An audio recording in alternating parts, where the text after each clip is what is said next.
This is The Bakery by the Cove, written by Ellen Joy. Chapter 1. Allie Williams leaned up against her apartment's front door as Jean-Paul whispered in her ear. With a twist of the knob, she opened the door, stumbling backward into her apartment as she scuffed at her shoes, losing height as they slipped off. Jean-Paul held onto her, pulling her up to his lips and kissing her. Through the open drapes, half of the 18th arrondissement could see the two of them. Tu es belle. Jean-Paul's thick French accent still made her knees wobble every time he spoke, even though half the time she still didn't know what he was saying. 2 years in Paris, and her French still needed a little help with sweet nothings in her ear. Every cell in her body exploded as his breath warmed her earlobe. The French poetry she couldn't understand was suddenly the most beautiful thing she had ever heard as he kissed her. Then her phone rang. She disregarded the ringing and kissed him back. He pulled her closer as the phone rang again. He dropped his head, resting his hand on the wall. "Ignore it," she commanded, kissing him again. But he stopped, his breathing heavy. "Turn it off." She slipped beneath his arm and moved toward her purse. Her hands fumbled for the phone and it lit up the inside of her bag with a text from her stepfather, Frank. 911. Her heart pounded for a completely new reason than the look Jean-Paul was giving her. Frank had never texted 911 before.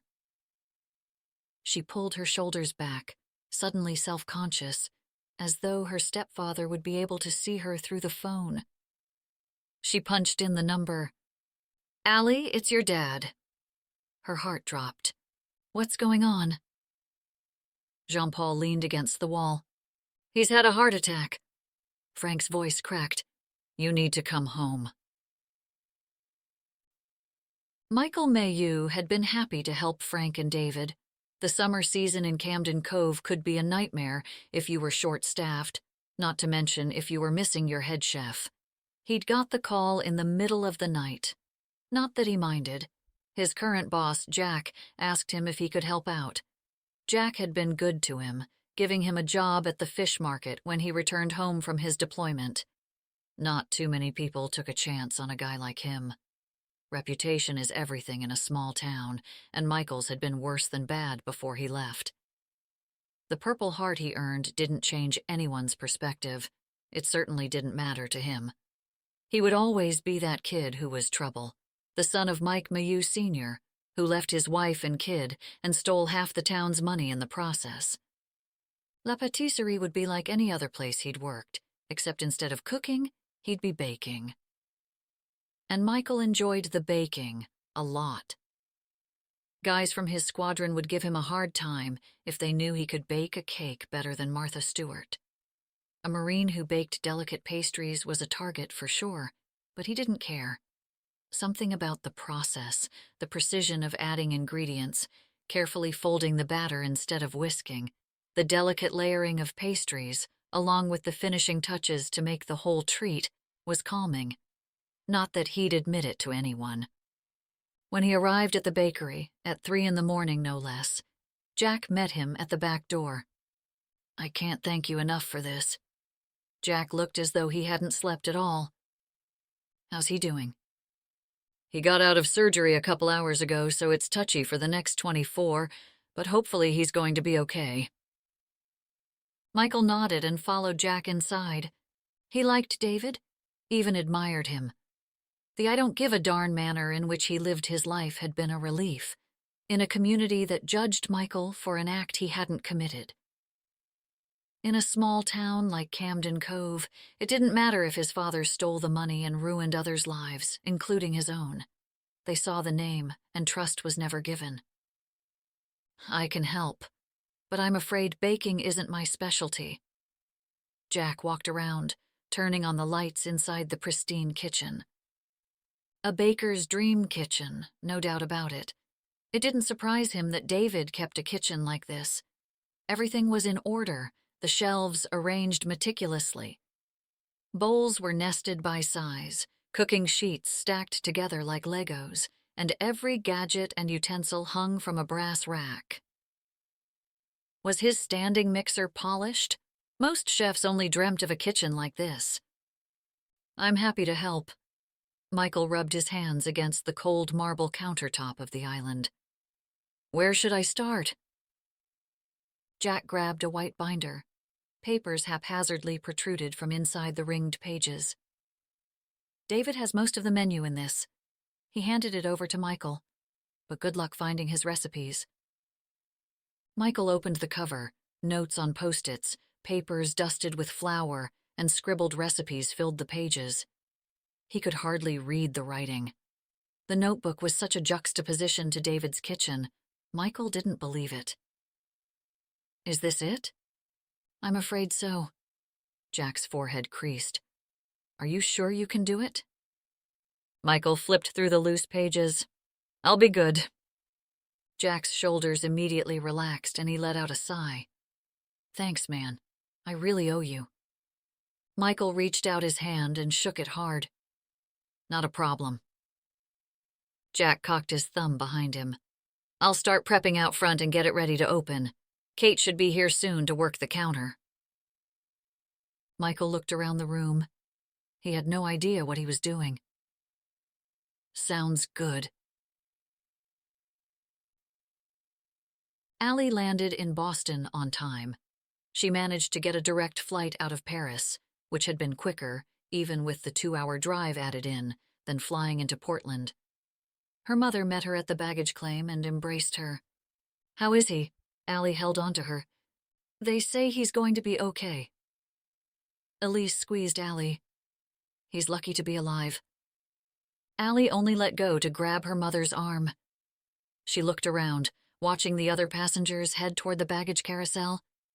She rubbed her eyes with her free hand, the exhaustion of being up for 24 hours suddenly hitting her. You should try sleeping on the way back, Elise said, pushing the wisps of hair from Allie's eyes like she had when she was little.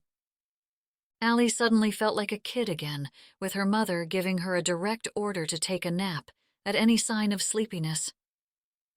I'm fine. Sleep had been the cure-all for everything in Allie's life. Under the weather, did she get enough sleep? Nervous about an exam? She should go to bed early. Early signs of crow's feet? Try taking a nap. You look drained. Mom, my dad just had a heart attack. He's going to be okay. She patted Allie's arm. David should have taken time to rest long ago. How's Frank? Allie wondered how her stepfather was handling the whole situation.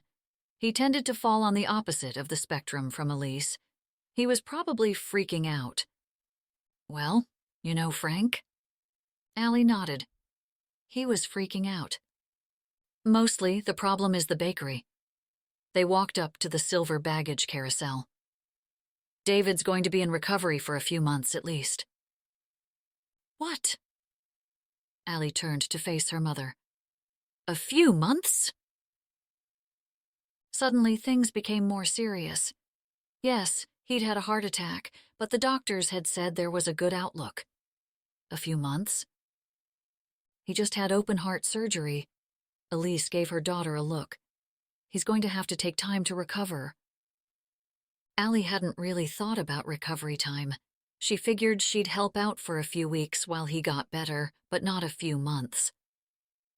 Don't worry. Your cousin Jack set up someone from his restaurant for now, but I'm sure they're going to have to hire someone. Elise didn't say it, though it floated around them in the air like the aroma of skunk. Allie would be the perfect option. But Allie had Paris, her own gig at La Pâtisserie Michalak. Then there was Jean-Paul. His French poetry echoed in her head. What would happen with Jean-Paul if she were to stay so long in Camden Cove?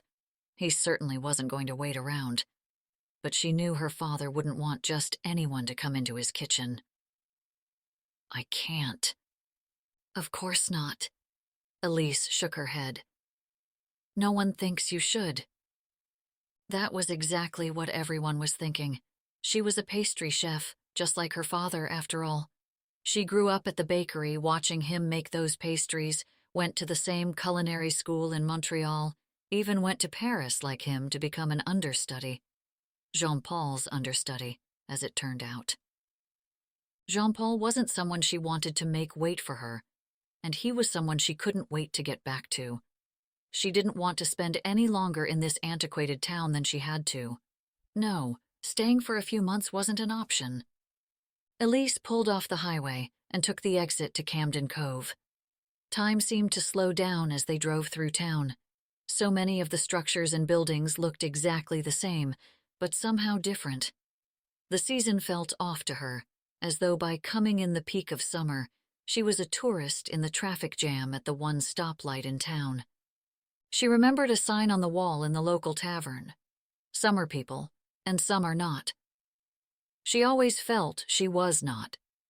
She was a local, just like her family, part of the town.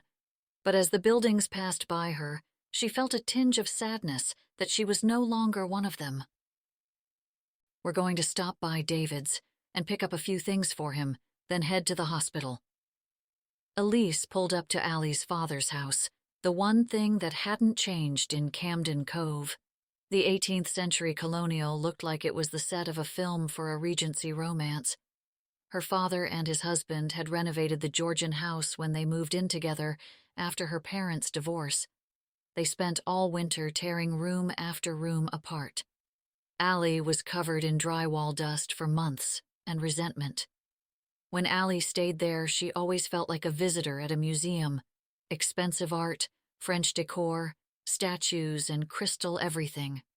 Porcelain vases, polished silver frames, decorative plates, you name it. Not the kind of place where you could scarf down a bag of potato chips on the couch in front of the television. Not that she hated going. The food at her dad's was much better than at her mom's place. Which was why everyone assumed David had been her inspiration, but it had been Elise's willingness to let Allie run the kitchen that really got her baking. Her dad didn't want to give up control. She'd ask him to show her a recipe, and he'd say that he'd teach her, but from beginning to end, he'd do it all as she stood and watched. Then she'd go home and do it herself. Her mom always said it was because she and David were so much alike that they didn't always see eye to eye. Maybe they were. She loved her dad, she did. But the moment David and Elise announced they were getting a divorce, her whole life shattered. Elise and she moved back to the States right away, with David and Frank following behind a few months after. Dealing with a new school, a new culture, then being bounced from Elise's to David was hard enough. But when David brought Frank to the old traditional town, it had been more than hard on Allie. Allie learned every horrific vocabulary word that one could use to refer to her father, or Frank, or her, or their relationship. The kids in school had been cruel. One day, after a boy had said something horrible, she went home and picked up the flour and the measuring cups, grabbed a few eggs, some sugar, brown as well.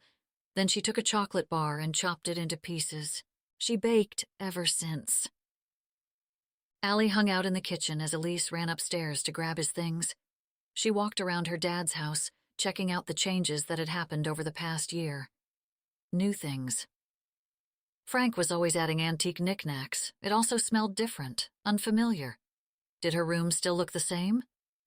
Feeling like an intruder, she snuck up the back staircase and down the hall, tiptoeing as though she were sneaking into a stranger's house.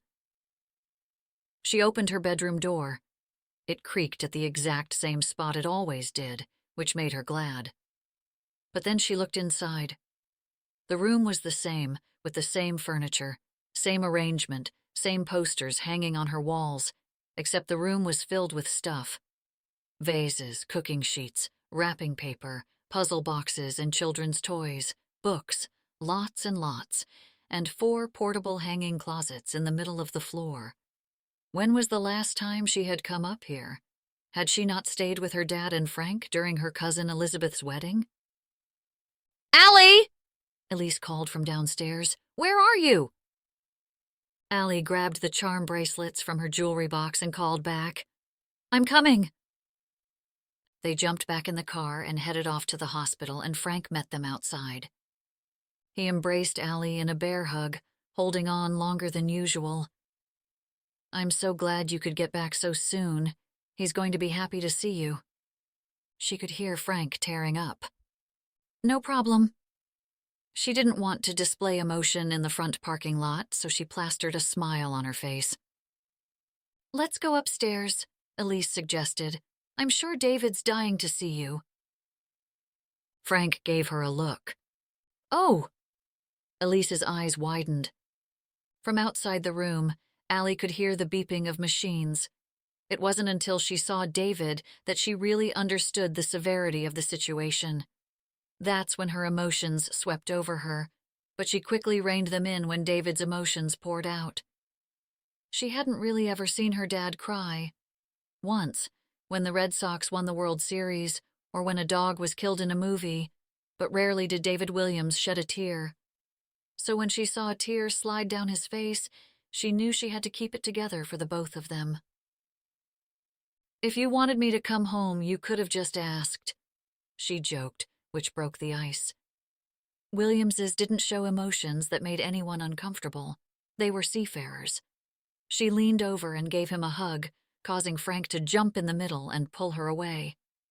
He shouldn't be moving. "Hey, Allie Bear." He hadn't used her nickname in years.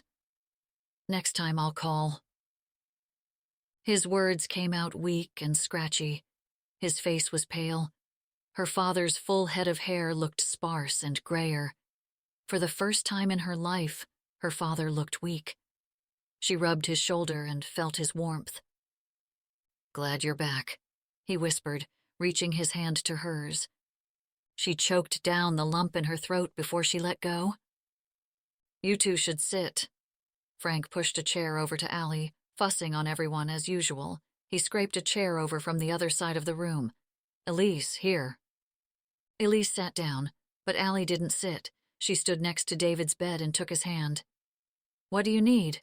I can take care of the bakery." "There's no need." Frank shook his head. "Jack asked his sous chef, Michael, and he's happy to fill in until David's better." Something inside Allie's stomach dropped like a steel drum plummeting from the sky. "Well, I can help." "Yes, but we didn't want to make you do that," Frank said, pushing the chair closer to her. "Here." Allie kept standing. "But I can help." "What about your job with Jean-Paul?" Elise asked. "Jean-Paul completely understands." The words came out of her mouth before she knew what she was saying. She didn't want to stay here. Jean-Paul wouldn't be that understanding. She didn't want to work in a town that had brought her mostly misery. But she didn't like the idea of them not even asking her. It was as if they hadn't even thought of her. "We can't have you do that," Frank said, shaking his head. "Michael will do a great job." "Michael who?" Her tone was a bit snarkier than she wanted. "Michael Mayhew. I think you went to high school with him." "Michael Mayhew?" Allie's jaw dropped. "Are you serious?" "He's really very good," Frank said. "If you want to learn how to steal kids' lunch money." It was supposed to be a joke, to break the tension she felt over her father's choosing a stranger who had been the criminal underboss in high school, but all three looked at her in horror. "What?" "Someone say my name?" Allie's heart stopped, literally stopped beating. She turned around slowly, hoping that the deep voice behind her wasn't Michael. She looked up to her left and saw a very tall, very handsome man standing in front of her. Yep, it was Michael Mayhew. "Hey, Allie." He walked past her. "Hi, Michael," Elise said. "Good to see you." "You too." He walked over to Frank and shook his hand, then patted David on the shoulder. "Today go okay?" David asked, shifting in the hospital bed with a wince. Frank jumped up out of his chair to help. David held up his hand before Frank reached him. "I'm fine." "Went great." Michael nodded his head. "Tons of business." "I didn't realize you could bake." Allie played with the bracelets she'd taken from her dad's place. She didn't mean to sound rude, but she hadn't known. She knew he worked at the fish market for her cousin Jack, and had for years, but she didn't know he could bake. Michael cooked in the military, Frank said, as though being a line cook was equivalent to being a pastry chef. She remembered how Michael Mayu had joined the Marines just after they graduated. She thought he had left that same night, didn't even bother showing up to the graduation ceremony. "Are you able to follow the recipes?" She knew her father's recipe book was incoherent at best. "I can help for the next few weeks, just so you're comfortable with everything." Michael's face seemed to harden as he stood there silently, not answering her question. Frank waved his hand at her, as if to fan the idea away. "Oh, we don't want to bother you." "I can help. It wouldn't be a bother." "Michael's going to be fine." David's eyes drooped, then slowly began to shut. Elise stood up and patted Allie's arm. "We should let your dad sleep." Allie pursed her lips. Frank rushed to her dad's side, adjusting his blankets as David whispered goodbye to Allie. She looked over to her mom, to Frank, and then to David, trying to catch their eyes, let them in on her anger. But none of them looked at her except Michael, whose stare pierced right through her. If looks could kill, she'd be the one who needed the hospital bed. But she gave it right back. She could not believe her fathers chose a complete stranger over their own daughter. "Let's let your dad sleep," Elise said. "You've had such a long day with all the traveling. You really should take a nap." Chapter 2. "Allie!" Her cousin Elizabeth wrapped her arms around her. They stood outside Elizabeth's New England farmhouse in the middle of the driveway. "How are you?" She pushed Allie out to arm's length to look at her face. "I'm okay." Allie looked back at her cousin. Always tall and lanky, she had bloomed into radiance with pregnancy. Even with her cantaloupe-sized ankles, she looked perfectly adorable. "How are you?" "The summer's been a bit warm." Elizabeth rubbed her big belly. "How's David?" "He's okay." Elizabeth nodded and wobbled off toward the house, hooking her arm into the crook of Allie's elbow. Their friendship never diminished, even after all the time apart. With the time difference and the stress of David's condition, she did end up taking that nap her mom suggested. Now she was in a funk after waking up. Emotions kept washing up, floating to the surface, a different emotion with each wave. 1 minute she was grateful her dad had survived such a massive heart attack. The next, she wanted to strangle him for once again, leaving her out of being part of any family decision. "Well, let's eat." Elizabeth opened the door and walked her inside the house. An aroma swept up to greet them, making her stomach growl. She realized she hadn't really eaten at all since she left Paris.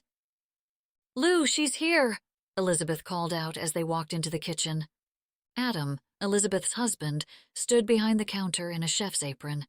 He walked over and hugged her. "How was your flight?" "Crazy, but fine." The pounding of footsteps was followed by the clatter of dogs running down a wooden staircase. "Bonjour, Tante Allie." "Bonjour, ma belle niece, Lucy." Allie had expected to see the familiar pigtailed little girl, but as her cousin's daughter rounded the staircase, she saw not a girl, but a young lady. She had changed so much in just a few months. Her hair was styled. Her cheeks had thinned out. Her cheekbones seemed higher. Allie looked around the farmhouse. She couldn't say she was jealous, because she was happy for Elizabeth. There was no better person than her cousin, and she absolutely deserved true happiness. She had everything she had ever wanted, and that was wonderful. It really was. But Allie suddenly felt very alone. Elizabeth and Allie had been best friends, always. They had been in the same classes through the years, even graduating with the same GPA since they studied together. Elizabeth was the only thing about Camden Cove she missed, having a best friend right down the road. the ketchup to her mustard, inseparable. People thought they were siblings, and the same last names didn't help. Elizabeth knew all of Allie's secrets, and Allie thought she knew hers. But as she watched Elizabeth in her new home, with her new family, Allie had never felt their relationship so unbalanced. But when dinner was over and Adam brought Lucy to bed, the two sat outside together on the deck. Allie's feelings drifted away as soon as they started talking. It felt good to talk to someone who understood. "I'm so glad you're back. I just wish it was under different circumstances." Elizabeth gave Allie a sly eye. "Like a wedding?" Allie gave her a look back. No. I thought you and Jean-Paul were really good," Elizabeth fished. "We are. We're just not jumping into anything." "I know you. You've wanted that diamond since you were in 5th grade with Jake Ryan. We've got so much going on. An engagement would just throw everything off." Allie didn't understand why she was lying to Elizabeth. Usually she wouldn't hold back, but she somehow felt different about sharing with someone who had her own Prince Charming locked in a farmhouse with modern amenities.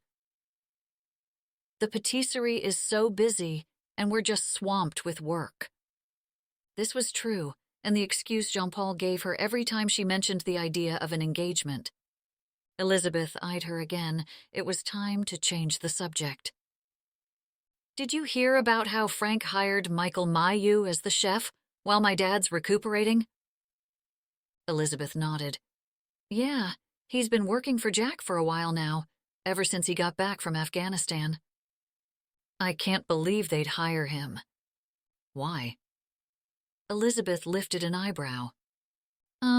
Because he's Michael Maylou." Her anger warmed her chest. "He's not the same kid he was in high school." Elizabeth poured a glass of wine and passed it over to Allie.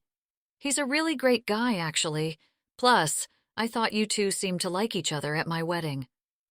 Wasn't he the kid who got caught stealing people's lunches?" "Allie," Elizabeth made a face.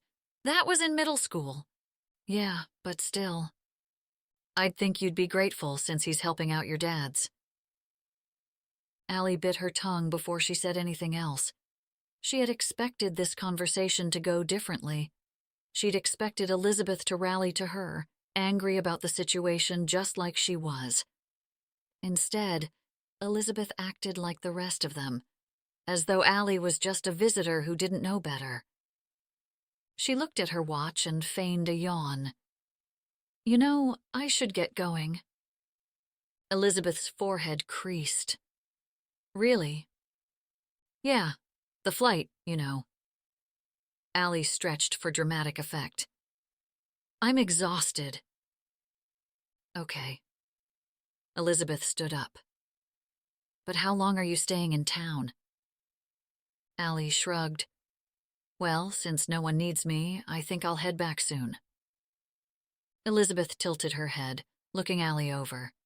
"They do need you, Allie, but they don't want to bother you." Allie gave a fake smile. "Okay." "Allie." Elizabeth reached for Allie's hand, but she got up before she could make contact. "They do." "I think I'll stay for a week, maybe." She ended the conversation. "Jean-Paul's going to need me back soon." "The princess is back." Michael walked over to the bookstore counter and set down the books in his hands. "The princess?" Harry Wiseman, owner of Mainly Murders, looked at his friend. "Like Kate or Megan? Like Allie Williams?" Harry made a face. "Isn't she nice now?" "No, she's anything but nice. She's just like she was back in high school." Michael pulled out his wallet as Harry rang the books up. "She flew in from Paris last night. She started getting on my case at the hospital." "How's David doing?" Harry asked. "Fine." Michael went right back to Allie. "She didn't even thank me for helping her father, who had just had a heart attack." "You seemed to like her at the wedding." Harry bagged up the books and handed them over. You two seem to be getting along pretty well if I remember correctly. I'm not sure she even remembers the wedding. That fact made Michael even more upset about the encounter with the Ice Princess. She had been completely out of line. Frank had tried to apologize, saying it was because she was so upset about David, but she had been more than rude. It wasn't high school anymore.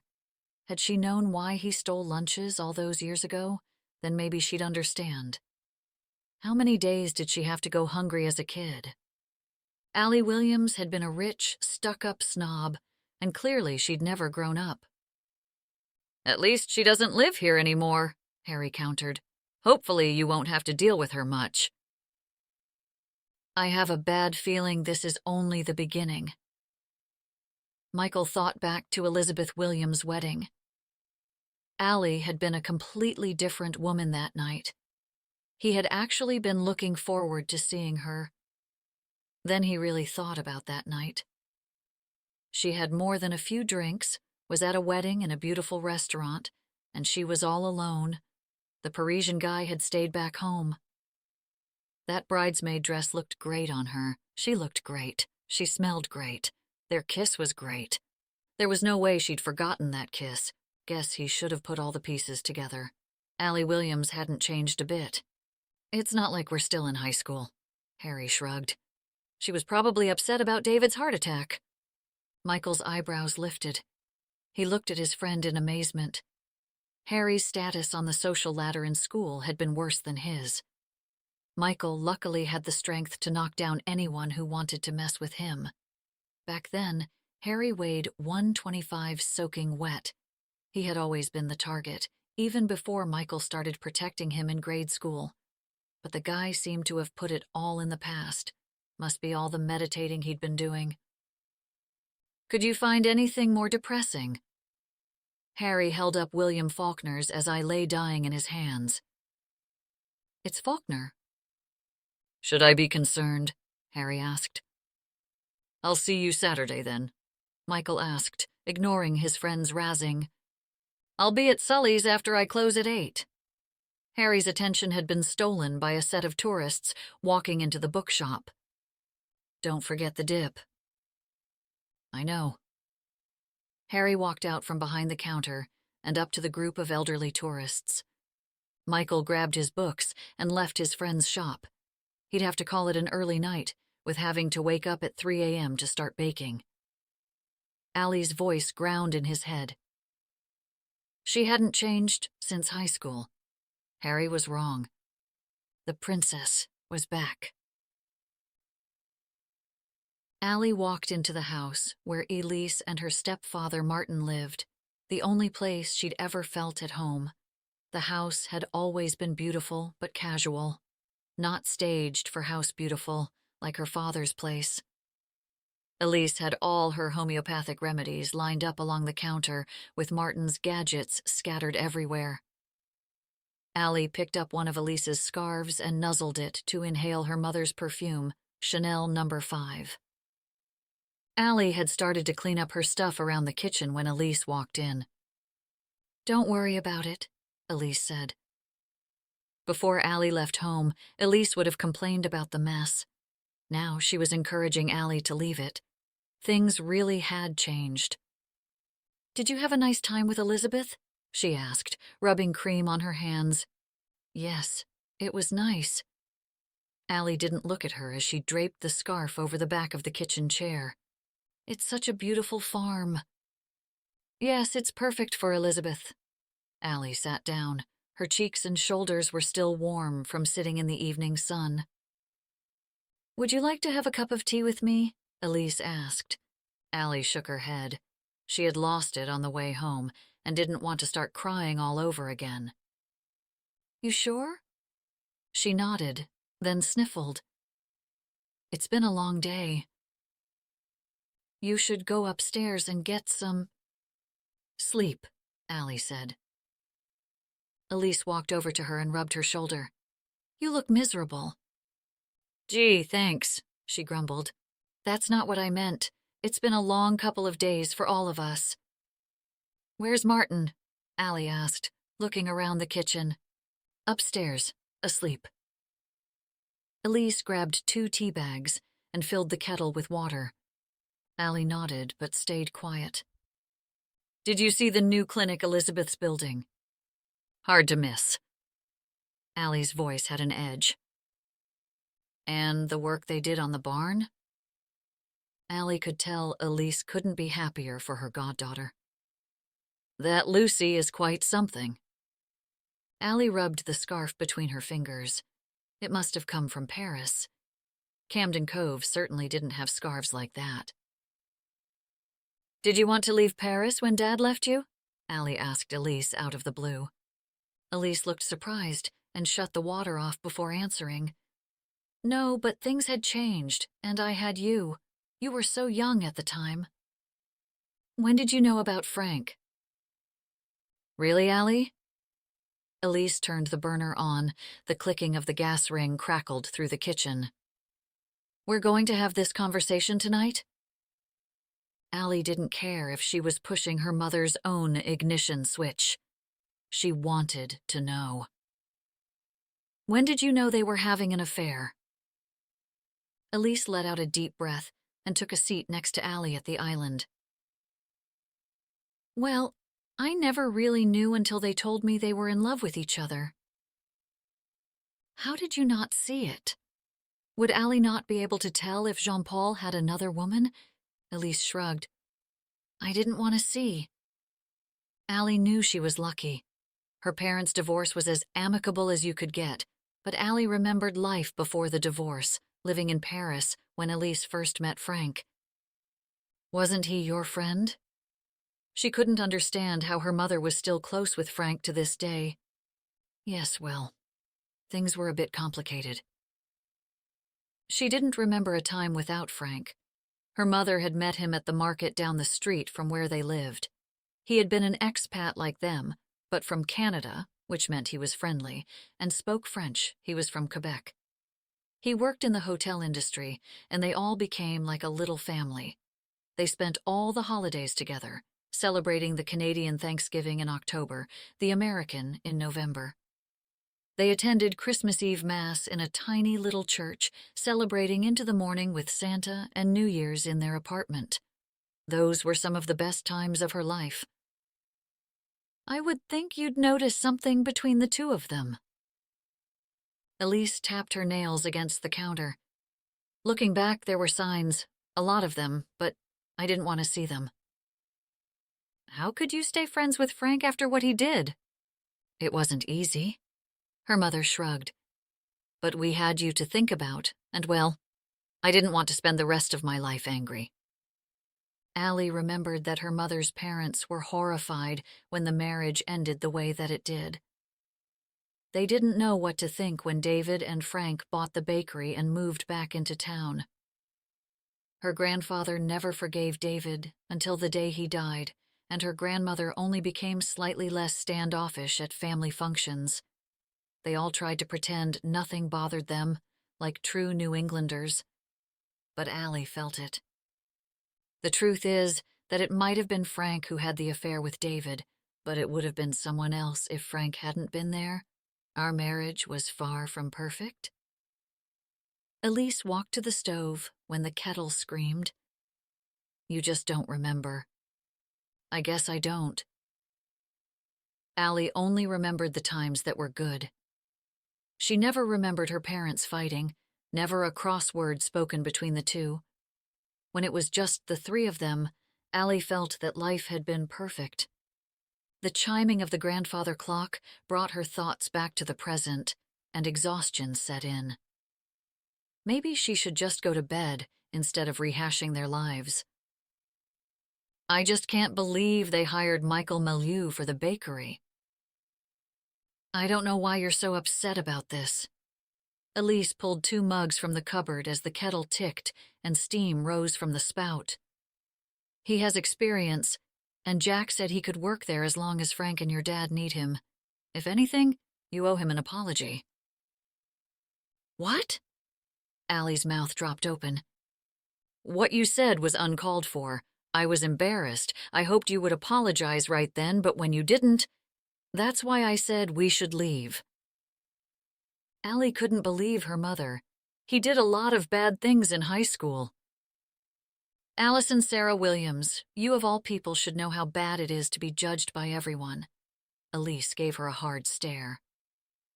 Allie's eyes brimmed with tears, and one slipped out before she could catch it. Allie, your dad is going to be okay. Elise placed her hand on Allie's back. I just need some sleep. She jumped off the stool and walked out of the kitchen without looking back, muffling her cries with the silk scarf. Chapter 3.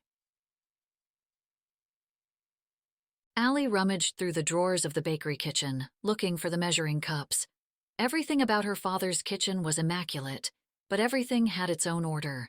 David's order. He prided himself on his organizational skills, but nothing seemed to be where it should be. She came down to the bakery when she couldn't sleep. It was morning in Paris. She'd be baking by now. She noticed a motorcycle pulling up in back as she started turning on the ovens. Elise had gotten to her.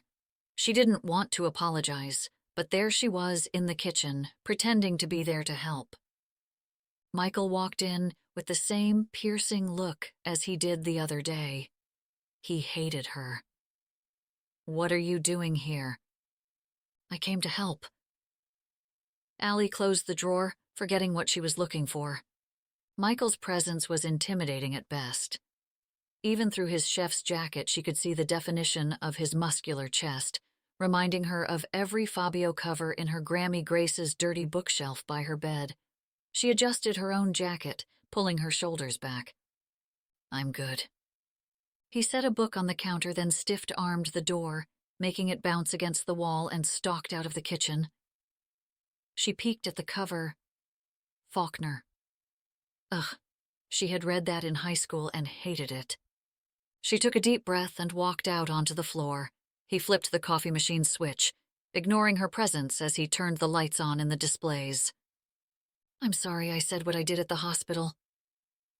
From underneath the counter, he plopped a stack of paper cups next to the register, passing her, making her hair blow off her shoulder. Okay. Well, he's obviously still in a bit of a huff. I can help. I don't need help from you. He shot her a hard look before bouncing the door off his back, returning to the kitchen. She stood there, unsure what to do next. Who did this guy think he was, anyways? This was her father's bakery. She was a pastry chef at one of the most distinguished patisseries in all of Paris. Thousands, from all over the world, flocked to their doors to taste the marvels they created. She'd had to climb and scratch and claw her way to where she was in her career. He was lucky to have her help. Maybe he'd learn a thing or two from her. Or maybe G.I. Joe didn't like having a woman teach him things in the kitchen. She had seen that scenario play out enough in her short career. Even Jean-Paul had been blown away by her talent. That was why he'd offered her a job as a pastry chef in La Pâtisserie Michalak the very night he met her. In fact, a lot of the other chefs had remarked on her talent, saying they were surprised no one had swept her up yet. She was happy working for Jean-Paul at his patisserie, but she enjoyed hearing things like that. Someday she would like to have her own little place. She took another deep breath, remembering what her mom had said. He was here to help too. She pushed the door open, and he immediately glared at her. You're still here? He practically growled. Look, I'm just here to help. I know how my dad runs a kitchen. Michael already had half of the pastries pulled out of the refrigerators and into the ovens, seeming to have no trouble finding the utensils and tools. I don't need help. I could at least start making some of the breads. His head tilted forward as the crease between his eyebrows creased. Okay, I guess you don't need my help. She picked up her bag from the counter. He started whisking cream in a silver bowl. Nope. She clasped her hands together, slowly walking backwards, noticing the muscles in his forearms flexing as he stirred faster. His whole arm was covered in a tattoo of roses. She immediately thought about the wedding and how intoxicated she had been that night, with the champagne and his attention. Her cheeks flushed at the memory of it. She pushed through the door without looking back, hoping he couldn't read her mind. She smacked her forehead as she walked to her car. Ugh, she couldn't believe she did what she did and said what she said. The memories flooded her mind. It had been so romantic. The wedding on the ocean, the vows, the candles, the champagne. Lots and lots of champagne. Romance had radiated through her. His tattoo of climbing roses echoed the romance. She had practically petted it, asking him the meaning behind it. It's for my mom. Oh, that's so sweet. She instantly flipped his arm, looking at the whole thing, pulling up his sleeve, rubbing his muscles. You must really love your mom. I do. She had kissed the guy right then and there. The idea of him dedicating his whole left arm to his mother made the already sexy Marine even more captivating. She had practically forgotten about the fight with Jean-Paul back in Paris until, luckily, maid of honor duties pulled her hands off of him. The rest of the night was a blur. She was pretty sure they danced and maybe even hung out together at the after-party. She remembered getting sick after that. She didn't remember how she got home to her mom's house, except her car was still at Elizabeth's farm the next day. She shook her head to stop the night's memories from popping up. She checked the time on her phone. Only a little past 3, but really 9 in the morning in Paris. She'd go back to Elise's, then maybe visit her dad. Then she didn't really know. No one really seemed to need her. If Michael's pride wasn't so tender, he would have asked Allie to stay. Although it was one of the most pristine kitchens he had ever worked in, David had such a unique organizational system that he was unable to find anything. He spent most of his time looking through the drawers and cabinets to find what he was looking for. Not to mention, he had a feeling that half the recipes Frank had jotted down were missing ingredients and without any exact measurements, rendering most of them useless. The day before, he had told Frank and David all was well, because the guy just had a heart attack, but it was really okay, at best. This was definitely not one of his shining moments. He shook his head at the thought of asking Allie Williams to come back and help him. He just needed a couple days in David's kitchen, and he'd be fine. The pastries would be fine. This doesn't taste like David's stuff, his buddy Sully said when he stopped by to see how things were going. Well, it's not David's. As tired as he was, Michael didn't have the patience to endure his friend's insults. I'm not trying to be a jerk. They're good. They're just different. Bad different or just different? Just different. Sully ate the rest of the pastry. Well, it's like it's missing something. Wow, that really helps. Sully shrugged, his mouth full of powdered sugar. Take your pastries and go. Ever since Chrissy got pregnant, she's been craving David's chocolate croissants. I hope you didn't mess those up. Sully looked worried. Michael shoved the bag at his friend. I make amazing chocolate croissants. Yes, but are they like David's is the question. Go back to your house before I stuff those chocolate croissants where chocolate croissants don't shine. You wouldn't. Say something about my lemon tart. Michael narrowed his eyes. I dare you. Sully fit the whole tart in his mouth, grabbed the bag of croissants, and backed toward the door. Saturday night, don't forget to bring more of these. He held up the bag. Michael shook his head at his friend. He couldn't believe he was going to be a dad. He thought Sully would be one of the last ones to have children.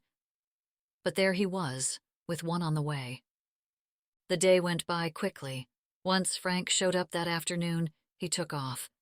He needed to check on his mom before she got tired. He arrived at the nursing home half an hour before visiting hours ended. The ward where she stayed was in the south wing and furthest from the entrance, but he didn't rush. He knew the time spent there didn't mean anything to her.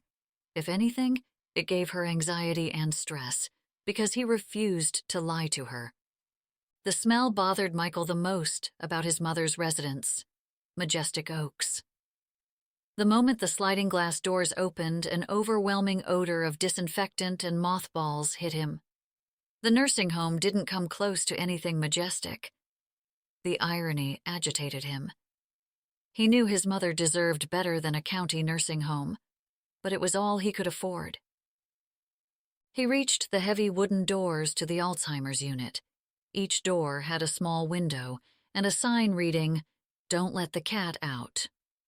The sign really referred to the residents themselves. He took in a deep breath before opening the heavy doors and heading down the fluorescent-lit hallway.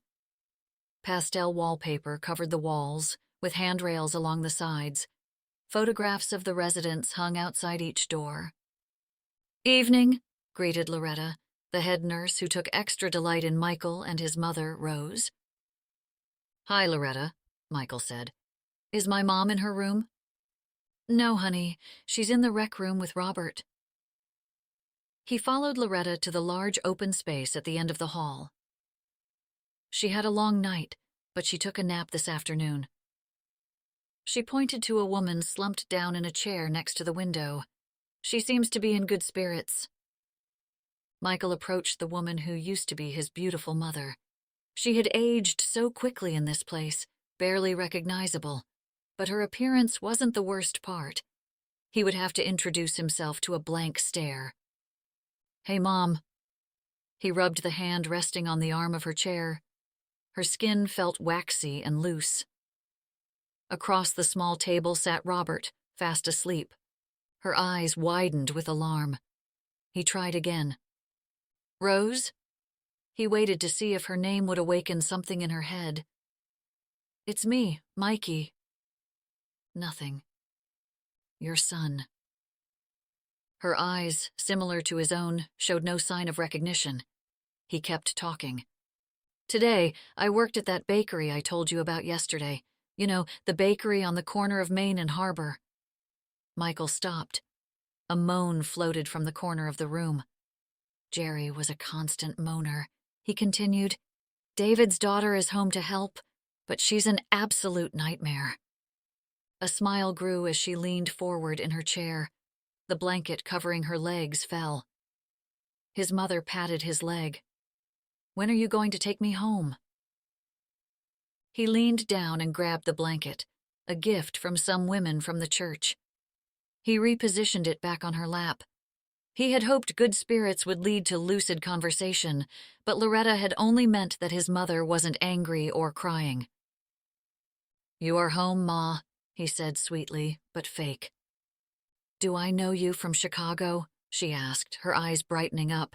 She had moved to Camden Cove over 40 years ago. "I'm your son, Michael." He kept his smile. "I live in Irving Park. It's right outside of Chicago," she said proudly. "Have you ever been there?" "Yes, I have, actually. With you." His mother leaned back in her chair and tilted her head, narrowing her eyes in confusion. But she soon forgot her confusion and continued talking. "My parents live there. Are you taking me home?" Her eyes filled with moisture, a hope he would soon crush. "No, I'm not." Michael waited for the next question. It was a repeat day, a day where she would ask the same few questions until she fell asleep. He always promised himself he would answer with the truth. Unlike most, who would lie to pacify her, but only upset her more in the end. His mother's eyes clouded over. "Do you live in Chicago?" Michael shook his head. Despite the large space, the room closed in on him. Loretta's footsteps squeaked against the floor as she approached. "Well, aren't you two having fun?" Loretta put her hands on her hips. His mother looked up. "Did you know I live in Chicago?" "I did," Loretta said with gusto. "Did I tell you my Aunt Georgia lived in Chicago, and she never entered the state of Georgia in all her life?" Loretta gave Michael a wink. "You staying much longer?" Michael shook his head. "Because Rose here is about to take her bath." Loretta patted his mother's hand. "Would you like to say goodnight to your son, Michael?" His mother stroked her fingers along the quilt's edge. She placed her hands on her lap and folded them together. "Do I know you?"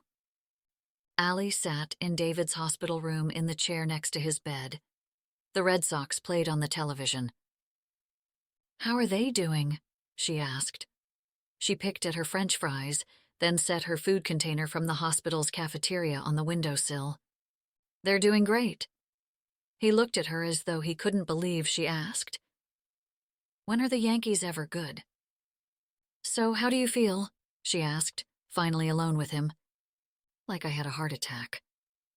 It was still shocking to see him in his hospital gown and in the bed, tied up to all the tubes and machines. "You need to slow down. You sound like Frank." "Well, maybe you should hire another chef and not work 7 days a week."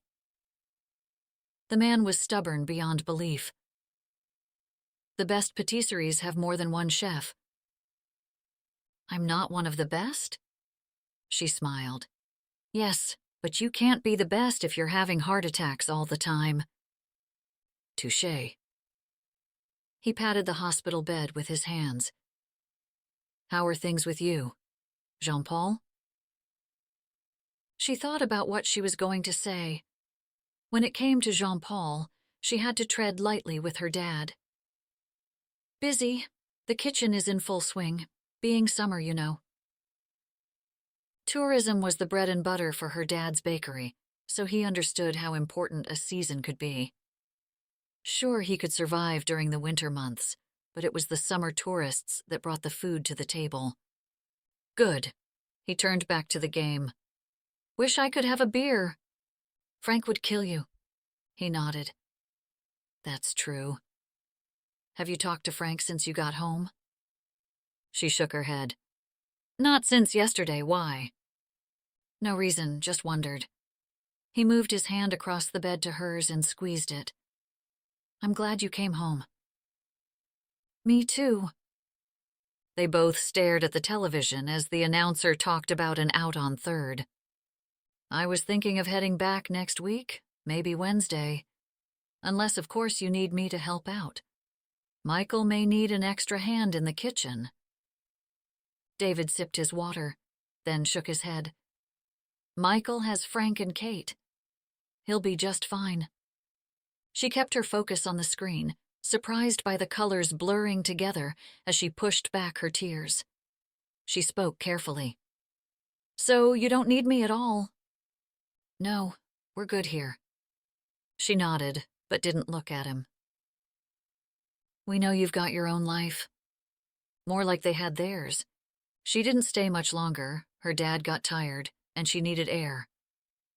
When she got back to town, she headed to the tavern to meet her cousins, Matt and Lauren. But as she stood on the sidewalk outside, she felt completely out of place. She wished she was 3,600 miles away. Plus, the glaring problem was that it had been a whole day now, and Jean-Paul hadn't called her. She pressed his number. The phone rang, but he didn't answer. It went straight to voicemail. She looked at the time. It was 8 o'clock, which meant it was 1 in the morning in Paris. He was definitely asleep. She'd leave a voicemail. "Hey, Jean-Paul, it's me, just letting you know that I'm not exactly sure when, but I'll probably head back as soon as next week. Maybe, unless of course things change, but I'll let you know." She paused. "I love you." She hung up. Then her phone began to vibrate. She looked down. Jean-Paul was calling her back. Her heart relaxed. "Sorry, did I wake you up?" "Yes," he moaned. "It's just that you didn't call like you said." "You just left. Let me miss you first." He mumbled something in French. "How is your father?" She ignored his comment, but she missed him. She wished he had come with her. "He's okay. The surgery went well." "I miss you, mon amour." He sounded sincere. "Hurry back." Allie wasn't sure if it was a French guy thing, being pompous and a bit self-centered. But throughout their 1.5-year relationship, Jean-Paul seemed like he could always walk away without looking back, like he had before Elizabeth's wedding. no matter what his stake was in the relationship. His passion for things made her even more insecure. One day, he loved something beyond measure, and the next, he despised it. Plus, most of his friends had casual affairs on their girlfriends and wives all the time. He talked openly about how monogamy didn't work. She also knew she wasn't the first woman he had fallen in love with, and wasn't sure if she'd be the last. She was no fool. If she stayed too long in Maine, chances were that Jean-Paul wouldn't miss her long. He was sexy and talented and had money, all the things that Parisian women were looking for in a man. Not to mention, Paris had an abnormally large number of models and fashion designers and artists, all of whom visited his patisserie, drooling over the man and his creations. She swore that women undressed Jean-Paul as they ate his delicacies. That's why she needed to go home. So when her cousin Matt asked her how long she was staying, and she said, "Probably a couple of weeks," she was completely shocked by her own response. "Don't you need to get back?" Matt asked. "Jean-Paul understands." She left it at that. Her cousin wasn't known for conversation. "Where is Jean-Paul?" "Where's your girlfriend, Kate?"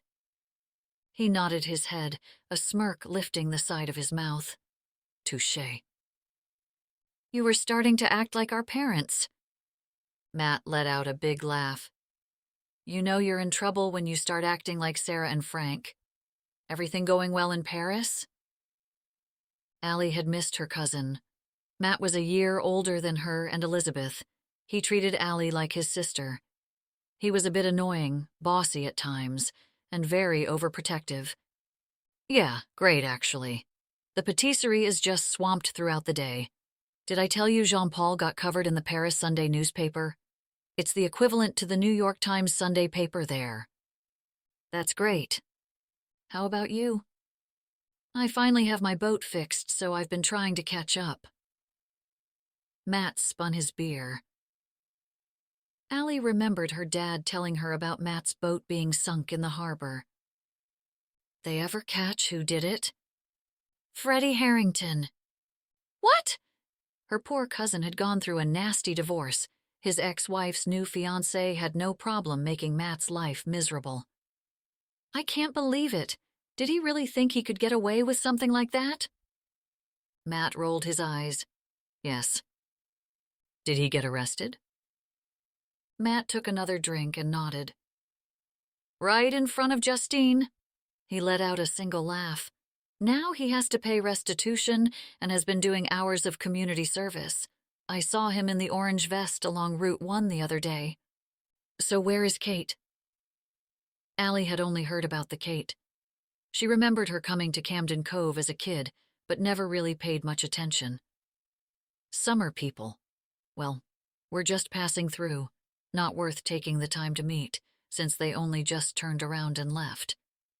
But she had heard all about the reuniting Christmas that brought Matt and Kate back together from her dad's.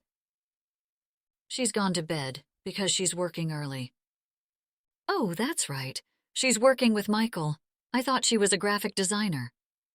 "She is, actually. Her business is going really well right now. Even in Camden Cove, with the tourist season, a lot of shops liked what she did for your dads." Allie telepathically screamed at Finn, the bartender, who had been behind the same counter for over 40 years, to hurry up and bring her drink. "That's great. Yeah, she's really doing well." "So, like..." Allie registered what he was saying. "She's just working at the bakery to help out?" "Well, yeah." Matt nodded as Finn handed him another beer. "Thanks, man." "Ugh, a pale ale." "Oh, so snobbery came over from Paris." She ignored her cousin's teasing. "So, she's just helping like Dad asked her?" Matt nodded. "Well, she wanted to help, and she's worked there before."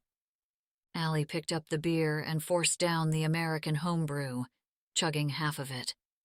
"Thirsty?" Matt gave a nod to her half-empty glass. "I can't believe they asked her and not their own daughter." "Huh." Matt's attention was stolen by the television. She looked away from Matt as he returned back to the game. Her dad's asked a stranger to run the kitchen and then another practical stranger to run the floor. Did they not want her to work there? Allie pushed the beer away and grabbed her purse off the back of the chair. Do you mind if I head home? I have a bit of a headache. Matt's face turned concerned. Do you want me to drive you? She shook her head, making herself smile. No, I'll be okay. Sorry about leaving. Will you tell Lauren that I'll stop by soon? Okay. Matt stood up as she handed him a 20, pushing it back. I got the tab. Thanks, Matt. She gave him a hug. Don't forget to stop by the bakery and see Kate. She pointed her finger at him. Sure, will do. Chapter 4. Michael got to the bakery extra early in case Allie showed up again unannounced. He wanted to be the one who opened up this time. To his surprise, she didn't make an appearance, which was a good thing, because things were not getting easier for him. It wasn't that he couldn't bake the pastries, it was that he couldn't bake them like David, and the customers took notice. Things tasted good, but definitely different. Frank had been so out of sorts, he didn't want to bother him about the recipes, and Kate helped behind the counter but didn't have a clue about baking. He hated to admit it, but the only person who'd really know, besides David, was Allie. He could feel his jaw tighten at the idea of having to ask her for help. Luckily, everything else went fine. Michael kept up the pace, prepped for the day ahead, while also being able to help a bit up front. Frank and David had hired plenty of staff to help, but by the end of the day, he was exhausted. The new hours seemed to have taken a toll, and he wondered if he should skip either visiting his mother or poker night with the guys. Just as he sat down to rest for a moment, Allie walked in the back door. He immediately jumped out of the chair and back behind the counter. What are you doing here? How did things go? She sounded like a mother hen checking on her chick. This was not his first rodeo, and she knew that, which made the question even more irritating. He didn't give her an answer. He contemplated what he would have done to his Marines if they acted this way in his kitchen. So, it went well, I take it. Her eyes rolled to the back of her head. She picked up a tart from a tray and took a bite. He tried not to look at her, praying to God that she didn't have the same reaction as Sully. Except she did. He cringed while waiting for her smart remark, but nothing came. Then he did what he did best, fix the problem by working on a solution. He went back to prepping for the morning. He studied the pantry, shelves upon shelves of some of the best ingredients this side of the Atlantic. He rubbed his beard as he looked at all the different glass jars and containers. Unfortunately, he couldn't see what was inside. He pulled out the list of ingredients and stood there, looking, searching, trying to figure out where the heck David put everything.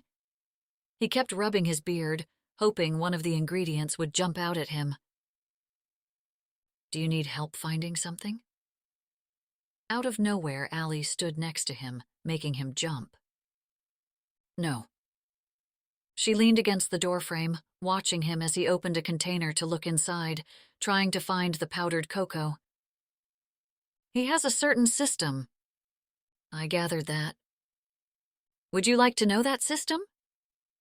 She crossed her arms, her head tilted to the side, her hair dangling along her tan, smooth shoulder.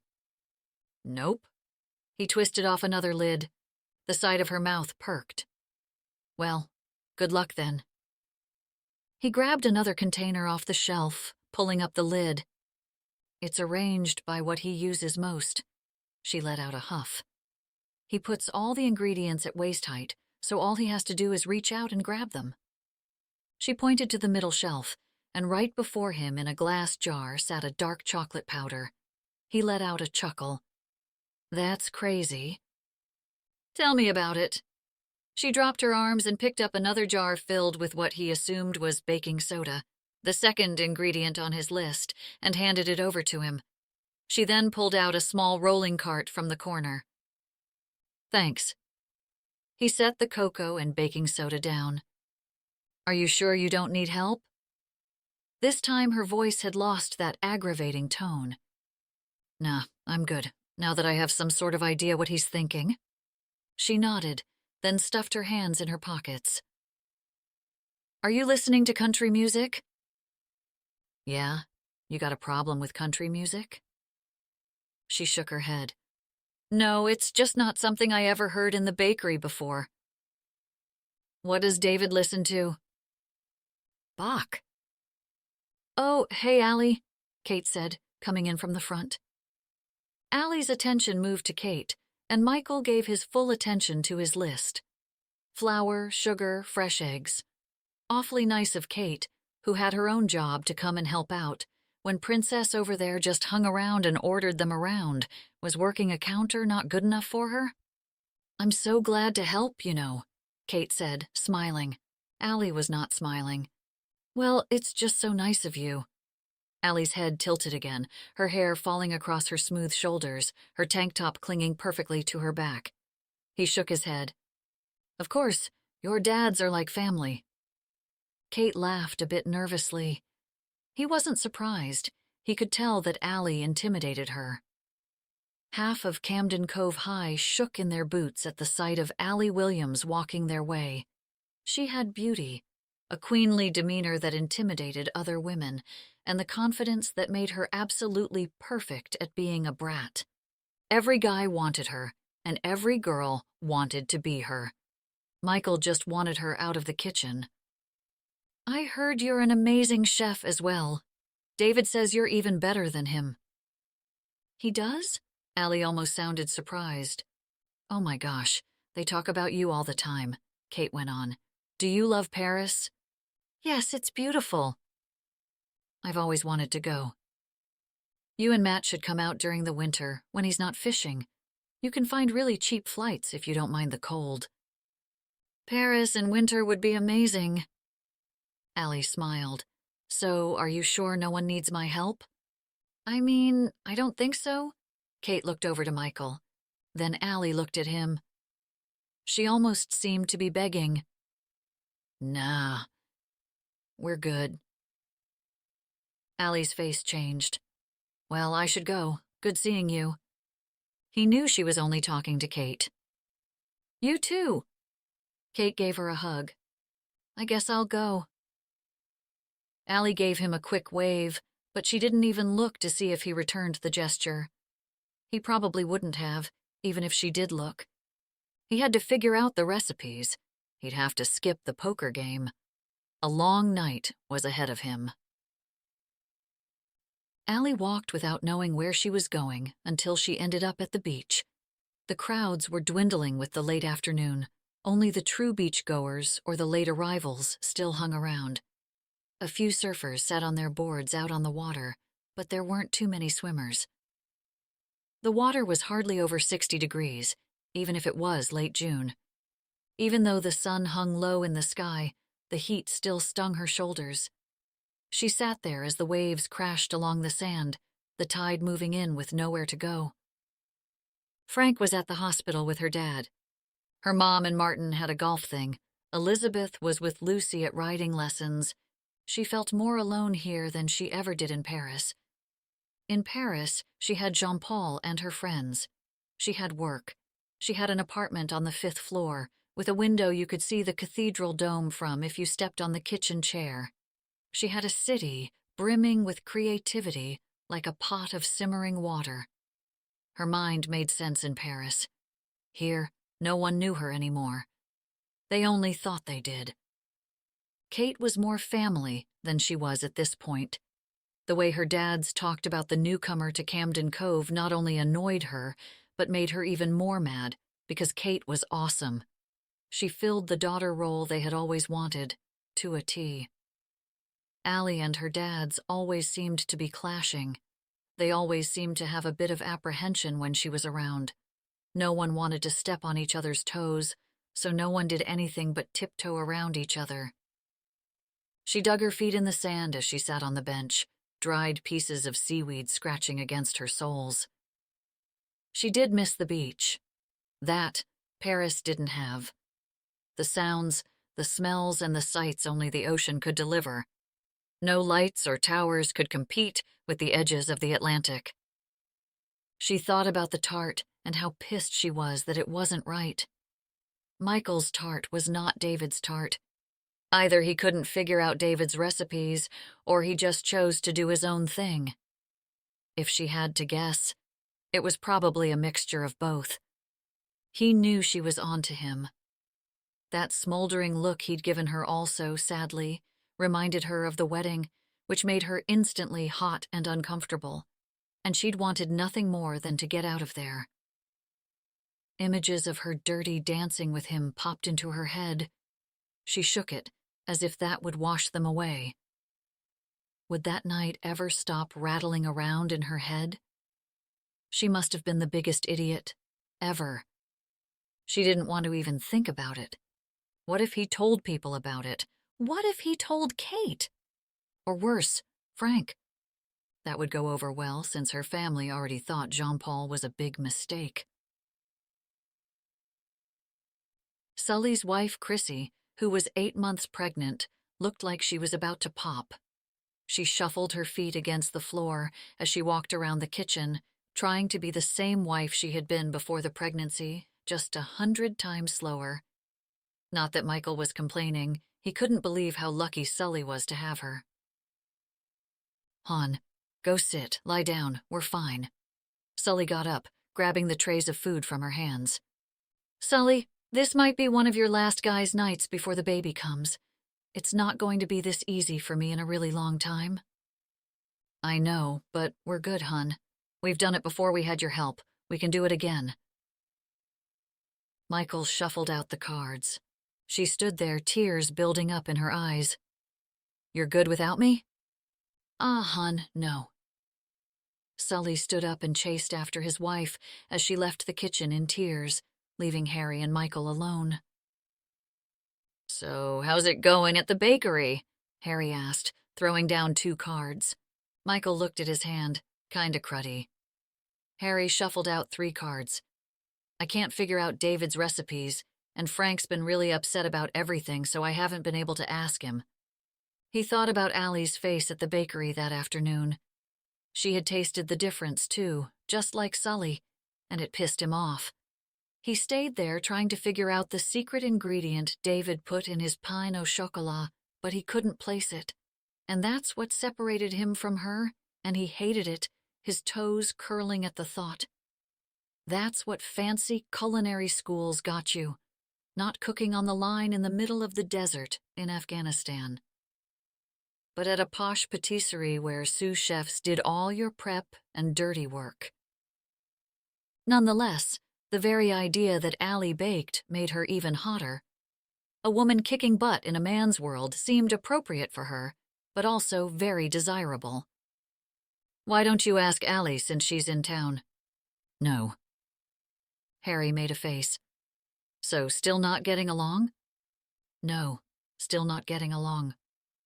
Michael looked at the clock, thinking about getting to the bakery even earlier tomorrow morning.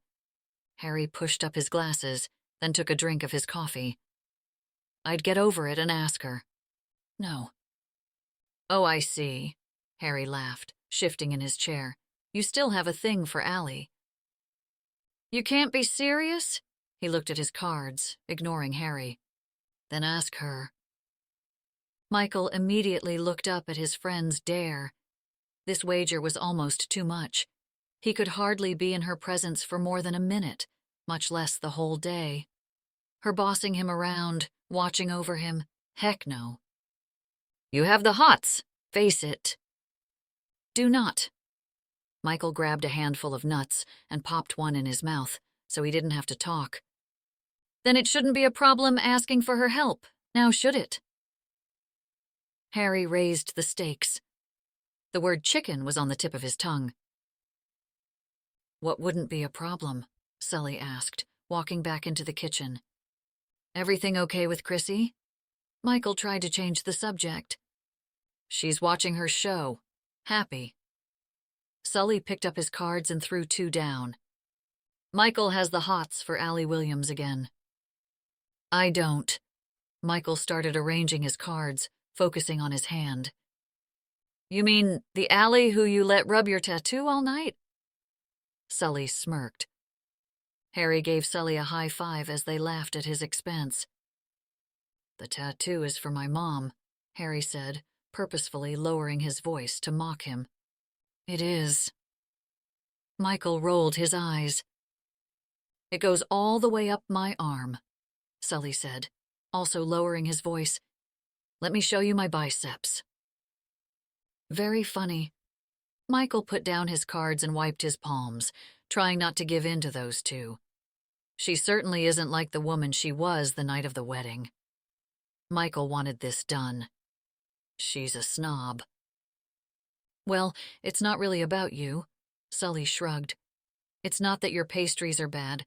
They're not David's, and you wouldn't want his business to get reviews on Yelp and stuff because of it." "Gee, thanks." But Michael didn't want that. "Plus, she could teach you some stuff, which would make you even better," Harry chimed in. "You've always wanted to go back to school. She's got to be really good." Sully nodded. "She works in a Paris bakery." Michael bounced his knee, trying to let go of the animosity he had built up inside of him since the scene at the hospital. He'd been at war, he could handle a pompous brat. "Fine, but when I make her cry, and Frank and David fire me, you'll owe me one." Chapter 5. Allie's stepfather, Martin, had built their house the winter before he married her mother. It took him 9 months to finish the property, one of the few winterized houses on the water. The house hugged the cliffs of the Atlantic Ocean, too high to get to the water, but too close to escape it. He went through every detail with her mother, trying to please her and Allie both. She had been 10. Strangely, it was one of the best summers of her life. Martin seemed to understand Allie the most. His naturally quiet manner calmed her every time she was in his presence. He never judged her or her choices, or worried over her. He seemed to have complete faith in her abilities, never once thinking she wouldn't get into the culinary program at Académie Culinaire, or the apprenticeship at Les Caprices de Nicolas, or win Pastry Chef of the Year at her school. He always believed she could do it. Whenever she had something to talk about, she'd sit in his study while he worked on something, and he'd just let her talk it out. Never interrupting or forcing his advice on her, just asking a few questions to make her think, and soon she'd have an answer. She wished she could sit in Martin's study again and have him guide her through her problems. But she didn't want to disappoint him. Even after all those talks, he hadn't fixed her. She was still the same girl who couldn't get out of her own way. If she was mature enough, she'd just ask Dad or Frank if she could work, or suck it up and ask why they didn't want her to work at the bakery. If she could grow up, she would have just helped Michael, without being a jerk about it. If she could get over her issues, she wouldn't be jealous of all the people around her.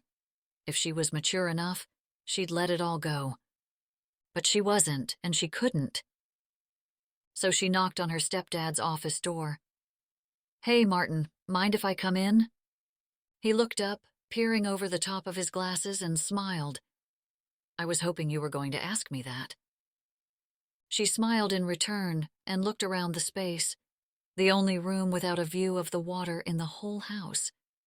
She once asked why he didn't give himself the best room. He told her he wanted to give them all to her mother and her. "How is everything?" He poked at his model car.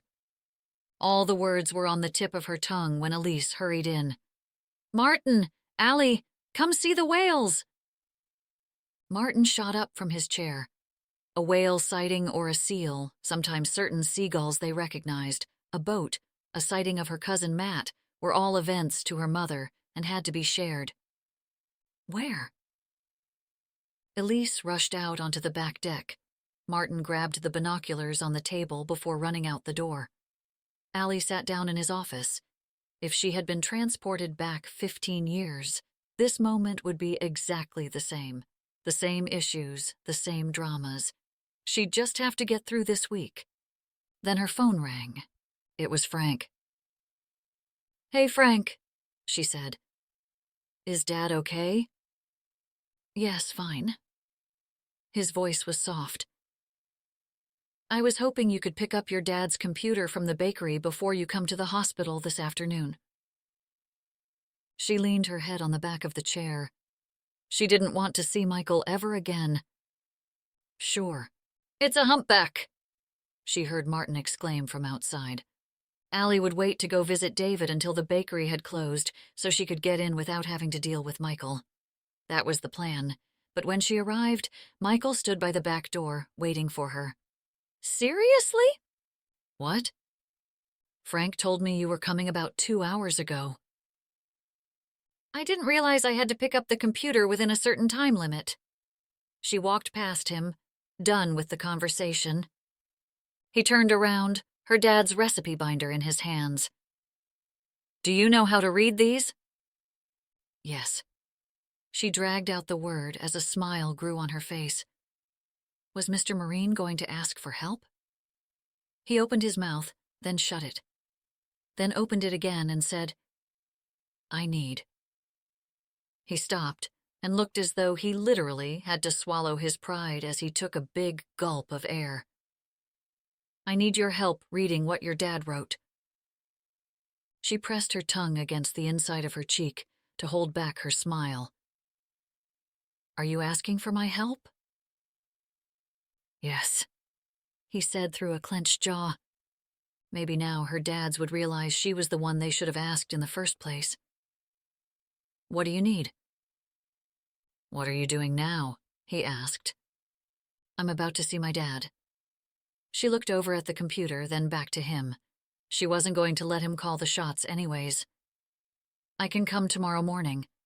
Fine, that would work. He nodded at her. At 3. His jaw flexed before he answered, I'll be there. When Michael pulled his motorcycle into the back of the bakery the next morning, lights were already on inside. Allie was there before him, and it was 2:30 a.m. No one else in the whole town of Camden Cove was up besides the two of them.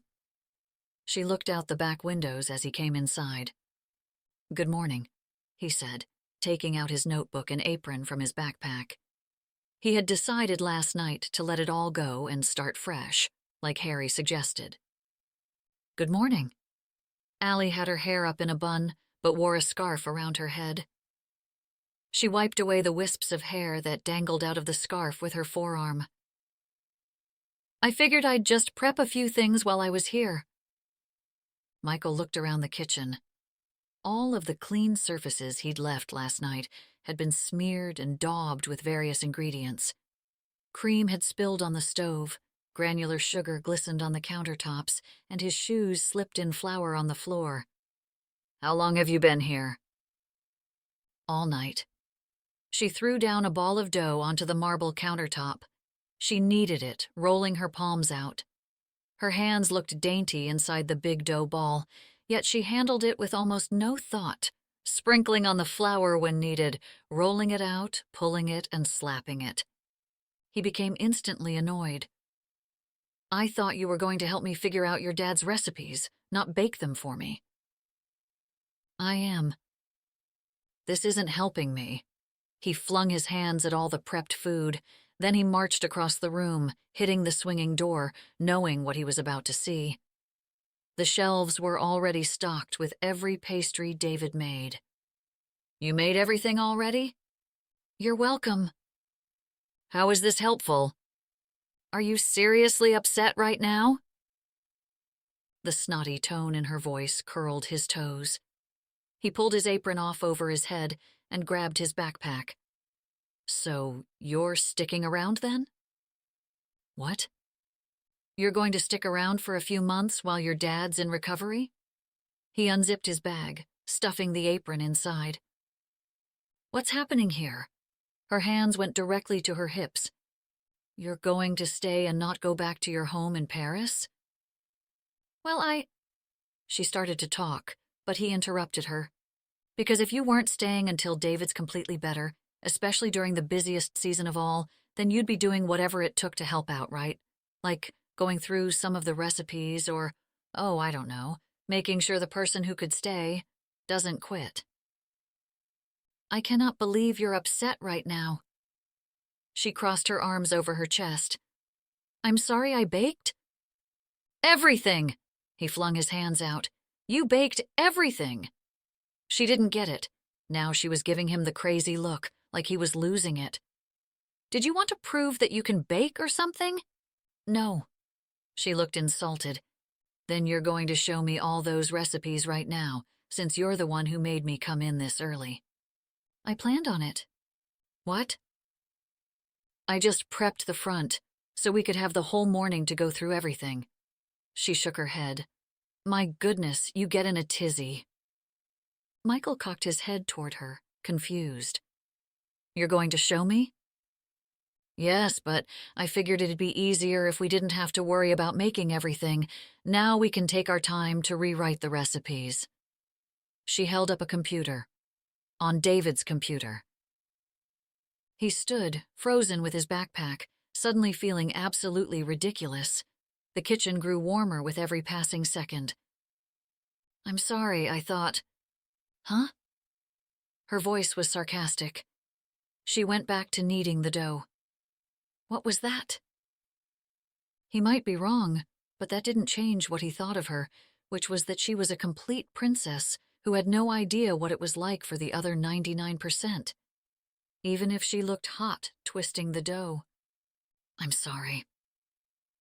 She pulled the bowl on the counter closer to her and plopped the dough inside, covering the top with plastic and sticking it in the fridge. We'll start with madeleines and tarts and move through his menu. Allie wiped her hands on her apron. Then she moved past him and turned on the pantry light.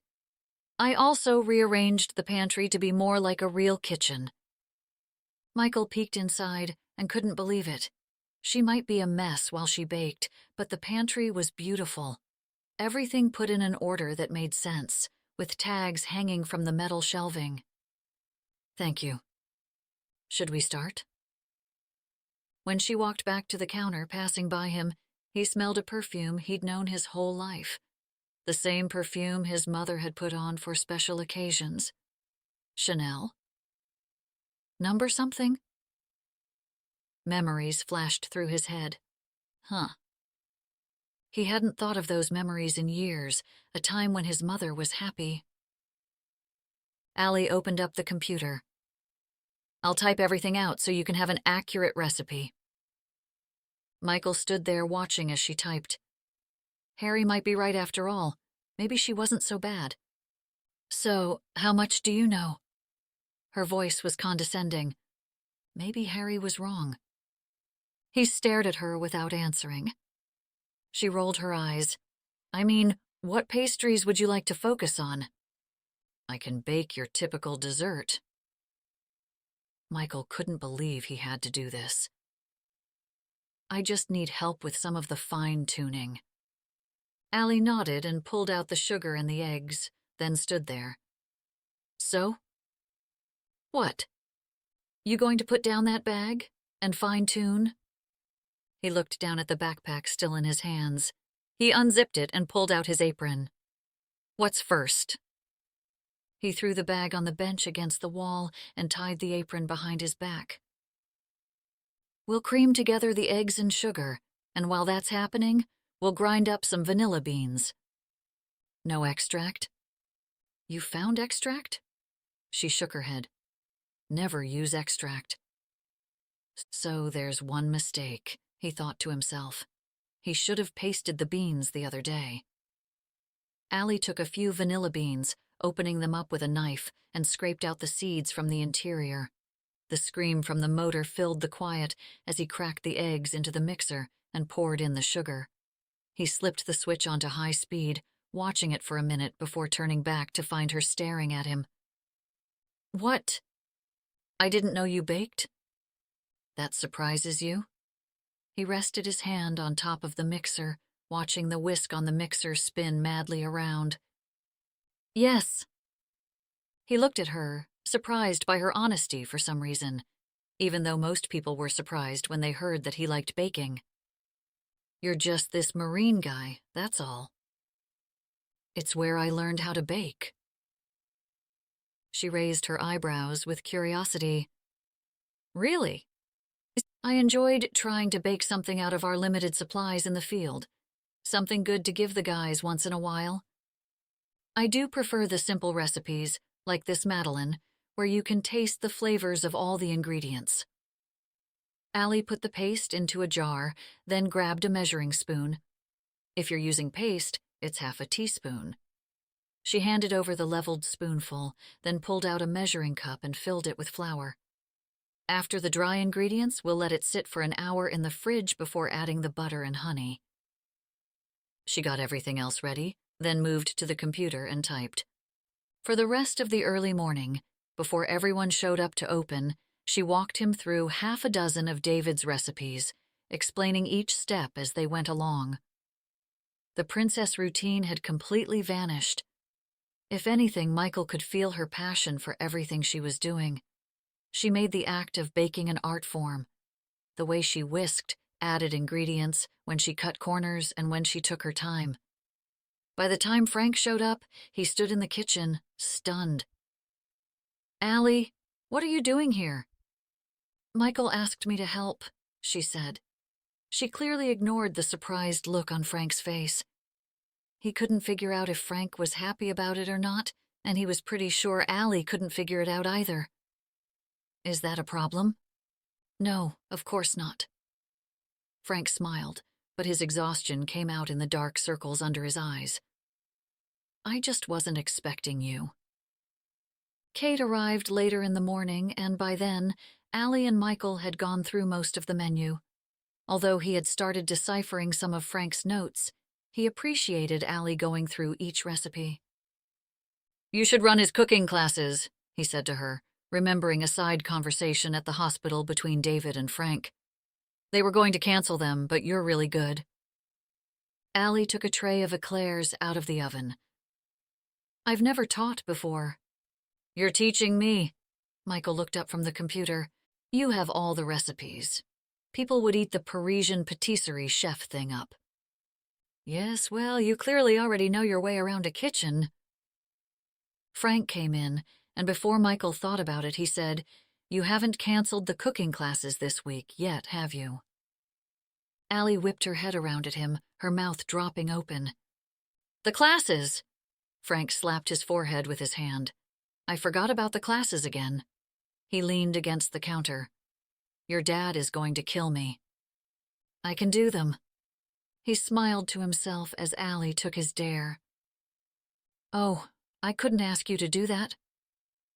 Frank shook his head. "No, I'll just cancel them." Instantly, Allie's face deflated. Her shoulders slowly slumped forward, and then with a nod she said, "Sure, no, that makes sense." "Allie would be great," Michael shot out. He examined Frank, trying to figure out his hesitation. "I'd just hate to take up more of your time." "I'm here for a couple of weeks at least," she said. "I could take the next few classes, so you're not canceling everything." Frank nodded. "That would be really great. Are you sure you don't mind?" Allie stood up straighter. "Not at all." Frank smiled. "I'm taking your dad home tonight. I'm thinking of giving him a quiet night, but we would love to have you for dinner tomorrow." Allie nodded. "Sure." "Are you sure you don't mind taking on the classes?" Frank asked. Allie looked around and lifted her hands. "Nope. I'd love to help. I'm just going to finish a few things up front." From Michael's perspective, Frank looked as though he didn't want to impose more on Allie, but as Allie pounded the bread dough, he could tell she didn't see it that way. "So you and him seem to mesh well." "Yeah, we're real bosom buddies." "I know what you're going to say. Something must be wrong with me." Her voice sounded defensive. "Frank's the nicest guy in the world." "I didn't say that." She slapped her hand to her chest. "I'm the difficult one." Michael didn't say anything because he could tell she was going to keep going. "But he avoids me." Michael thought about it. Frank had been up front the whole day, but that's where he worked, so it made sense. She looked away, her eyes catching the other side of the bakery. People I don't even know will tell me he's like family to them, but with me, he's different. Michael rolled his eyes. Oh, save me the pity party.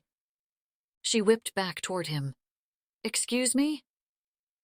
I mean, he's just scared. Michael shrugged. He's scared of me? Scared of bothering you. If that's what you call it. What do you think? I think he still thinks of me as the same teenage girl I was before I left. Allie went from one pastry puff to the next. Everyone still thinks I'm that girl. Everyone sees you as our precious homecoming queen. Ugh, that's exactly my point. Allie shook her head. I can't wait to leave. She picked up the piping bag and began filling the center of the puff pastry with vigor. Like you had it tough in this town, he murmured. Are you kidding me? She overfilled a puff, white crème squirting everywhere. Having your dad married to a guy was not exactly easy in this little town. At least you had a dad or two, Michael murmured. She looked as though she was about to argue, but shut her mouth. She must have remembered his story. Maybe you should talk to him instead of destroying my pastry puffs. He nodded at the dough squeezed between her fingers. She looked down and dropped the mess on the counter. Sorry. She took a seat on the stool. I don't mean to compare families. He shrugged, thinking about his. He thought about his mom, wondered where in the rec room she'd be sitting. He hadn't even seen his dad since he was a kid. He had no siblings. He'd kill for a family. You all just have a misunderstanding. This is more to me than a misunderstanding. She shook her head. This is how our relationship has always been, strangely distant. I think he doesn't want to get in the way of your big, fancy life. Michael opened the oven and slid a sheet pan of turnovers inside, set the timer and shut the door. They just want to make you happy. She covered the puffs with cellophane. I know, but they don't ask me if I am or not. Well, princess, only you can make yourself happy. Allie knew it wasn't her dad's job to make her happy, but she wanted to be at least considered part of the family. Frank hadn't even called her about the heart attack until after the surgery. He didn't want to interrupt her at work. The whole town of Camden Cove, however, probably all stood inside the hospital waiting room as it happened. Now, even though she thought La Patisserie Michelac was where she had been most happy, she found the idea of going back less and less appealing. She enjoyed running the kitchen this morning on her own, making what she wanted, how she wanted, what she thought tasted best, with the ingredients she thought went best together. She enjoyed the quiet rhythm and solace a small kitchen could provide. She hadn't really baked like that in years. At La Patisserie Michelac, she managed the tart station and mostly Jean-Paul's ego. The patisserie had so much business and so many customers throughout the day, she had to push the pastries out, and fast. Never did she get to change the recipe without a huge discussion and a huge consideration on Jean-Paul's part. Never did she get out on the floor and meet the customers. She really didn't miss that part at all. She didn't really want to admit how much more she enjoyed working in the kitchen with Michael. She enjoyed showing him some of the things she had learned over the years, and he actually respected her baking. He also wasn't afraid to spin it his way, but not to upstage her or prove his worth. He was a pastry chef at heart. He may not have been taught by a master baker, but what he had taught himself was impressive. What she liked most about being at the bakery was that she realized she still had the fire inside her that she thought had burnt out. And the fire grew when she heard compliments from the customers, grew more when she experimented with ingredients or saw what else she could do. The possibilities were endless. She didn't miss La Patisserie Michelac, but she did miss Jean-Paul. And Jean-Paul hadn't called. It had been only a few days, but still, he hadn't called her. He didn't miss her, in other words. His sarcastic remark seemed more like teasing when he first said it, but now she wasn't sure if he was ever going to miss her. "So, David must have taught you everything, huh?"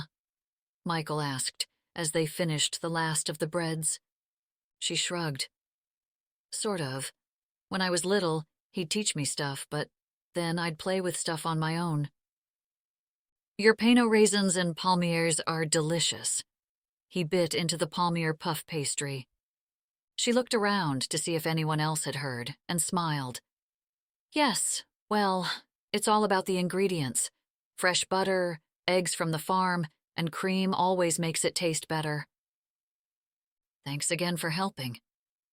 He handed the baking sheet to the kid, whose lucky job of washing the dishes kept him busy all day. She wasn't sure because he faced away from her, but she thought she saw him smile.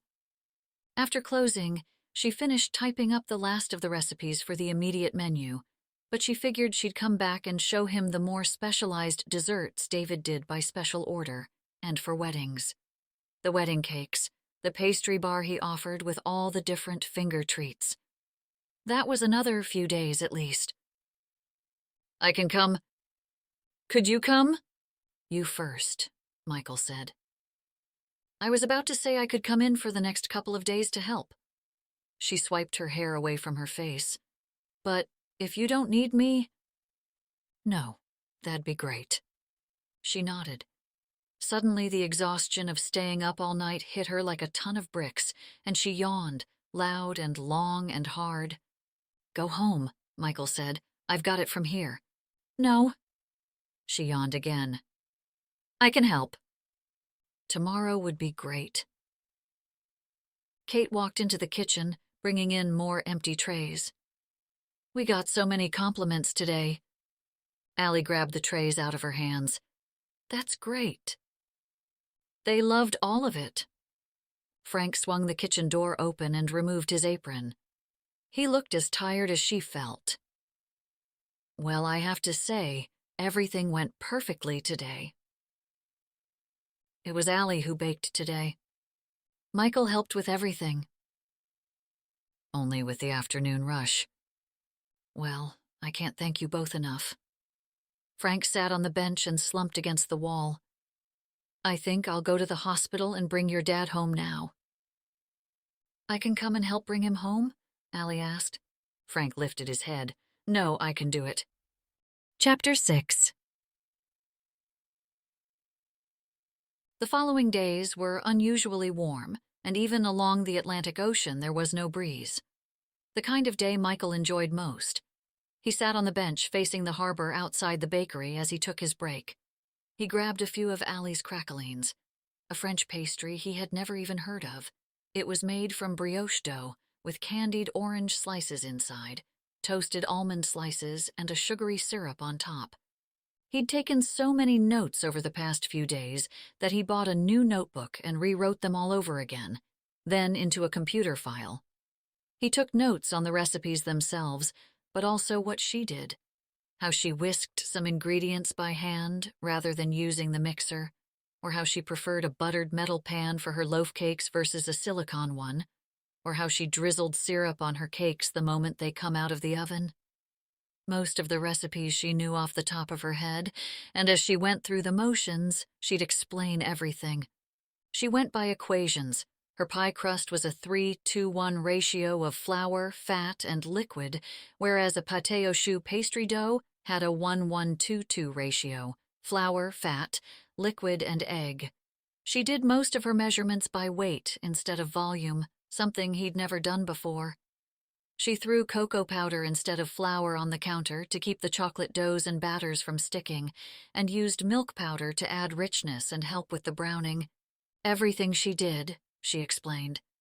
Michael had learned more in the past few days with Allie than he had in the last 10 years of cooking. Something about the way she understood every single detail of creating the pastry was, well, sexy. "What you reading?" Without warning, Allie stood in front of him, blocking the sun, so it made it hard to see her face. He turned the book to its cover. She read the title out loud in a disapproving tone. For Whom the Bell Tolls. He looked back at the cover. Some might say this is Hemingway's greatest work. Ugh, she shook her head. Maybe you should switch off and do some light reading, like Voltaire or Dostoevsky. She giggled at her own joke. He crossed his leg as he took a bite of her pastry, looking up at her darkened face. I thought I was on break. Oh, I figured I'd bother you while you read, and take a break at the same time since the front is covered. She pulled out a salad in a plastic container. Are you kidding me? What? You're eating a salad for breakfast? She took out a swig from her water bottle before answering. What's wrong with having a salad? It just doesn't taste as good as your pastries. She smiled, then poked her fork into the greens. Well, if I ate all I baked, I'd have a heart attack like my dad. Touché. She rolled her eyes. He had found a way to use French phrases throughout the day, purposely trying to annoy her. Besides, salad can be delicious. Not at 9 a.m. He held up the last bite of crackling. And not better than this. She crunched the lettuce and nodded. The cracklings did come out pretty good. He had been surprised by how humble Allie was about her baking. She wasn't humble about much, except her gift. And she had talent, the kind of talent that would get swooped up by the big restaurants and bakeries in the city. She could work anywhere. What surprised him more, from what she had told him, was that she was basically an assistant chef. She should be running her own bakery, not running errands for another baker. I'm going to see my dad after the lunch crowd, then I'll have time to prep for the class tonight thanks to you. She moaned. You'll be great at bossing everyone around. He smirked. Very funny. She had brought up the class a few other times that morning, and he could tell she was nervous, even though he didn't understand why. What if I helped? Like how? He shrugged, swallowing the last bite of pastry. I could be the assistant, making sure everyone's following along and stuff. She thought about it for a moment. All right, but only if you wear that apron you did the other day. You mean my marine apron? Yes, the one with the camouflage, she winked. Semper Fi. She laughed. It'll keep the Golden Girls at bay. Golden Girls? Have you seen the crowd that takes David's cooking classes?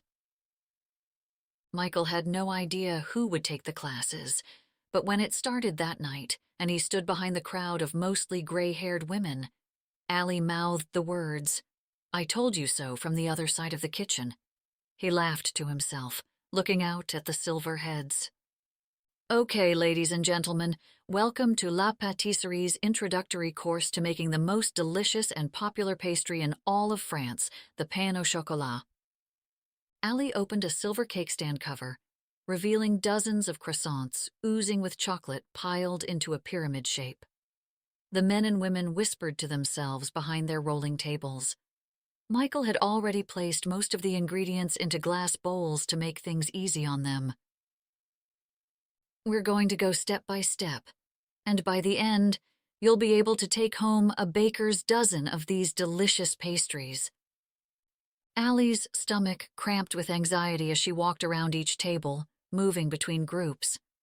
Michael helped a couple who were confused about how to use the scale. Most of the others seemed to be doing okay. A few questions, but mostly they all seemed to be enjoying themselves.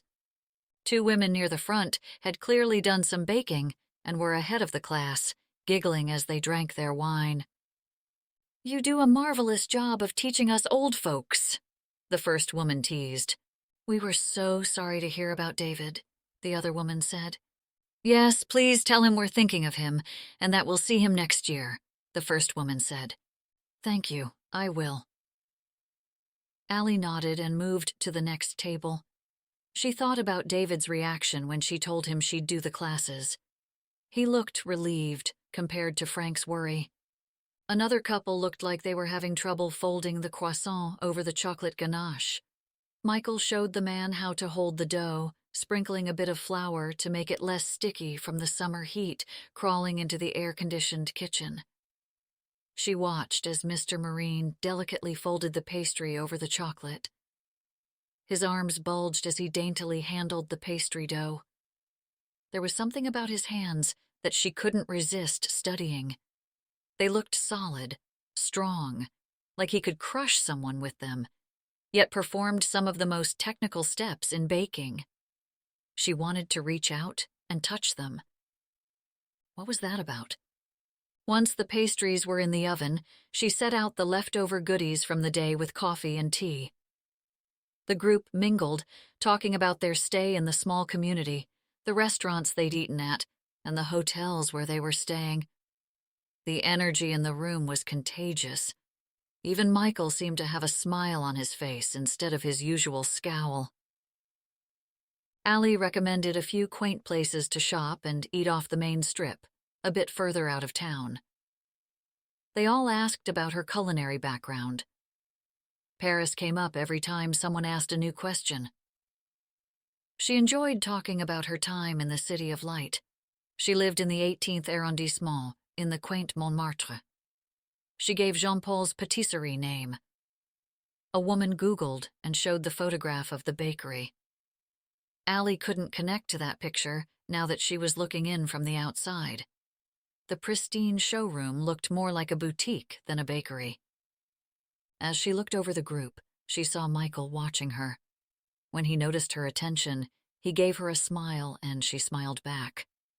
Maybe Mr. Marine wasn't such a jerk. Soon, the pastries had turned a perfect golden brown, with chocolate oozing through the sides. "They look beautiful," someone said, as Allie took the first set of 13 from the oven. Michael helped her box everyone's pains au chocolat, along with a flyer featuring upcoming events. Some finished their wine with the warm chocolate pastries at their table, while others decided to take them to the outdoor tables to watch the sunset behind the harbor. "This was fabulous," a couple said on their way out. "Good luck in Paris." "Thank you." Allie wanted to reach out and hug them all. She'd make sure to do another class before she left. As the last of them exited, Michael filled a bucket of hot water and soap and started washing the tables as she swept. "This was a lot of fun. I'm glad you made me do it," she admitted. Her cheeks hurt from smiling. "I had fun too." Michael rolled one table back into place, arranging the equipment back into order. Allie looked out the window at the summer sun setting behind the trees. The idea of going back to her mom and Martin's place seemed terrible. She didn't want to stay with her dad's. She could hit up Elizabeth, but they were all probably getting ready for bed. She looked out at Michael. "Want to go to the tavern for a quick drink?" He looked up from wiping the last table. "I don't drink." "Oh, sorry." She felt suddenly stupid for asking. "I was just looking for something to do before heading home, that's all. It's weird not having my own place." "My buddies and I have a card game tonight, if you want to join us." "As a friend, right? Not like anything else?" He gave her a look. "I'm not trying to be insulting." She raised her chin. "I just haven't really talked about my boyfriend all that much."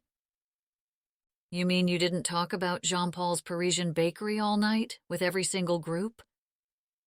"I didn't talk about him with everyone," she mumbled under her breath. He rolled his eyes. "Well, Your Highness, you did a good job. You shouldn't bother talking about anybody's baking but your own." She rolled her eyes, but she recognized the compliment. "So, where's this game?" "Over at my buddy Harry's place." "Harry Wiseman, from high school?" "Yeah." He looked surprised that she remembered him. "With real money?" "No, we use make-believe money." She gave him a look. "Of course, real money." He shook his head. "I can pick you up in an hour." "Is this a formal affair?" "Yes, Princess, you might want to wear your crown." "I was just asking." She shook her head. "I'll go, but only if you pick me up on that fancy motorcycle of yours." He lifted an eyebrow. "Do you think you can handle such a ride?" "Totally." She raced home and showered, excited about the idea of riding a motorcycle. She grabbed her best pair of jeans and stole Elise's leather jacket that she'd picked up 30 years ago at Galerie Lafayette. Just as she pulled out the hairdryer, her phone rang. It was Jean-Paul. She looked at the time. She had 20 minutes, hardly enough time to talk and get ready. She hesitated, but then answered. "Hey, you miss me?" she teased. "Oui." He sounded short. "I had a minute before going in this morning." It was 3 a.m, his time. "You're going in early." "Yes, well, my sous chef is in the States." Her stomach twisted with guilt. "Oh, I didn't realize you had to change your schedule so much." Her cheeks warmed as she stood with her hair dripping. She had wanted to tell him about the class and how well it went. Maybe he, too, could run classes. Maybe she could run them. But she didn't. Instead, she said, "Do you need me to come back?" He didn't say anything, and the more time ticked away, the more anxious she became. "No." He let out a sigh. "You should be with your family. I will be okay. I can come back sooner than my original plan.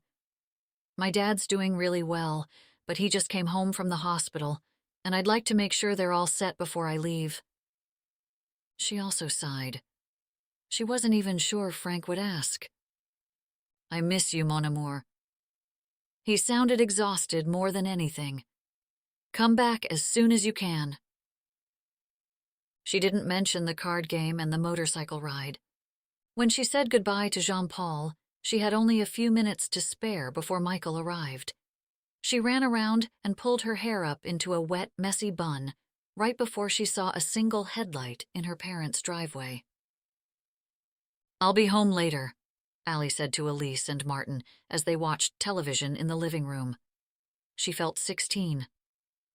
"Make sure you bring a key," Elise said as Allie stepped outside. Michael came up the walkway with a helmet in his hands.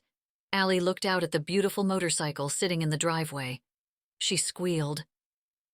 "I've always wanted to ride an Indian FTR." She grabbed the helmet out of his hands and put it on as she ran toward the bike. Michael climbed on first, not hiding his surprise. "You know what kind of bike this is?" "Do you not expect a woman to know?" "No, I expected you not to know." She gave him a face as she put on her helmet. "What's that supposed to mean?" He got on, ignoring her as he started the engine. She jumped on the back, wrapping her arms around his waist, feeling a bit guilty that she hadn't told Jean-Paul, but it wasn't like she was doing anything wrong. It was just a bike ride, with a hot Marine. Michael started the engine and pulled out of the driveway and down the road. The lights of Camden Cove twinkled over the harbor. The ride was smooth as he took the corners and drove through town, the summer heat coming up off the pavement. The wind felt warm against her skin as he cruised down Main Street and swung a left up Pleasant, hitting the hill and going straight up and out of town. She looked behind, watching the town and water disappear. But then Michael sped up and weaved through the windy, wooded roads, the pines and maples too dark to decipher. She could barely see a thing. Each time a car came from the other direction, she'd hide her head against his back and squeeze her eyes shut. 10 minutes later, she held on for dear life as they finally made it to Harry's place, a tiny bungalow situated along the Camden River. Allie jumped off the bike as soon as Michael stopped and took off the helmet.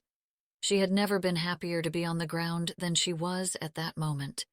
She pulled out her bun, shaking her hair out. She didn't even care what she looked like, just happy to be alive. She handed over the helmet to Michael, who stood staring at her. "What? Do I have a bug in my teeth?" She picked at her front tooth with a nail that felt especially dry. He shook his head, then put the helmet on the bike. "The guys are inside. Michael couldn't keep his eyes off Allie. When she tossed her hair after getting off his bike, he had to physically stop his mouth from dropping open. At that moment, he knew he was in trouble. As they got closer to the door, he noticed Allie's expression change. "Do they mind I'm here?" Allie asked, looking into the window. "Maybe you should have texted him again." "No, Harry never checks his phone. He'll be cool." A loud cheer came from inside, followed by clapping. Michael smiled. "Everyone's here." He opened the door, praying no one would give him a hard time about Allie being with him. Sully and Harry had their backs toward the entrance, facing the television, as the Red Sox played the bottom of the eighth. "Hey guys," Michael said, motioning Allie to follow him inside. "How was your playdate with Queen Hottie?" Sully's voice trailed off as Allie stepped inside. Harry laughed at Sully's blunder, but just sat and stared at her. "Hey, Mikey, you brought company." Sully's Irish face glowed red. "I found an extra player." Harry and Sully stared at Allie. "You all remember Allie, right?" "Well, how could we forget Miss Homecoming?" Sully took the lead, turning on the charm. He offered a seat as Harry continued to stare. "Thanks." Allie sat on the couch. "All done teaching our Mikey here how to bake, then?" Sully asked, sitting next to her.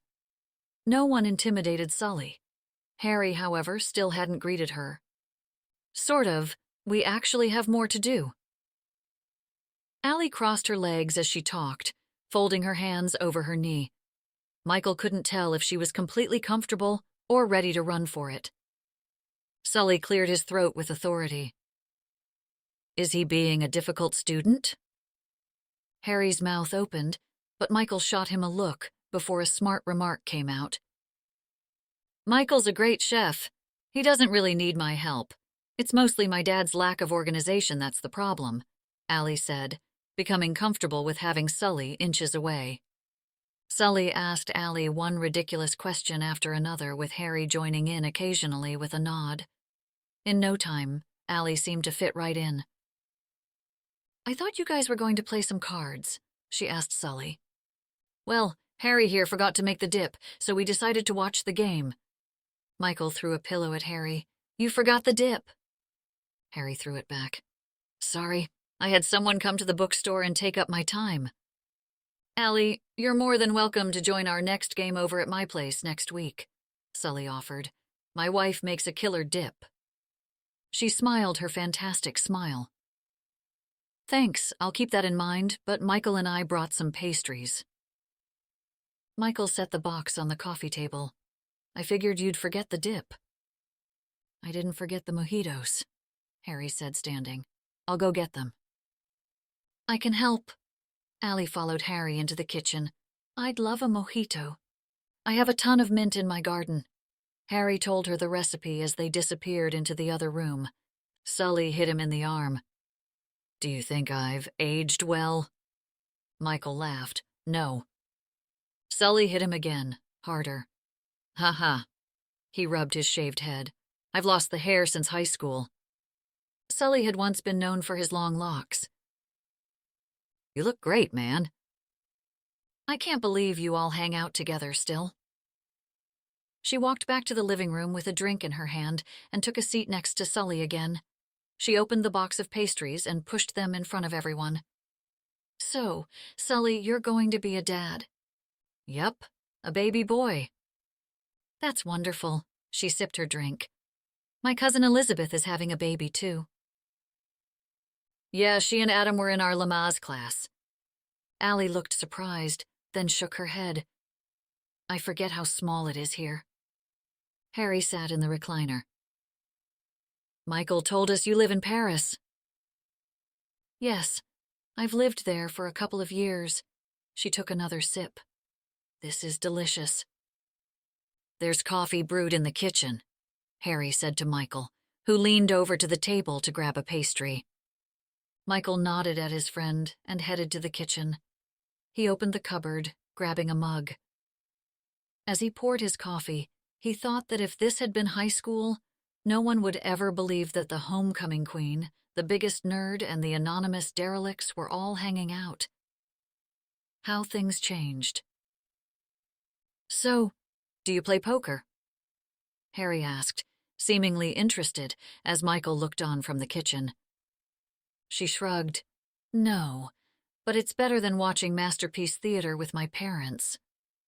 Michael liked the idea of a family hanging out, watching something together. He always assumed families were like his, dysfunctional. He had no memories of his parents ever getting along. Plus, his dad was gone for most of his childhood. "They watch those period drama things." Allie shivered. Sully leaned back on the couch, closer to Allie. "Hanging out with us is definitely a better option." "Watch out for Michael, then. He's a card shark," Harry warned her. "I heard that," Michael said, returning with his cup of coffee. He noticed Allie watching him as he came in from the kitchen. Her blonde hair was tossed over to one side, her tank top showing off her shoulders. A dangerous beauty. What was happening right now? Chapter 7. Allie should probably have said no to the second mojito, but she had been having such a good time, and she couldn't refuse Harry, especially since he needed to finish off the pitcher. Michael drove her on the motorcycle through the woods, and she felt like she was flying like an owl across the sky, the stars streaking against the black velvet night above them. Her head pounded the next day, but when she saw Michael, she pretended to feel great the second he gave her a hard time. "How's that second mojito now?" "Very funny," she said, but secretly checked her breath in the pantry, making sure she didn't smell like alcohol. He didn't let on that she had acted like an idiot. In fact, he said she fit right in with his friends. "It's not every day we have royalty among us." He was teasing, she knew, but she hoped he'd enjoyed himself as well. Frank came bursting in, frantic. "I need help on the counter." He typed on his phone as he spoke. Brittany called in sick. "I can do it," she volunteered. Frank continued to type. "I could probably call Kate." "I'm fine in the kitchen," Michael said. Allie could feel her face warm in anger at Frank's blatant disregard of her offer. Did he really not want her around? Then he dropped his arms to his side. "That would be wonderful, Allie. Thank you." "I broke him," she thought to herself. On the other side of the kitchen, she saw Michael smile. The rest of the day had been busy, being a weekend. Customers poured in from the hot summer sun for iced coffee and a pastry. Frank talked to them all, even the customers she was ringing up. Everyone seemed completely at ease with him, but there she stood, only feet away from her stepfather, and none of his friendly banter was directed at her. Frank actually seemed uncomfortable when he spoke to her, as though he didn't know what to say. When Harry stopped in, she was glad to see him. She had really enjoyed herself last night, and it made being in Camden Cove more tolerable.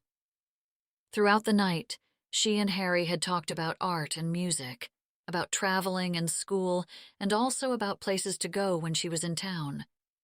He even offered to go with her to Boston. No one brought up the Allie of yesteryear, well, except a jab from Michael here and there. But if anything, it broke the ice with Harry and Sully. Allie wanted them to understand that the old Allie was gone forever. Harry passed a book to her before grabbing a cup of coffee. "Can you give this to Michael?" "Does he ever read anything that's not dismal?" She fanned through the thick book of War and Peace with her thumb. "He's going through a classic stage. One time he had this memoir phase and—" Harry stopped talking as a woman walked in through the door.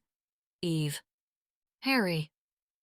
The woman had midnight black hair above her shoulders with sharply cut bangs. She wore dark-rimmed glasses just like he did and smiled sweetly when she saw him. "It's nice to see you." Harry's cheeks flashed bright pink. "Good to see you, too." Allie saw what was happening. Harry had a crush. I was just about to go to the bookstore, Eve said. Oh, I'm sorry I'm going to miss you. Harry stood there, not noticing what Allie did, that Eve also had a thing for Harry. Tom will help you find what you're looking for.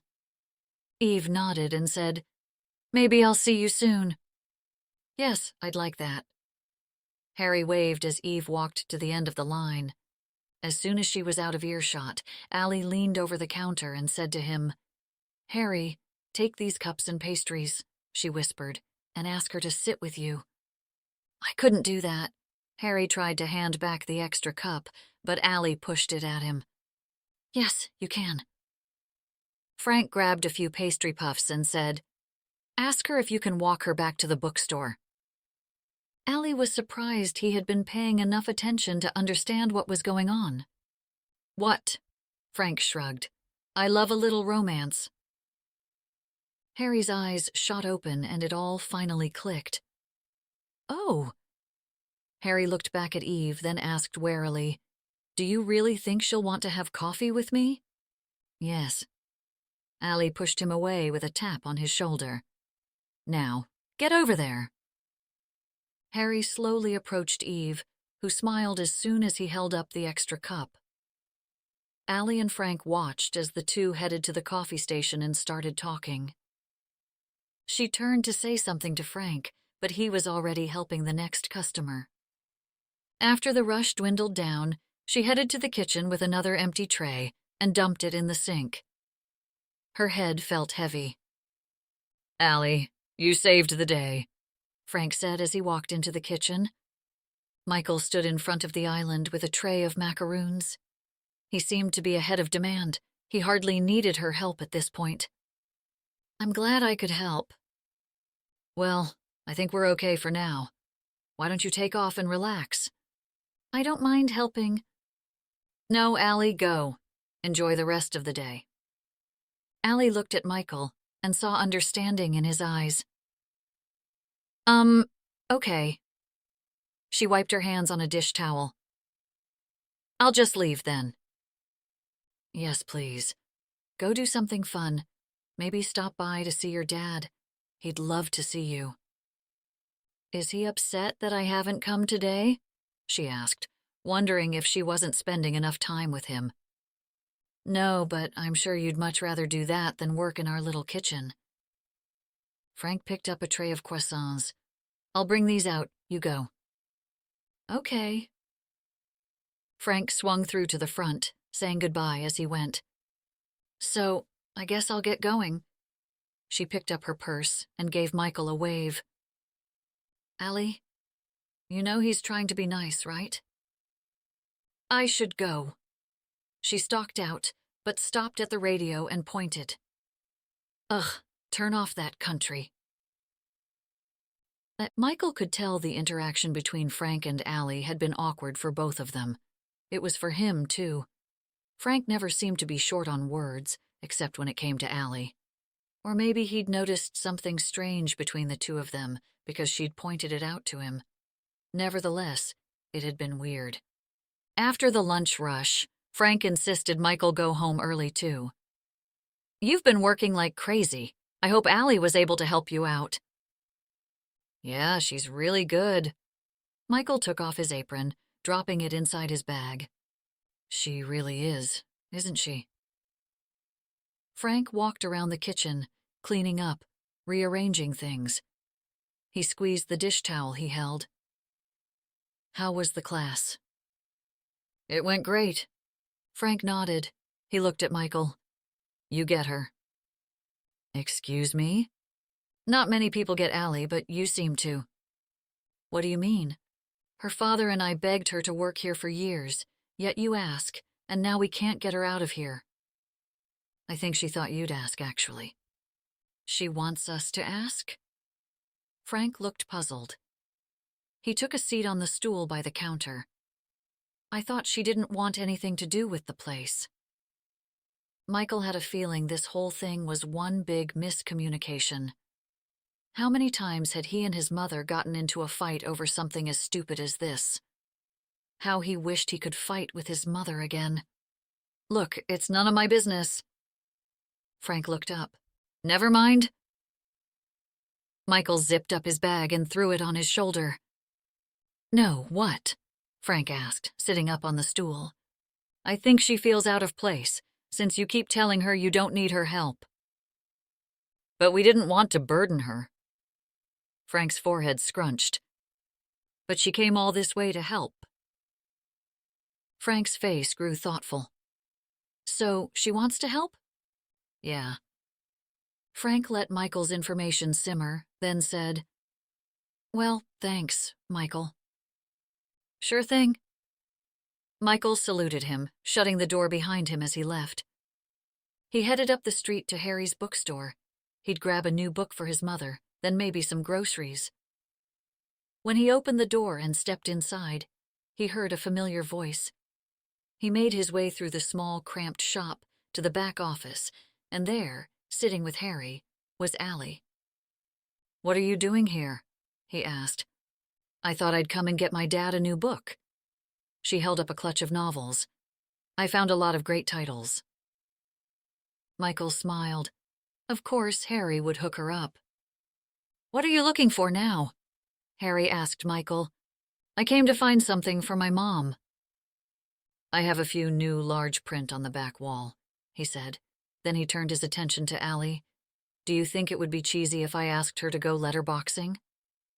Absolutely not, no. Allie squeezed her hands together over her chest. She would love it if that's what she enjoys doing. Michael stopped midway down the book aisle. What were they talking about? Oh, I don't know, Harry said. She might just like books. No one likes books that much, Allie said. If she comes in all the time, and there was no mistaking the look she was giving you in the bakery. What were they talking about? Or who, would be the better question. What are you two up to? He asked. It's nothing. Harry shook his head. It's silly, really. I think I'm just getting the signals wrong or something. He waved his hand in the air. No, Harry, you're not. Ask her. Allie's eyes narrowed at Michael, scrutinizing him. Don't pay attention to him. What's that supposed to mean? Michael said, offended, but not exactly sure why, since no one was telling him anything. Well, the minute you walked back here, Harry started changing his mind and chickening out. I'm not chickening out, Harry said. Chickening out about what? Chickening out on asking Eve out. I haven't chickened out, Michael interrupted. Who's Eve? She's just a customer. See? Allie shook her head. Maybe if you looked for a book instead of eavesdropping, then Harry wouldn't chicken out. How is it my fault that Harry's chicken? I haven't chickened out. Harry brushed his shirt sleeve and said, Eve is a woman who comes into the shop. Michael and Harry's friendship had started in grammar school. In all those years, he didn't remember Harry ever asking a woman out.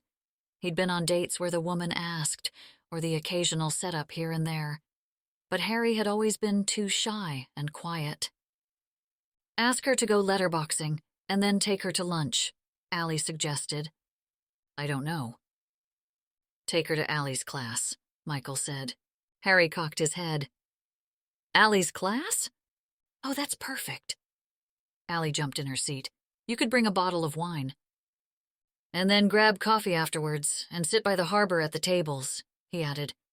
I don't know. What would we talk about?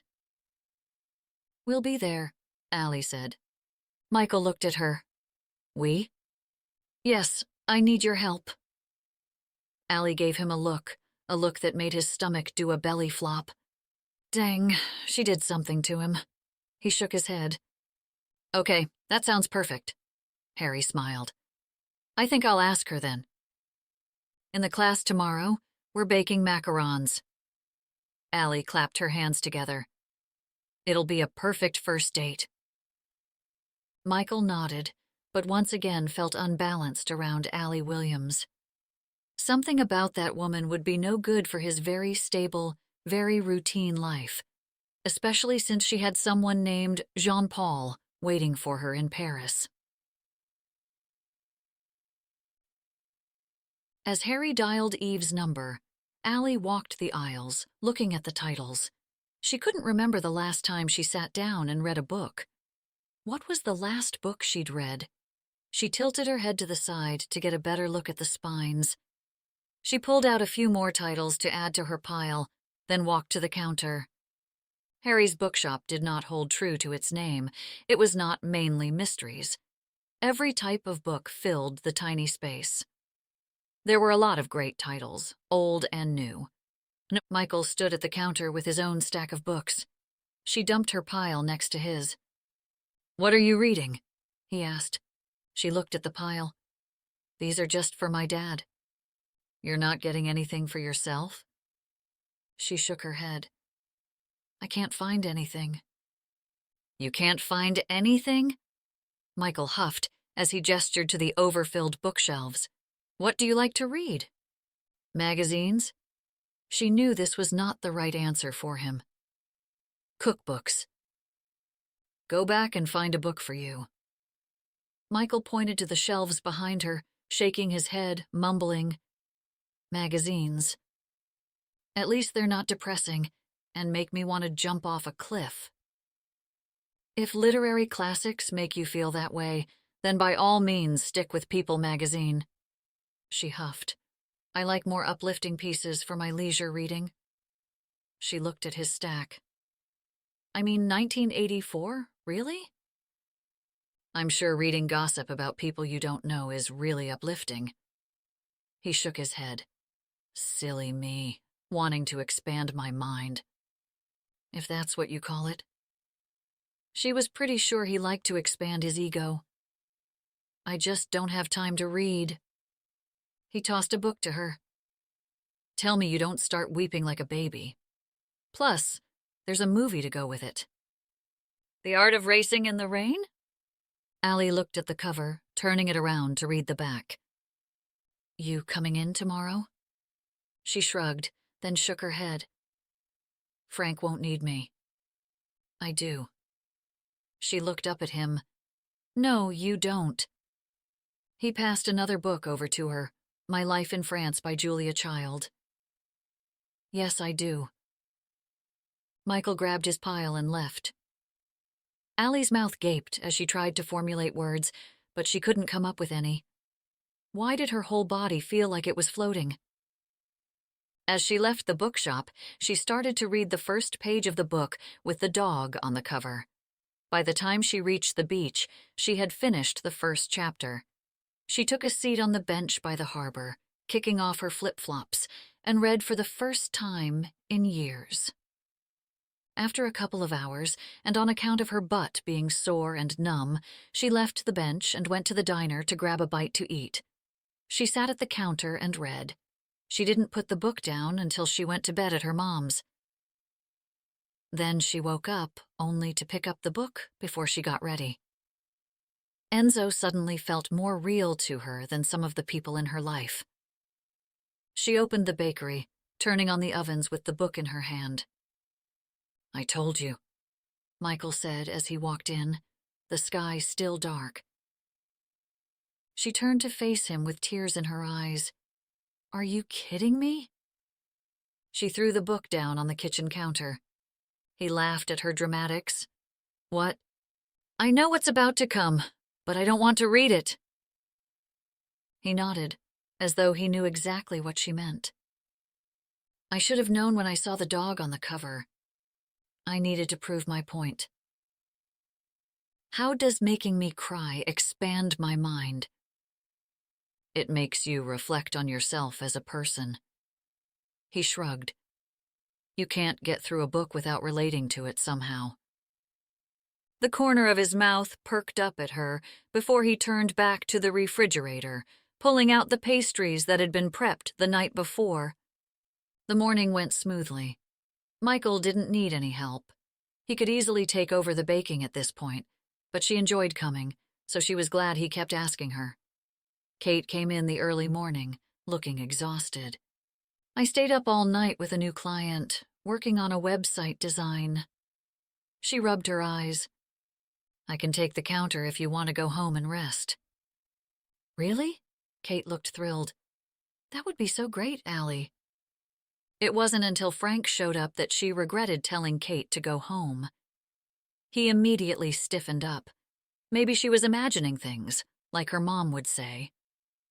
"How's Dad?" she asked. "He's tired, but okay." Frank looked exhausted. "The visiting nurse is coming this afternoon. Do you need help?" Frank started to shake his head, and her heart dropped. "Of course not." "You know, I'd love some help." Allie looked up. "Really?" "Yes, I'd love it if you could help close up," Frank said. "But I understand if you can't, since you've been here all day." "I can," she said eagerly. "And tomorrow I might need some help with your dad, too." She looked into the kitchen, and Michael looked up at her. He smiled. She couldn't help but smile back. Chapter 8. Allie got to the bakery earlier than she told Michael to meet her, but he was already there. She found it funny that he was so competitive. She was almost certain he was trying to get there before her. She swung the door open, and the ingredients were already out on the counter. "Today, cakes," she said, as she tied her apron around her waist. She was going to teach Michael how David baked his signature cakes, or really her grandmother Grace's signature cakes. She pulled her hair back with a silk headscarf, her favorite, one of her Grandma Grace's scarves, or Gigi as the grandkids called her. Gigi had given it to Allie one day before church. She'd wrapped it around her head and tied a bow just below her ear. "You look beautiful," Gigi had said, turning Allie toward the mirror. That, coming from her grandmother, who she thought looked like Jacqueline Kennedy, meant that maybe someday she'd grow up to be just as beautiful. "It's all about the timing," Allie said to Michael. Once they started, Michael didn't wait long before he added his own spin to some of the ingredients for the cakes. "I'd like to put a little higher ratio of butter in the batter." Allie trusted his changes, curious to taste the results. As they worked, they moved in sync with one another, the precision almost comedic. Allie smiled to herself, wondering if he felt it too, that they were a good team. "You want to stock the front while I load the van?" Michael asked. He had already boxed most of the pastries for Elizabeth's baby shower. Allie grabbed a cookie sheet filled with fresh eclairs and slid the tray into the refrigerated glass case. She flipped on the lights. A ray of sun peeked through the front window, making the room glow a soft, peachy orange. Allie looked back and watched Michael. She wondered why he wasted his talent being an assistant chef to her cousin Jack. He had a real gift in the kitchen, more talent than most. He could run his own kitchen. He certainly had the drive. Didn't the military give G.I. Joe something or other for education? He could easily get training in Portland or Boston, for that matter. What was holding him back? The rest of the morning flew by, and before she knew it, Michael drove her over to her Aunt Sarah's house for the shower in the delivery van. Her cousin Lauren greeted them outside and grabbed some boxes, carrying them into the house and setting them on the counter. Pink and blue balloons, an inflatable stork, and a handcrafted cradle filled with diapers sat in the middle of room. Allie's stomach soured. Sarah fluttered over to them from the other side of the room. "Thank you so much." Sarah kissed Allie on the cheek and grabbed the cake box out of her hands. She pointed to the table overflowing with finger foods. "Michael, go grab yourself a plate of food and take it with you." Michael held up his hand. "I'm all set, but thanks. It works out perfectly you're here." Sarah fluttered away again, and before Allie could stop herself, she said, "You're coming back afterwards to pick up the platters and stuff, right?" He gave her a look and shrugged. "Sure. When would you like me to come back?"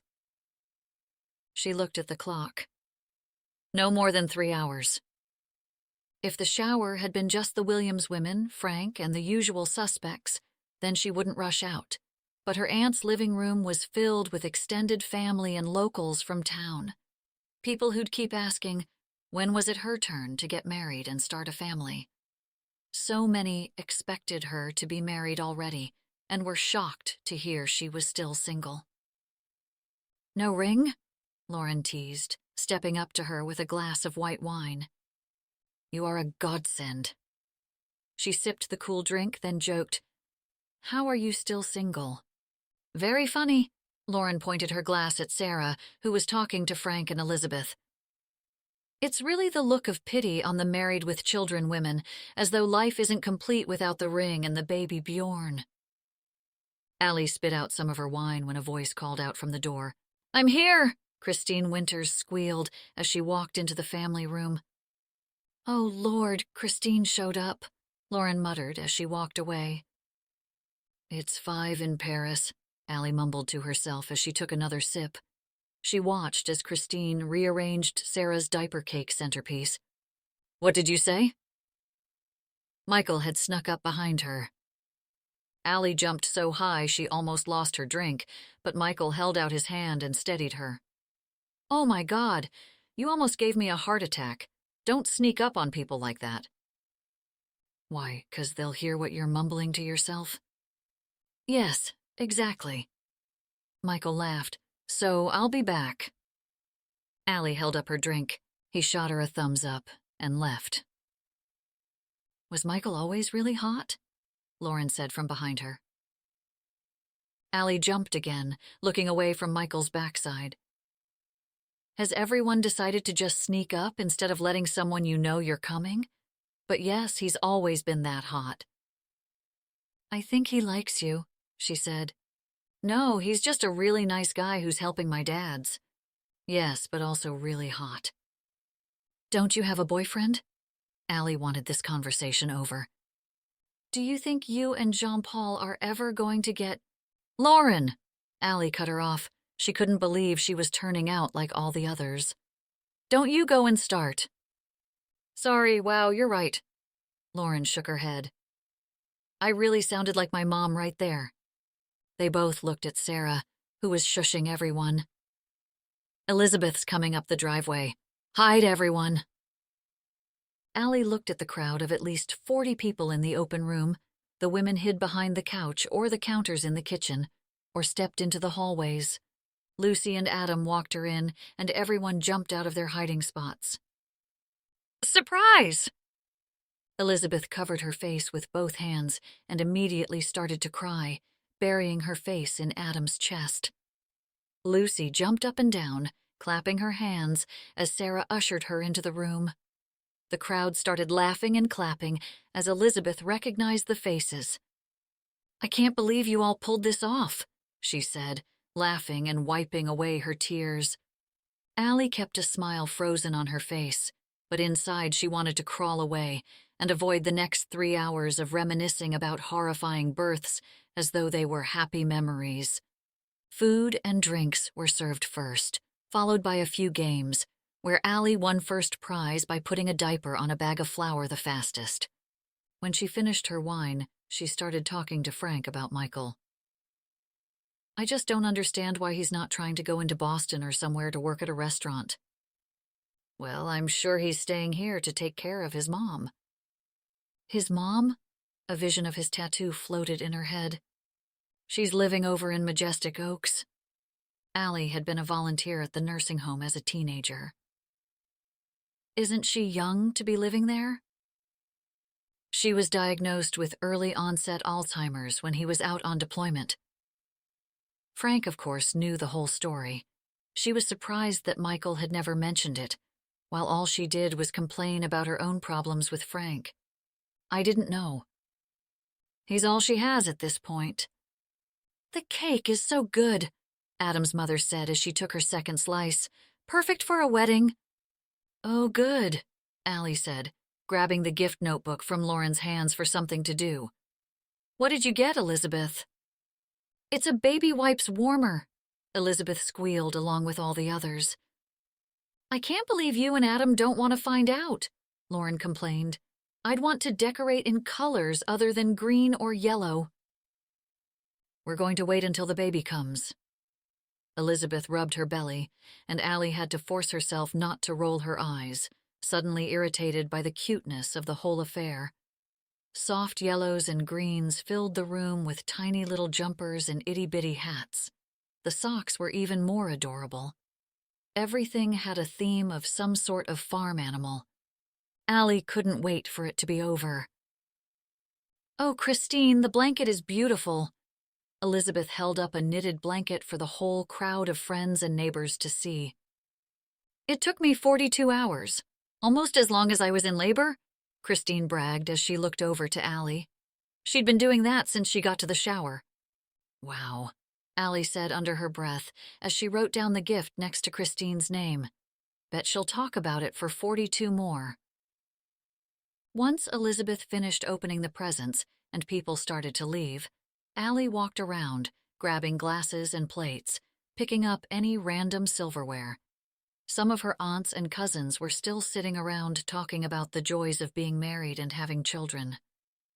First, it was Gigi who told the tale of the boys being born. Then her Aunt Sarah told the horror story of when Matt got stuck and blew. Then Elise told her story of how perfect the delivery had been in Paris with Allie. As the story went, Allie had been rip-roaring and ready to go.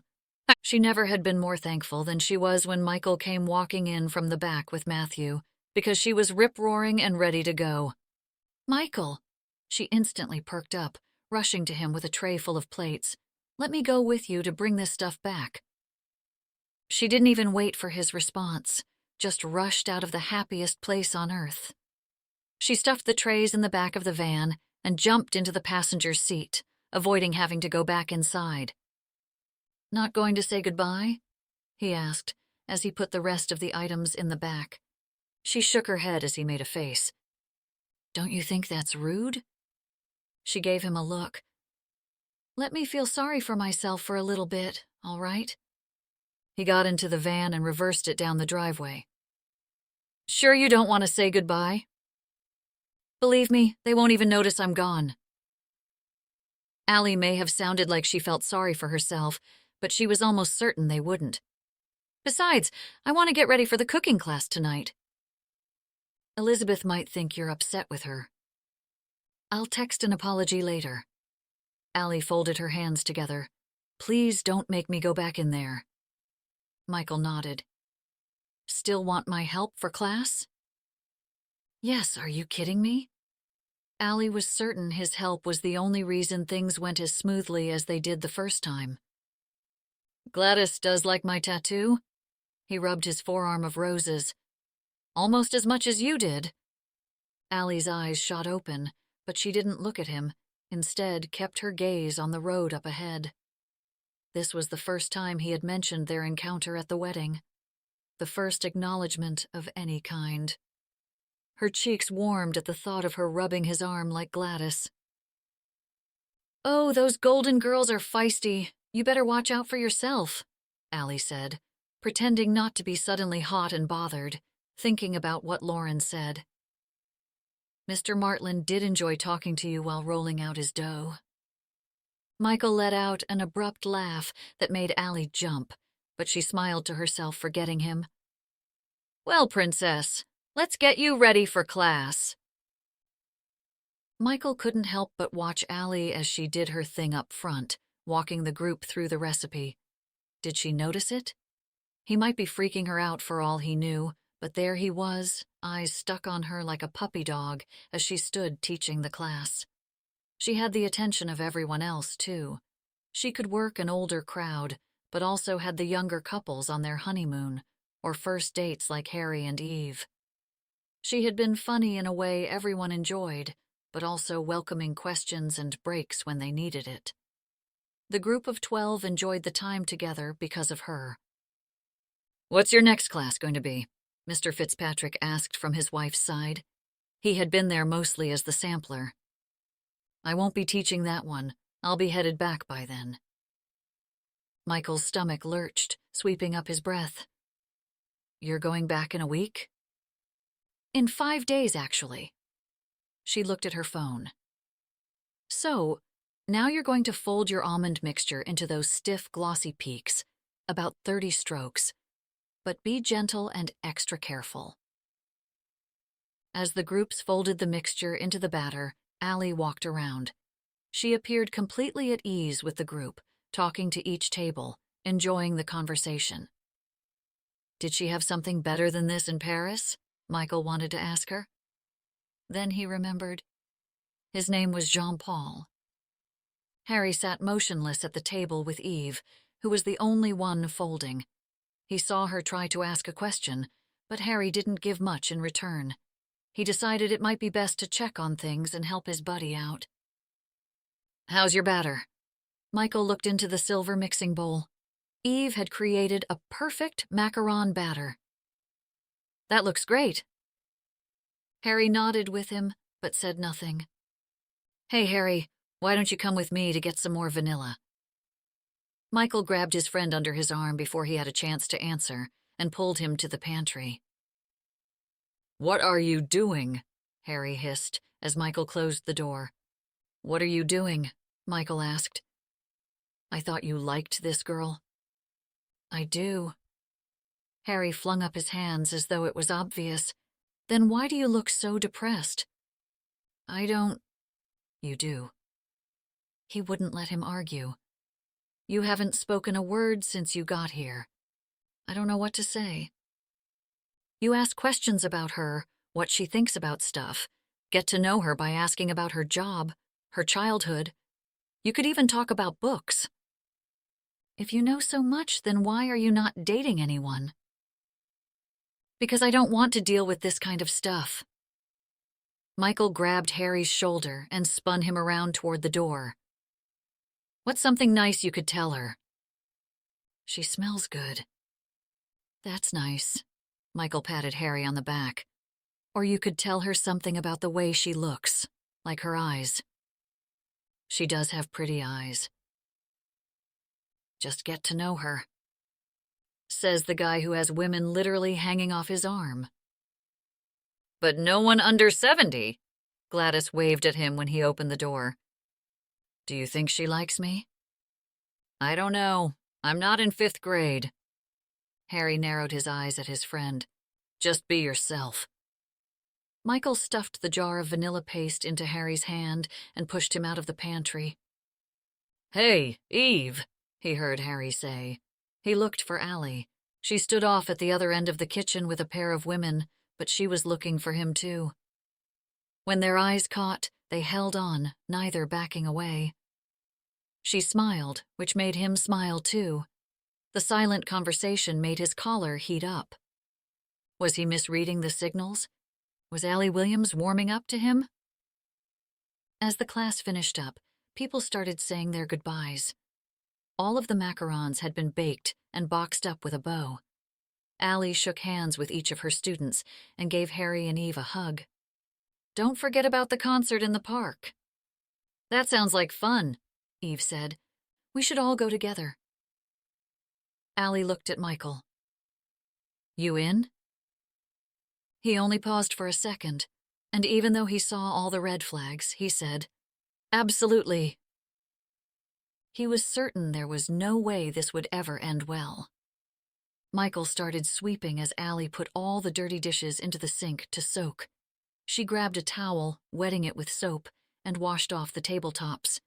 He walked over to David's radio and tuned it to a classic country station. Willie Nelson played in the background as he went back to sweeping. That went great, right? She said, her face glowing. You're really good with the group, he said, resting on the handle of the broom. She smiled. Thanks. She wiped another table, pushing it against the wall. I always hated being in front of people at La Patisserie Michalak. I would stand behind this glass with people staring at me. I forget they're there half the time, and I'm just in my head thinking of the next task, and go to itch my nose, and people are staring at me. Sounds very different. I feel like I'm in a zoo. He swept again, making a pile in the middle of the floor. You should open your own place, or you could always work here. My dad doesn't need me now. She jumped up on the counter, leaning back on her arms. I wouldn't mind teaching. I really like that. You should start your own English version of French cooking classes, for expats and stuff. Michael leaned down and swept the broom under the stove. I bet you'd find a ton of people to take your classes. Maybe. She looked out past him. He could tell she was contemplating it. That would be cool to do, if I could find people who'd want to do it. You should create a cookbook for your classes. You have all the recipes written out. Michael pointed the handle of the broom at David's computer. You could be the next Julia Childs. Or David Lebovitz. Yeah, that guy. Her eyes grew large with dreams. She walked across the kitchen with vigor in her step and grabbed the laptop off the counter. I could talk to my dad about the recipes we've gone through. Plus, I have my own recipes at home. You have more? So much more. Michael clapped his hands together and pointed at her. That's exactly what you should do. She bit her thumb as a smile played across her face. I'm totally going to start planning out my book tonight. She jumped up off the counter and ran to him, giving him a big hug, squeezing her arms around his waist. She leaned back, her face so close to his that he could smell rose oil from the nape of her neck. He lifted his chin to meet hers and moved in to kiss her. She kissed him quickly on the cheek, then scooted away out of the kitchen. I'll see you tomorrow. He dropped the broom and took a seat, gathering himself. Not only had he misread the whole situation, but she'd left him with all the dirty dishes. Allie called Jean-Paul to tell him about all her new ideas. It was early morning there, maybe 5 o'clock, but he'd be awake by now, if not already at the bakery. The phone, however, went straight to voicemail. Jean-Paul, it's me again, she sounded desperate. I had this marvelous idea for a cooking class. I'd love to run it by you, maybe even a cookbook. She hung up, looking out the window. Sleep eluded her again. Allie wasn't a person who needed a lot of sleep. Her energy usually ran high during the last hours of the night or the early morning. She fed off the moon. In an old journal she found in her childhood desk, she wrote down her ideas, starting with her favorite recipe, David's croissant. The simple yet complex buttery pastry had always been her favorite. Then she moved to macarons, thinking of the night with Michael. She hadn't felt that good in a kitchen in a long time. She took a chance he'd be awake too, and texted him. Her phone lit up. Be there in 5. Allie slipped out of bed and got dressed. Tiptoeing downstairs as quietly as she could, she tried to remember which of the stairs creaked so she wouldn't wake her mom and Martin. It was the cat's fault she screamed in the kitchen. To be fair, Leo gave no warning at all before attacking her ankles. The headlights streamed across the living room and she opened the front door, running down the sidewalk in her clogs. It felt like she was sneaking out of the house, like back in the old days with Elizabeth. Except now it was with a guy on a motorcycle and not a 10-speed. He handed her a helmet as she climbed on behind him. I'm surprised you were up, she razzed him, knowing full well he'd already be at the bakery if he wasn't picking her up. I'm surprised you're done feeling sorry for yourself. Not yet, she said over the engine as he drove faster toward town. She hugged his stomach, a very intimate gesture once she thought about it, now feeling a bit uneasy about how she was keeping Jean-Paul out of the loop. He slowed the bike down as he pulled in behind the bakery. The engine cut to the waves lapping against the shore off in the distance and a boat's bell rattling in the harbor. He pulled his helmet off, pushing the kickstand down. She climbed off and removed her own helmet, her hair lopsided on her head. She reached in and pulled out the soft pink rose print scarf she'd bought in Paris. Roses this time? He asked. What? You don't like roses? She teased. No, I sort of have a thing for them. He stared into her eyes with a heat that warmed her whole body. Her heart skipped a beat. Her phone started vibrating. She glanced down. It was Jean-Paul. Holy moly. She looked back at Michael, but he had already left to go inside. Was that something? Or was she misreading the situation? She switched on the lights as she headed to the fridge, leaving the door open a bit longer to cool off. She pulled out a few containers of the ripest, darkest raspberries she'd seen all summer. Today, I think we should bake millefeuille. Michael pulled out the necessary cookware. Sounds great. Chapter 9. The smell of Harry's aftershave overpowered Michael's mother's living room as he watched Harry check himself again in the mirror. He ran a fine comb through his hair, slicking it back with what seemed like a whole tube of gel. I'm going with the Gordon Hayward look. Harry seemed unsure that he'd pulled it off. Are you going to be done before the night is over? Michael asked. I think I made a mistake with this gel. Michael rolled his eyes, but didn't mention how he'd taken 3 tries to find something halfway decent to wear. He'd never worried about such things before, and was annoyed at himself for caring. There wasn't the slightest chance that a piece of clothing would make a difference with a woman like Allie. Harry snapped his fingers and pointed at the mirror. Let's roll. Michael shook his head as he followed Harry out of the house and into his truck. He had offered to drive everyone and would pick up Allie next. I've always wanted to see what this place looked like. Harry leaned forward over the dash when they pulled up the long driveway. I remember when it was built. Yeah, it's quite a house. He drove all the way to the end, waiting for the house to come into sight. Now that's an ocean view. The house clung to the cliffs overlooking the Atlantic Ocean. It had the character of an older house with its dormers and shingled siding, but the house clearly had been built recently, with all the modern amenities. It looked more like a small inn than a residence. He couldn't imagine what it was like growing up in a house like that. Allie ran out the front door with a bag on her shoulder. She opened the front passenger door, even though Harry was sitting next to Michael. You need to sit in the back with Eve. Oh, right. Harry jumped out and got in the back. When Allie sat down next to Michael, he immediately smelled the familiar mosaic of scents, too many to name, but he swore he could smell jasmine. He breathed it in before pulling into reverse. We'll pick up Eve, then head downtown. Allie had turned in her seat to face Harry. Who's the band? The Jack Willow Band, Michael said. Some of those guys had been friends of his dad's, all veterans, just like him. They knew what he went through, why he kept to himself, why a night like tonight could sometimes trigger feelings of rage. Crowds, drunks, stupid people, basically. Even Camden Cove had a few, especially during tourist season. What kind of music? Old country, folk music, maybe some blues. I'm going to love it. She clapped her hands. Michael couldn't hold back his smile as Allie returned to Harry, planning out the night. I have 2 blankets, and Michael will sit with me. Eve will sit with you. You should offer her a seat before sitting down. And... What is this, 1955? Michael asked. He should offer her a seat? Wooing is bad? Allie looked at him as he drove.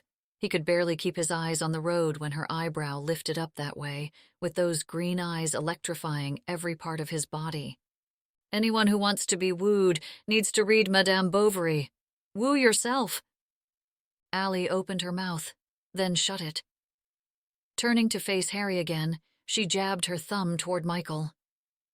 Who brought Flaubert here? Michael let out a roar.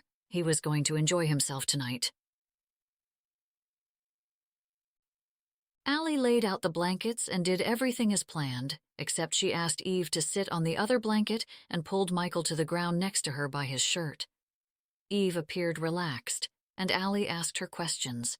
One of her infamous qualities, Allie could talk to anyone. Well, except for Frank. The irony of the 2 chatterboxes being unable to talk to one another wasn't lost on her. Almost all of Camden Cove sat in the square as the band set up.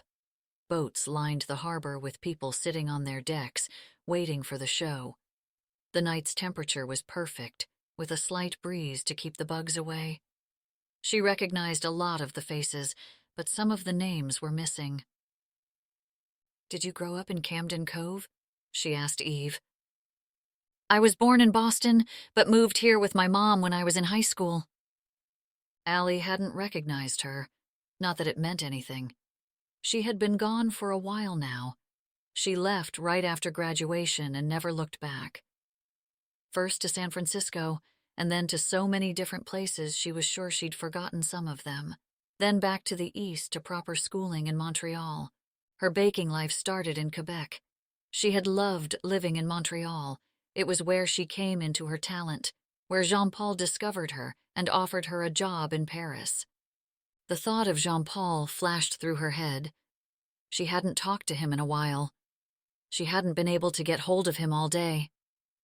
She didn't know if he was that busy or if he was upset. She looked at Michael, who was carrying on a conversation with Eve and Harry, and felt the strange yet familiar flutter in her stomach. Would she tell Jean-Paul about it tonight? Or should she tell him how she somehow couldn't keep her eyes off Michael? Eve turned to Allie and asked, "Where do you live in Paris?" Suddenly, Allie couldn't really answer.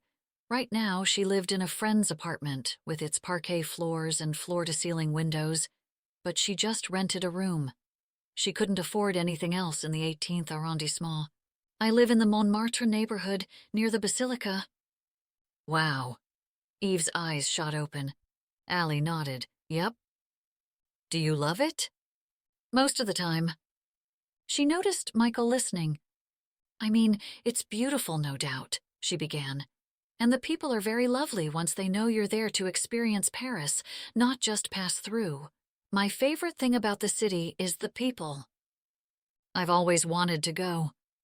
She looked dreamy. "The City of Light." "Me too," Harry joined in. "There's the Bibliothèque Sainte-Geneviève, where Galileo, Copernicus, and Shakespeare spoke. It's in this 6th century building. I've always wanted to see it."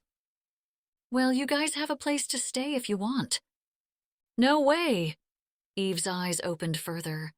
She hit Harry on the arm, knocking him back a bit, but with a smile.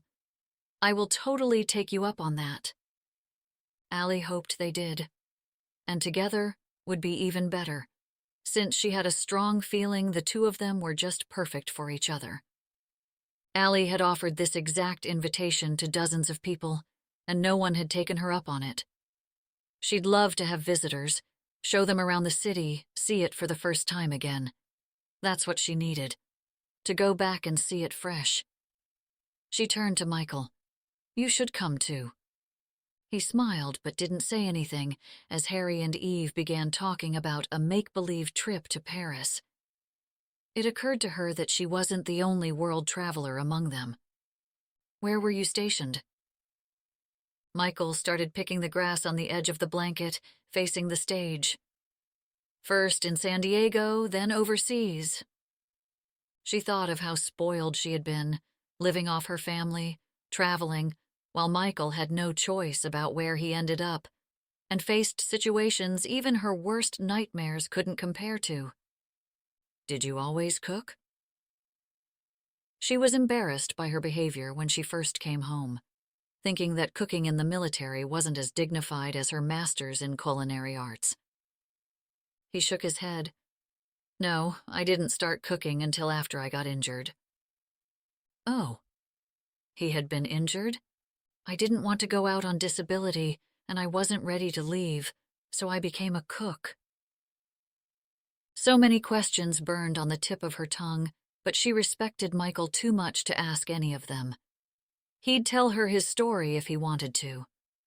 From the outside, she'd never be able to tell he had been injured. He walked straight, no visible scars, seeming completely perfect. Then she realized what they had in common. They hid what was really going on inside. "Did you cook on the field?" He nodded. "Under a tent, in the middle of Afghanistan."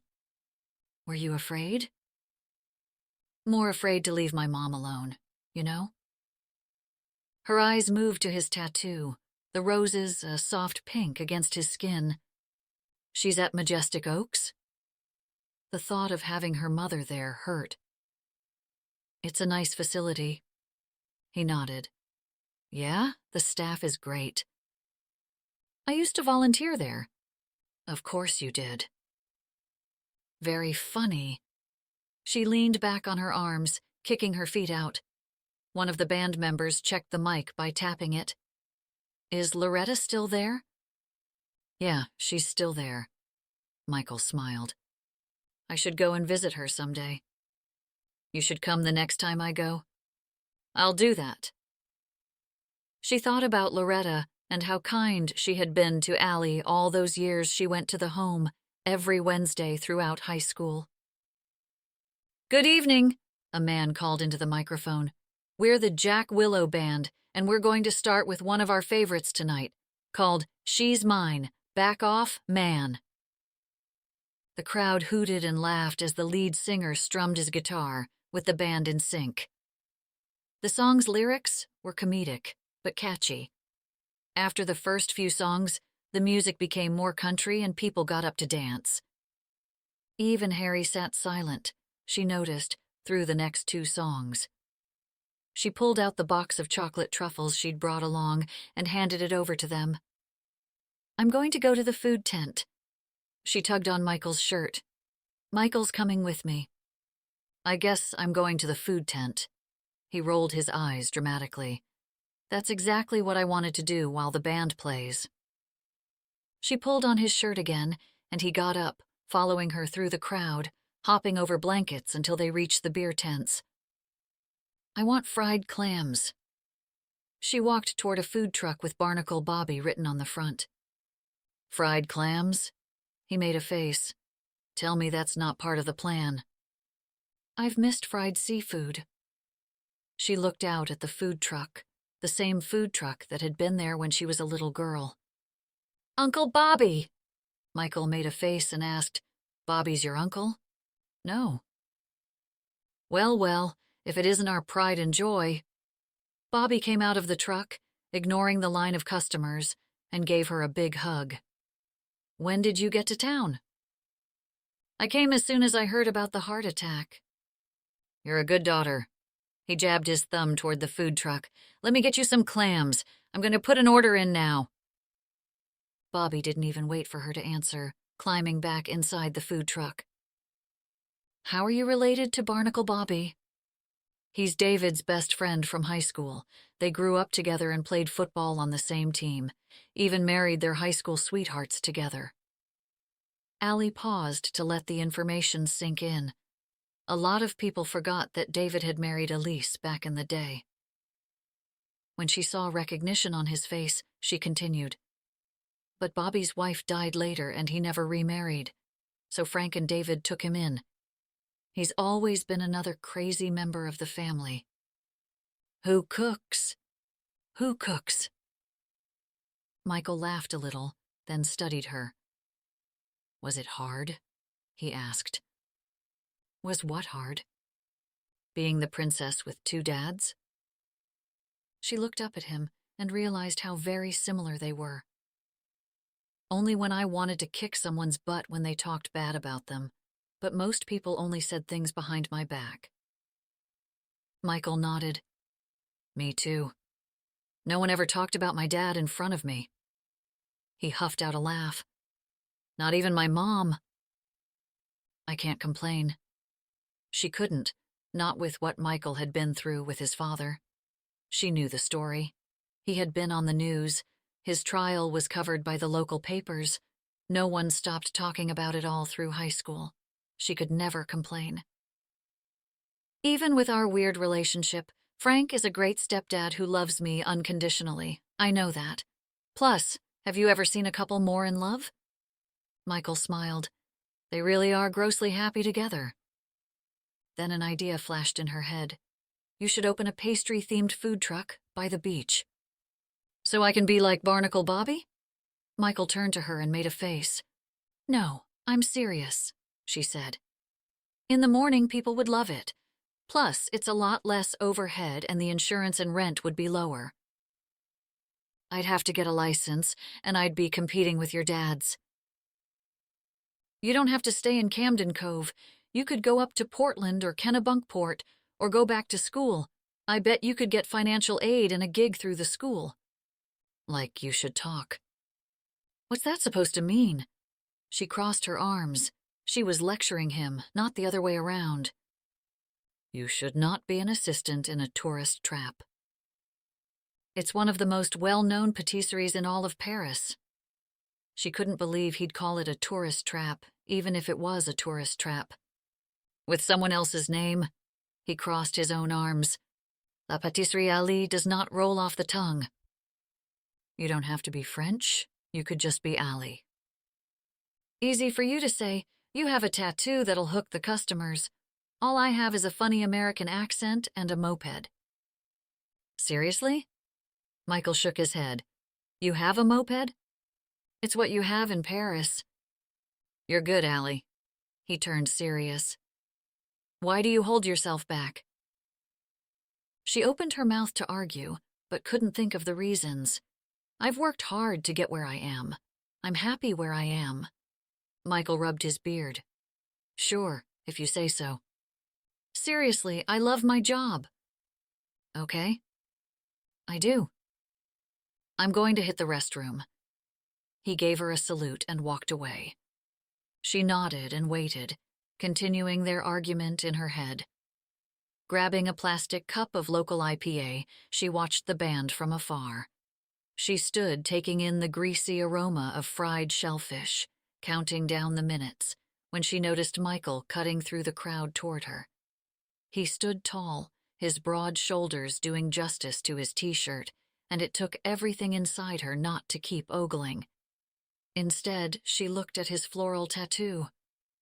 Suddenly, an image of her wrapping around his waist at Elizabeth's wedding flashed through her head, and her cheeks flushed. He gave her a look as though he'd read her mind, a sly grin that spoke a million words.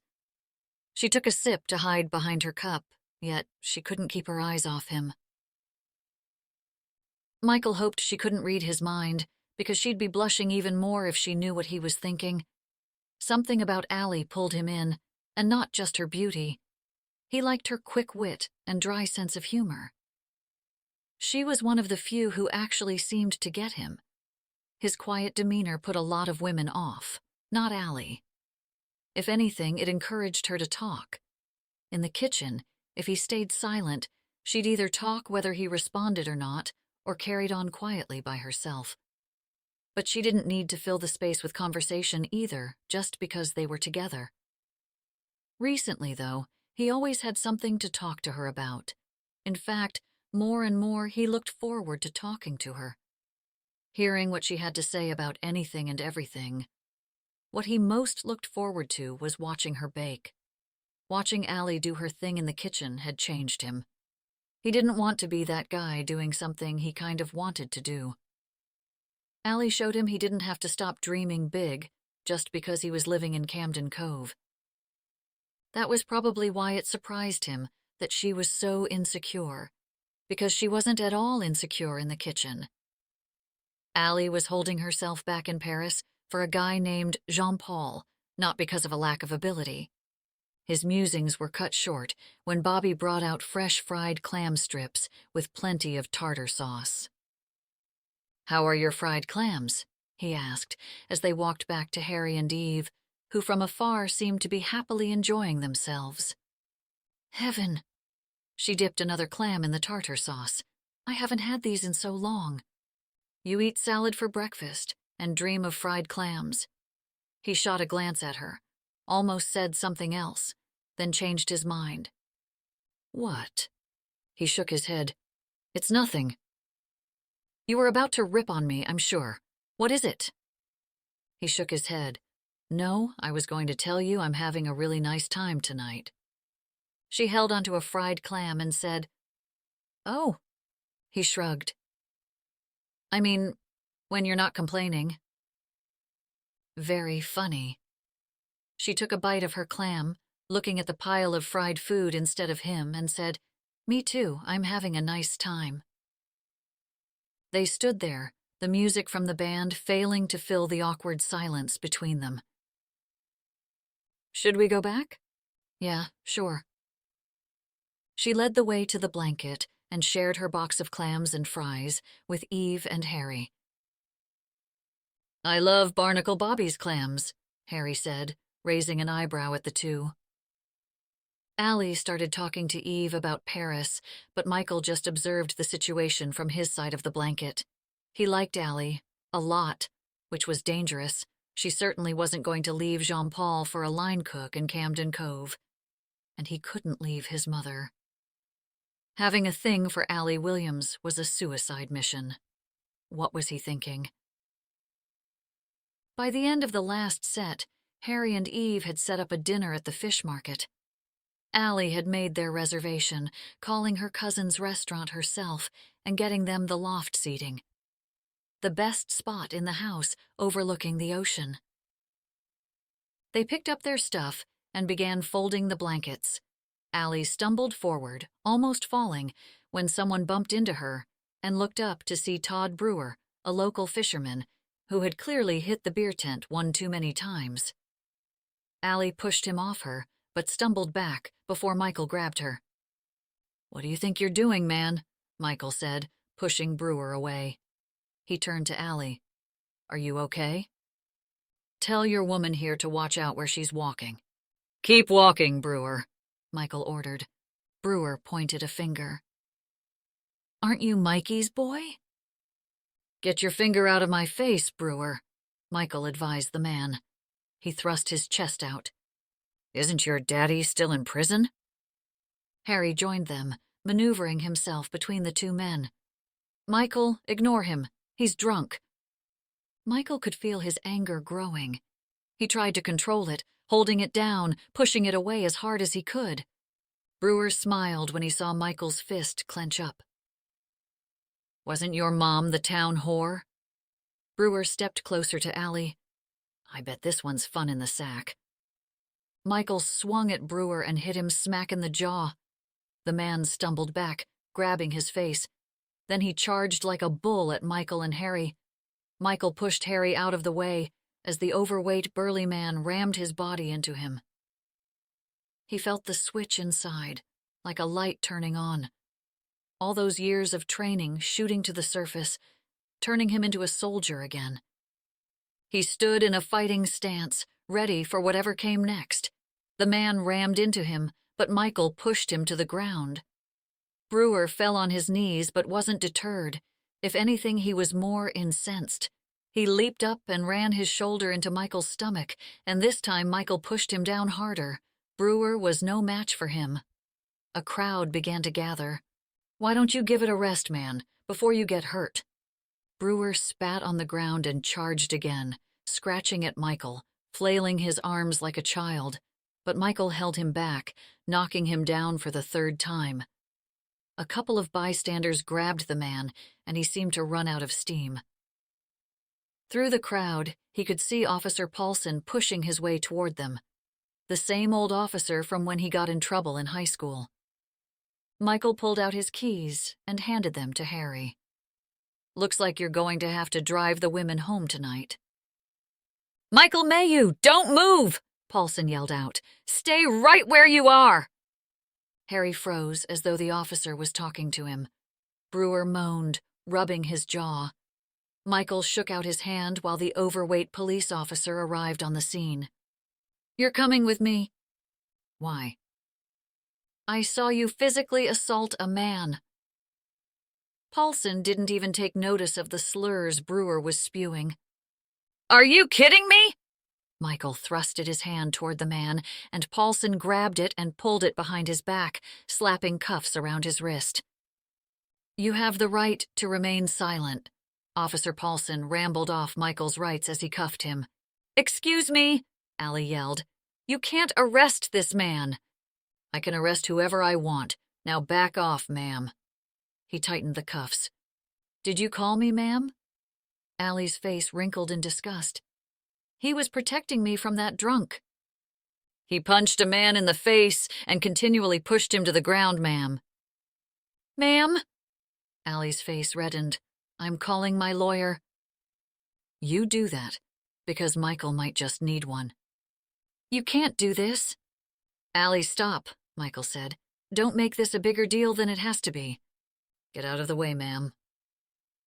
Paulson took Michael's other hand. Michael didn't fight him. It wasn't worth arguing with a man who was already getting too much enjoyment out of the situation. Can you meet me at the station? Allie said into her phone. Allie, stop, Michael said, as Paulson escorted him through the crowd toward his squad car. I'm calling Chief Martinez next, she shouted. Good luck. He's out of town, fishing with your cousins. Allie, go home, I'm fine. Michael couldn't look at her. He didn't want to see her look at him the way she did. What the heck was he thinking, punching Brewer? He shook his head as they headed toward the SUV. Get in. Michael ducked his head as he sat down, his hands now throbbing as the circulation was cut off. Allie ran up to the car before the door was closed. Elizabeth's husband Adam is going to meet us at the police station. Go home, Allie. No, I won't let you get charged with anything, because of me. Go home, Paulson said as he slammed the door. Are you going to arrest Brewer? She yelled through the glass. You, ma'am, are going to be arrested next if you don't stop yelling at an officer of the law. Harry stood in front of Allie and gently pushed her away from the officer. Don't worry, Michael. We're coming. Michael rested his head against the front seat, wishing he could be bringing Allie home instead of heading to the police station. Chapter 10. Jean-Paul called 3 times while Harry drove Eve home, then headed to the station. Each time, Allie turned the ringer off and let it go to voicemail.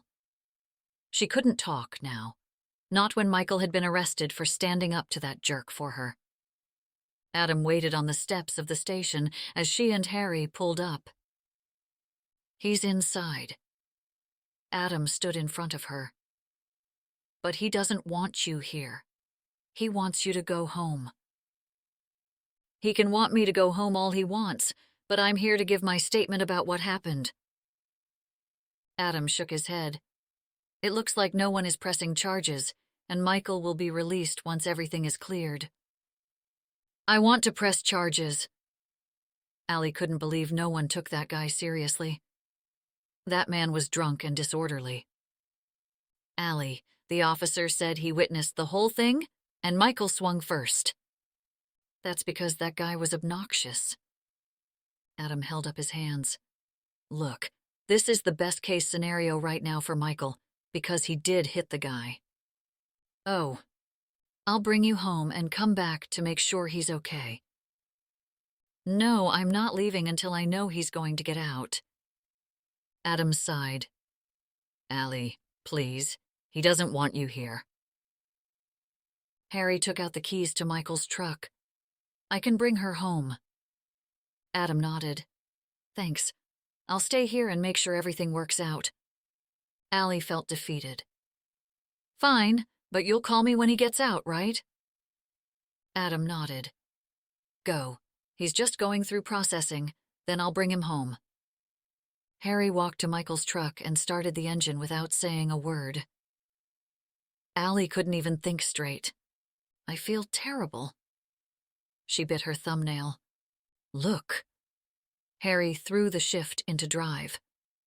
Michael doesn't have a lot of people in his life he can count on. I think he's beginning to like you, and I don't want to see him get hurt. Harry pushed his glasses up his nose. She had never really thought about it like that. I'm not saying he does like you, because Michael is not the kind of guy who would sit in a truck talking about who he likes with anyone. But he's different around you. He's totally different. What do you mean? Like, he went out in public. He sat on a blanket, listening to a band with other people. What are you saying? He doesn't leave the house? Not really, no. Harry blew out. Not since coming back from Afghanistan. Allie's heart sank. He works, visits his mom, and buys books. He'll fit in time for a poker game here and there, but I haven't seen him out, like tonight, since high school. Oh, Look, just make sure you don't lead him in the wrong direction, if you know what I mean." Her shoulders fell. "Of course, I wasn't trying to—" He held up his hand. "I know you're not trying to lead him on. All I'm saying is, be careful." "I will." Adam Cahill was a decent man, Michael realized, as he sat in the police station. Obviously, this wasn't the usual kind of law he practiced, but he performed like a powerhouse, frightening everyone with his command of the law. Adam scared Paulson so much, he didn't even press charges after Brewer passed out. Witnesses told the story of a drunk Brewer falling on top of Allie Williams and Michael stepping in. "It should at least be a disorderly conduct," the officer grunted at Adam. "You have no proof but your own biased account of what happened." Adam had deduced that Paulson hadn't even seen the punch, but heard it from someone in the crowd. "You've got to be kidding me." Officer Paulson had met his match. When Alex Martinez called Adam back, it was no contest. Paulson let him go. Michael had wanted to do more than swing an uppercut. Brewer deserved it. In the end, though, Michael felt bad for the poor guy. He wasn't much different than Michael himself, apart from the drinking, all alone with no one at home. "Brewer, let us take you home." He sat up, squinting. "I don't need a ride." His middle finger jabbed up before he flopped down in his cot. Adam drove Michael home, and after he got out of the truck, he leaned back in. "I can pay you for tonight. I know you were doing a favor for Allie, but I can pay." Adam shook his head. "No, really, I can't stand Paulson, so whenever I can give him a hard time, I enjoy myself." "I don't need a handout. Honestly, what you're doing for Allie and her dads is enough." He waved Michael off. "I'll see you around." "Yeah, man, thanks again." He patted the truck's hood as he stepped away. Adam nodded as he reversed out of the driveway. Michael faced his childhood home. An old New Englander was what people called it. A basic 2-story, 2-bedroom, 1.5 bath with a kitchen in the back. The porch was the best part. He climbed up the steps, wishing he'd just stayed home. He could have sat out there and read until the light from the evening sun disappeared. But he wouldn't have been with Allie. He had grown up in the house, never lived anywhere else except when in the military. He never missed living in Camden Cove when he was away. He hadn't really had any desire to come back, and he'd sell the house as soon as his mother— He let out a sigh as he unlocked the front door. Heading into the kitchen, he flipped on the lights before grabbing a glass from the dish rack. His hands shook, and he slowly squeezed his swollen knuckles as he held the glass under the faucet. Letting out a deep breath, he gripped the countertop, squeezing to control his emotions. This was when he wanted to drink, to stop the inevitable pain, to stop the flashbacks, to stop the anxiety crawling under his skin, to stop the waking nightmares that plagued him. His leg burned. It pulsed as though the bombing had happened only yesterday. The familiar ringing filled his ears as he sat down at the kitchen table, no longer in Camden Cove, but somewhere very far away. Allie lay in her childhood bed, staring at the ceiling, replaying the night. Had she been leading Michael on? Here she was, about to turn 30 for God's sake, and she was still staring at the ceiling trying to figure out the opposite sex. How many nights had she done this in high school? All those broken hearts. This time it wasn't about her heart, although that hurt too. She didn't want to break something she never knew existed, and was now afraid she had already lost. Why did life have to get even more complicated? She had her dream life in Paris. Camden Cove was the place she'd wanted to leave since the day she moved there as a little girl. Always wanting to go back to Paris, the magical city of light, of music, of art, of culture, of fashion, of food as an art form, a thing of beauty. Paris bloomed with beauty in everything, even in Allie. She felt lighter and sweeter when speaking in French. She understood their pace of life and enjoyed their way of living. She had even thought of applying for citizenship. She loved her family, but she didn't belong in Camden Cove. And she loved Jean-Paul. So why couldn't she stop thinking of Michael? She turned on her bedroom light and opened the closet. Switching on the lights, the walk-in closet was illuminated before her. It was filled mostly with her mother and Martin's clothes, but she saw what she was looking for on the top shelf, her yearbooks. She started with senior year, flipping right to the M section. Michael Maylou. He wasn't there. She flipped the pages to see if she'd missed something, but he wasn't even listed. Then she grabbed the junior year volume, and there he was, the small black and white photo. He had a longer, unkempt haircut. Same grin. She could tell that posing for the photo had killed him. He was just as handsome, but she didn't remember ever thinking about him like that back then. Probably because the football players stole her attention. She sat down on the carpet and studied his eyes. The fact was, they had a lot in common. Well, they had cooking, and they had a past that wouldn't leave them alone. But since she came back to Camden Cove, he had turned into someone she enjoyed being around. He was funny and seemed to enjoy picking on her quirky insecurities, but also ignited something inside her that she hadn't even known was there. Michael made her want to be better in all things.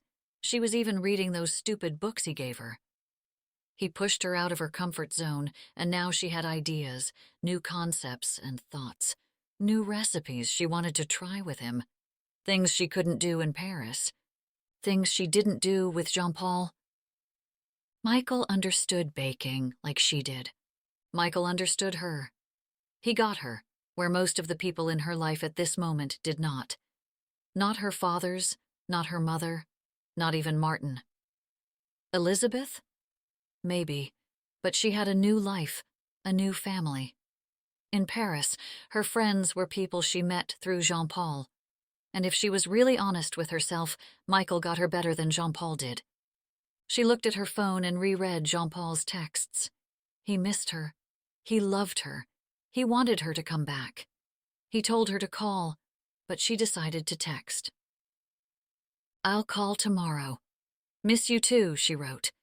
But as she set the phone on her dresser, she decided to send another text, but to Michael. "You okay?" She kept checking to see if he was reading it, but the screen remained blank. The message had been delivered. But by the time she finally fell asleep, Michael still hadn't replied. When she woke, she immediately checked her phone. Nothing. She flung off her covers and got dressed, slipped her feet into a pair of flip-flops, and stole her mom's car.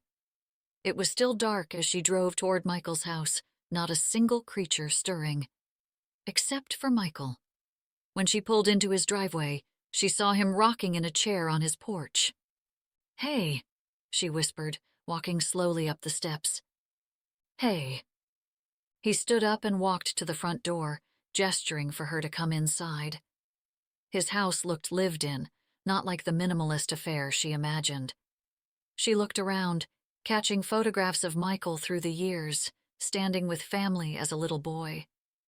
Then she realized that this was his mother's house, the house he grew up in. A crocheted blanket hung on the wall, floral curtains covered the windows, and framed biblical quotes sat on the side tables next to the couch. There was nothing that indicated he was staying there, certainly not living there. "What are you doing here, Allie?" He sounded exhausted. She squeezed her hands together. "I am so sorry about last night. That guy was a jerk, and you stood up for me and then got arrested, and it's entirely my fault." "Allie." He didn't let her continue. "None of it was your fault. I feel really bad." She looked away. He let out a breath. "You don't have to feel bad." "You wouldn't have gotten in trouble if I didn't fuss about the guy." "Allie," he interrupted. "Please, it's fine." She closed her mouth, squeezing her hands together, thinking of what to say next. He stood with his arms crossed, his chest puffed out. She couldn't read him as he stood quietly in his mother's living room. Then she saw his hand, swollen and discolored. She reached out without thinking. "You should put some ice on it." He didn't move, but he also didn't pull his hand away. "Allie, what are you doing here?" She looked up at him, his eyes intense and mysterious, yet she felt safe. She looked back at his hand. "Thank you for standing up for me." She glanced back up, her body flushed with heat as he slowly leaned closer to her, his lips so close she could feel his breath on hers. And just as he was about to kiss her, she shouted, "I can't." He stopped, pulled his hand out of her grasp, and took a step back. Her heart dropped. Why did she have to yell it out? She just didn't want things to get even more complicated than they were. Michael was someone she really liked. "Allie," he said coldly, "you should go." Chapter 11. "Stop following me around like a puppy," David said to Frank as they walked around the kitchen. "Who organized this place? Didn't they see I already have a system?" "You mean the system only you understood?" Frank shook his head. "Allie did all of it, and it's great. I can finally find things." "Allie, you did all of this?" David turned toward her. She just shrugged. "Yes," Frank said, ushering David through the kitchen. "She's been so helpful. I guess I could live with this." David picked through his pantry, checking the new containers Allie had picked up. "You're so traditional." "Sorry?" She swiveled on the stool, picking at a piece of dried flour on the countertop. "You've become quite the chef," Frank said. "Well, she always had been." David turned back to the kitchen and took a seat, already exhausted. He took in a deep breath and held it in before letting go. "Do you think we should ask?" "Ask me what?" Allie looked back and forth between the two, carrying on a conversation as if she wasn't there. Frank nodded. "It's time, David. I just don't want her to think she has to say yes to make us happy." She could see David's emotions taking over. "This pain medication is making me loopy." He dabbed his eyes with a handkerchief. "You said Michael's doing great?" "Ask me what?" Allie said louder, standing. "It's time." Frank rubbed his hand along the counter. "Hello," Allie said. "I'm right here." "What's up with you?" Frank asked. "What?" "You look terrible," David said. She looked at Frank, then back at him. "Sorry, but are you feeling well?" "I'm fine." "Then what's bothering you?" "You two were literally just talking about me as though I'm not here." Allie rolled her eyes. "What do you guys need to talk about?" "Your dad wants to retire," Frank burst out. Allie's eyes widened and she turned to David. "What?" "Don't worry, I'm fine. We'll be okay. We'd like to offer the bakery to you." "What?" Allie sat down on the stool. "You want to give it to me?" "Well, who else?" I don't know. Anyone else in town?" "Allie, stop being so dramatic." David rolled his eyes at his daughter. "We think you'd be great, but we completely understand if you want to pass and continue working in Paris." "Oh. We can run things on the sidelines for the time being and give the responsibilities to another chef." "Like who?" she snapped. "You'd offer it to Michael, right?" Frank looked at David, giving him the told-you-so look. "Yes." She nodded, looking out the window. "I have to think about this." "Of course. I mean, you never talked about retiring and stuff." "I never had a heart attack before." David let out a long sigh. "I know we haven't been very supportive about you being with Jean-Paul, and this is not to get you to move back. We want you to be happy, and if that's in Paris, then we don't want to stop you. But maybe you and Jean-Paul would want to run La Pâtisserie in Camden Cove instead of staying in Paris. She couldn't believe what was happening. She could have her own bakery, or Michael could get his dream job. Then there was Jean-Paul and her life in Paris. When do you need a decision? David shrugged, then looked to Frank. We're happy to wait as long as you need. She nodded, but she knew that keeping them waiting wasn't fair. They needed to know soon. I would have to talk to Jean-Paul. Yes, well, we figured. I can't believe you're offering me the bakery. We believe you'd do great things with this place. Frank wrapped his arms around her. We're sorry we haven't shown it, but we believe in you. Michael had never been more thankful to be off work.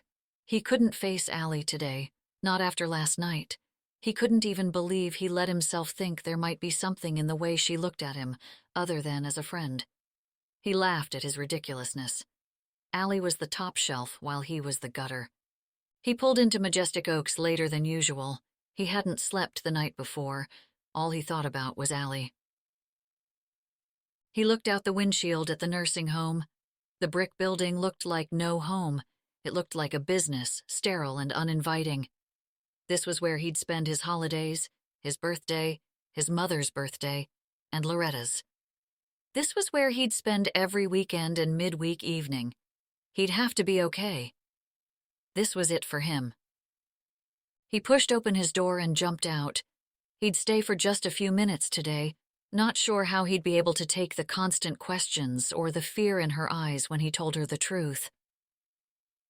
The sliding doors shushed open, and he walked down the corridor. He could already hear Loretta's voice from the nursing station as he stepped into the Alzheimer's unit. Another voice spoke, and he immediately recognized it. When he turned the corner, there she was, sitting with Loretta. Allie, what are you doing here? She smiled and stood. His shoulders tensed. Loretta's eyes slid over to him. I didn't know you knew our Miss Allie. Michael straightened his posture. I work over at her dad's place now. Small world. Loretta fisted her hands on her hips.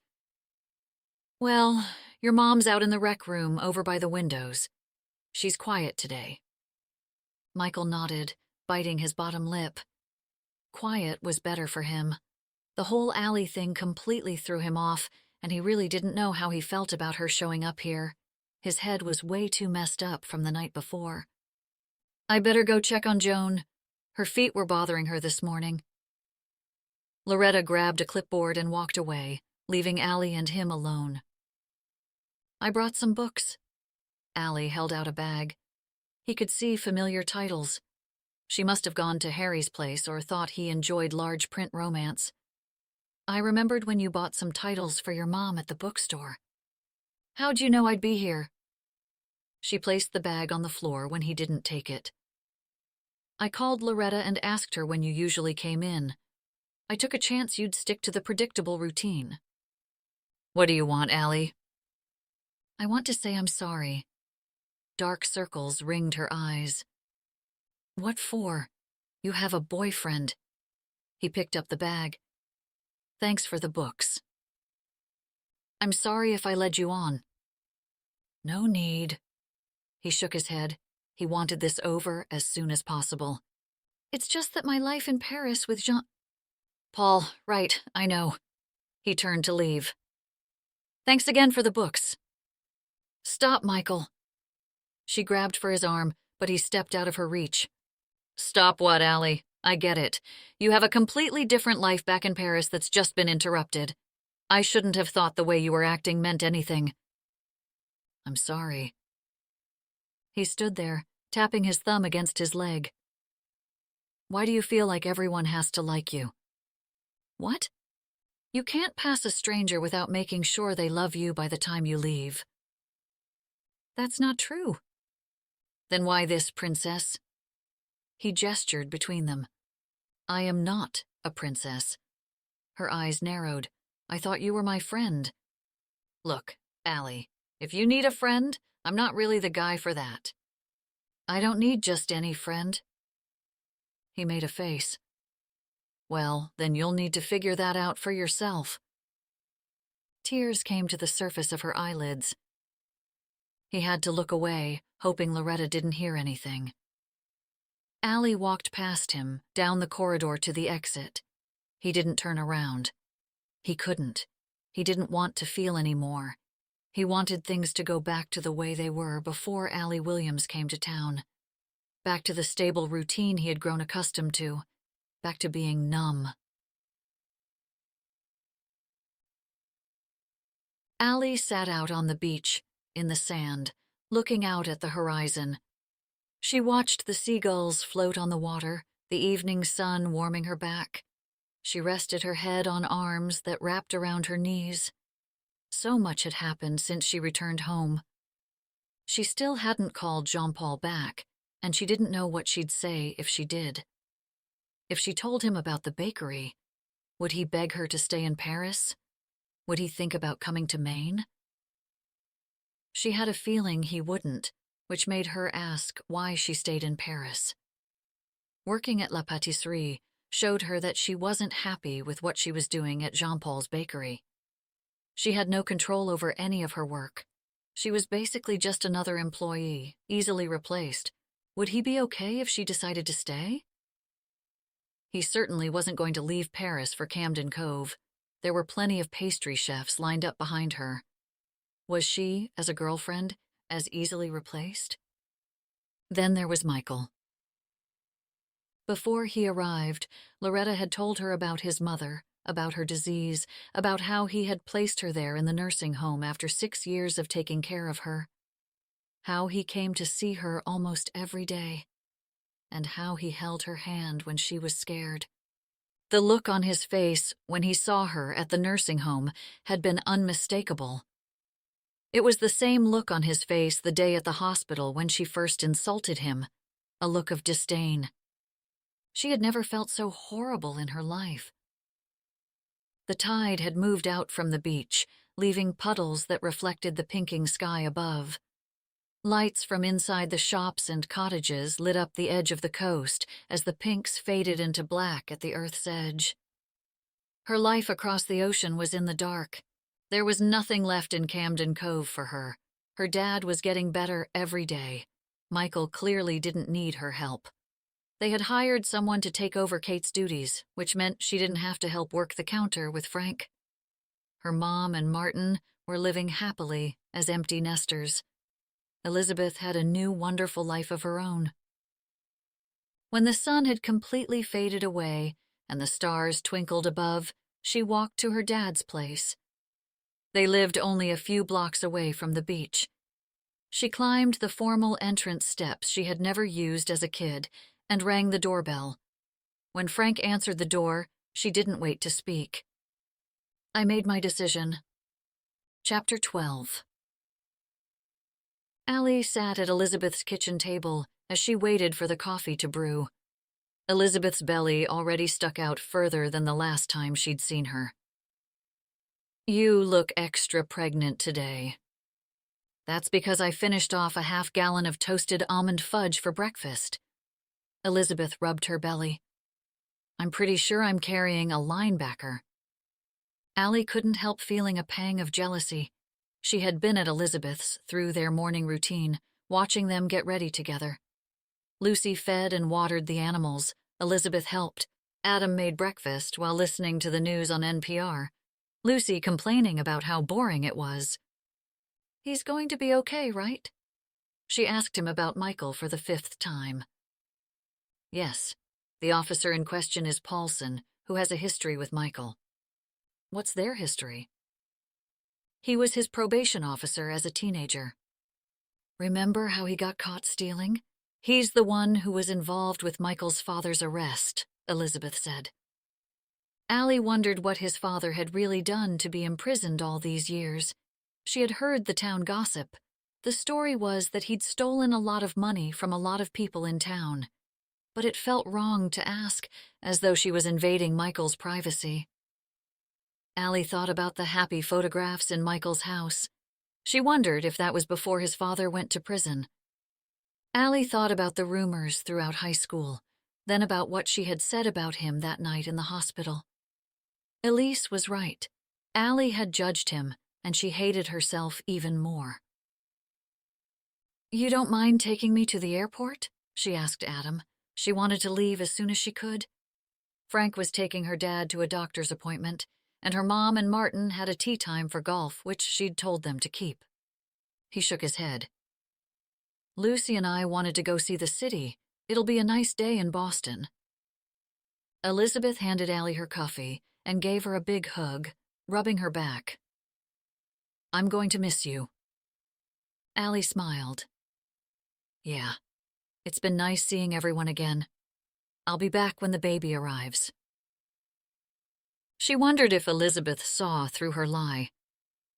The whole ride to the airport, she sat quietly as Lucy filled her in on all the details of an imagined trip to Paris.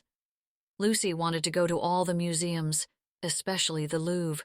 She also wanted to go to the countryside and ride horses. Allie nodded and smiled at the appropriate times, but her mind was elsewhere.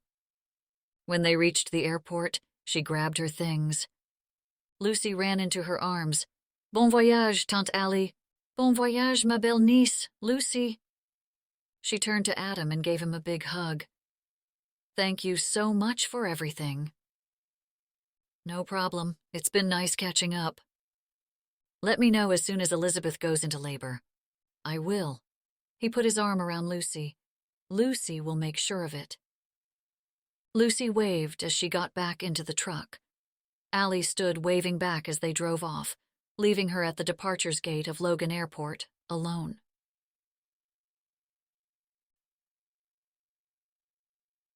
When Michael opened the bakery that morning, he half expected, half hoped to see Allie in the kitchen, but only an empty silence greeted him. He flipped all the lights on and began the prep work, pulling out baking sheets filled with pastries ready for the ovens. By the time the morning staff showed up to open, however, Michael had lost his focus. He could only rehash how he had treated Allie in the nursing home. Cruddy. That was how he'd treated her, and the fact that she didn't show up this morning told him how she felt. Cruddy. He pulled out his phone, about to text an apology, but changed his mind, stuffing it back into his pocket. There was no use apologizing. She didn't need a guy like him bothering her. He was Michael Maylew Jr., the son of a crook, a man who lived in his mother's house with no real future. By midday, he itched to go home. He was unable to concentrate on any one task for long before his mind wandered back to Allie. When David and Frank came into the bakery, he immediately untied his apron, ready to bolt.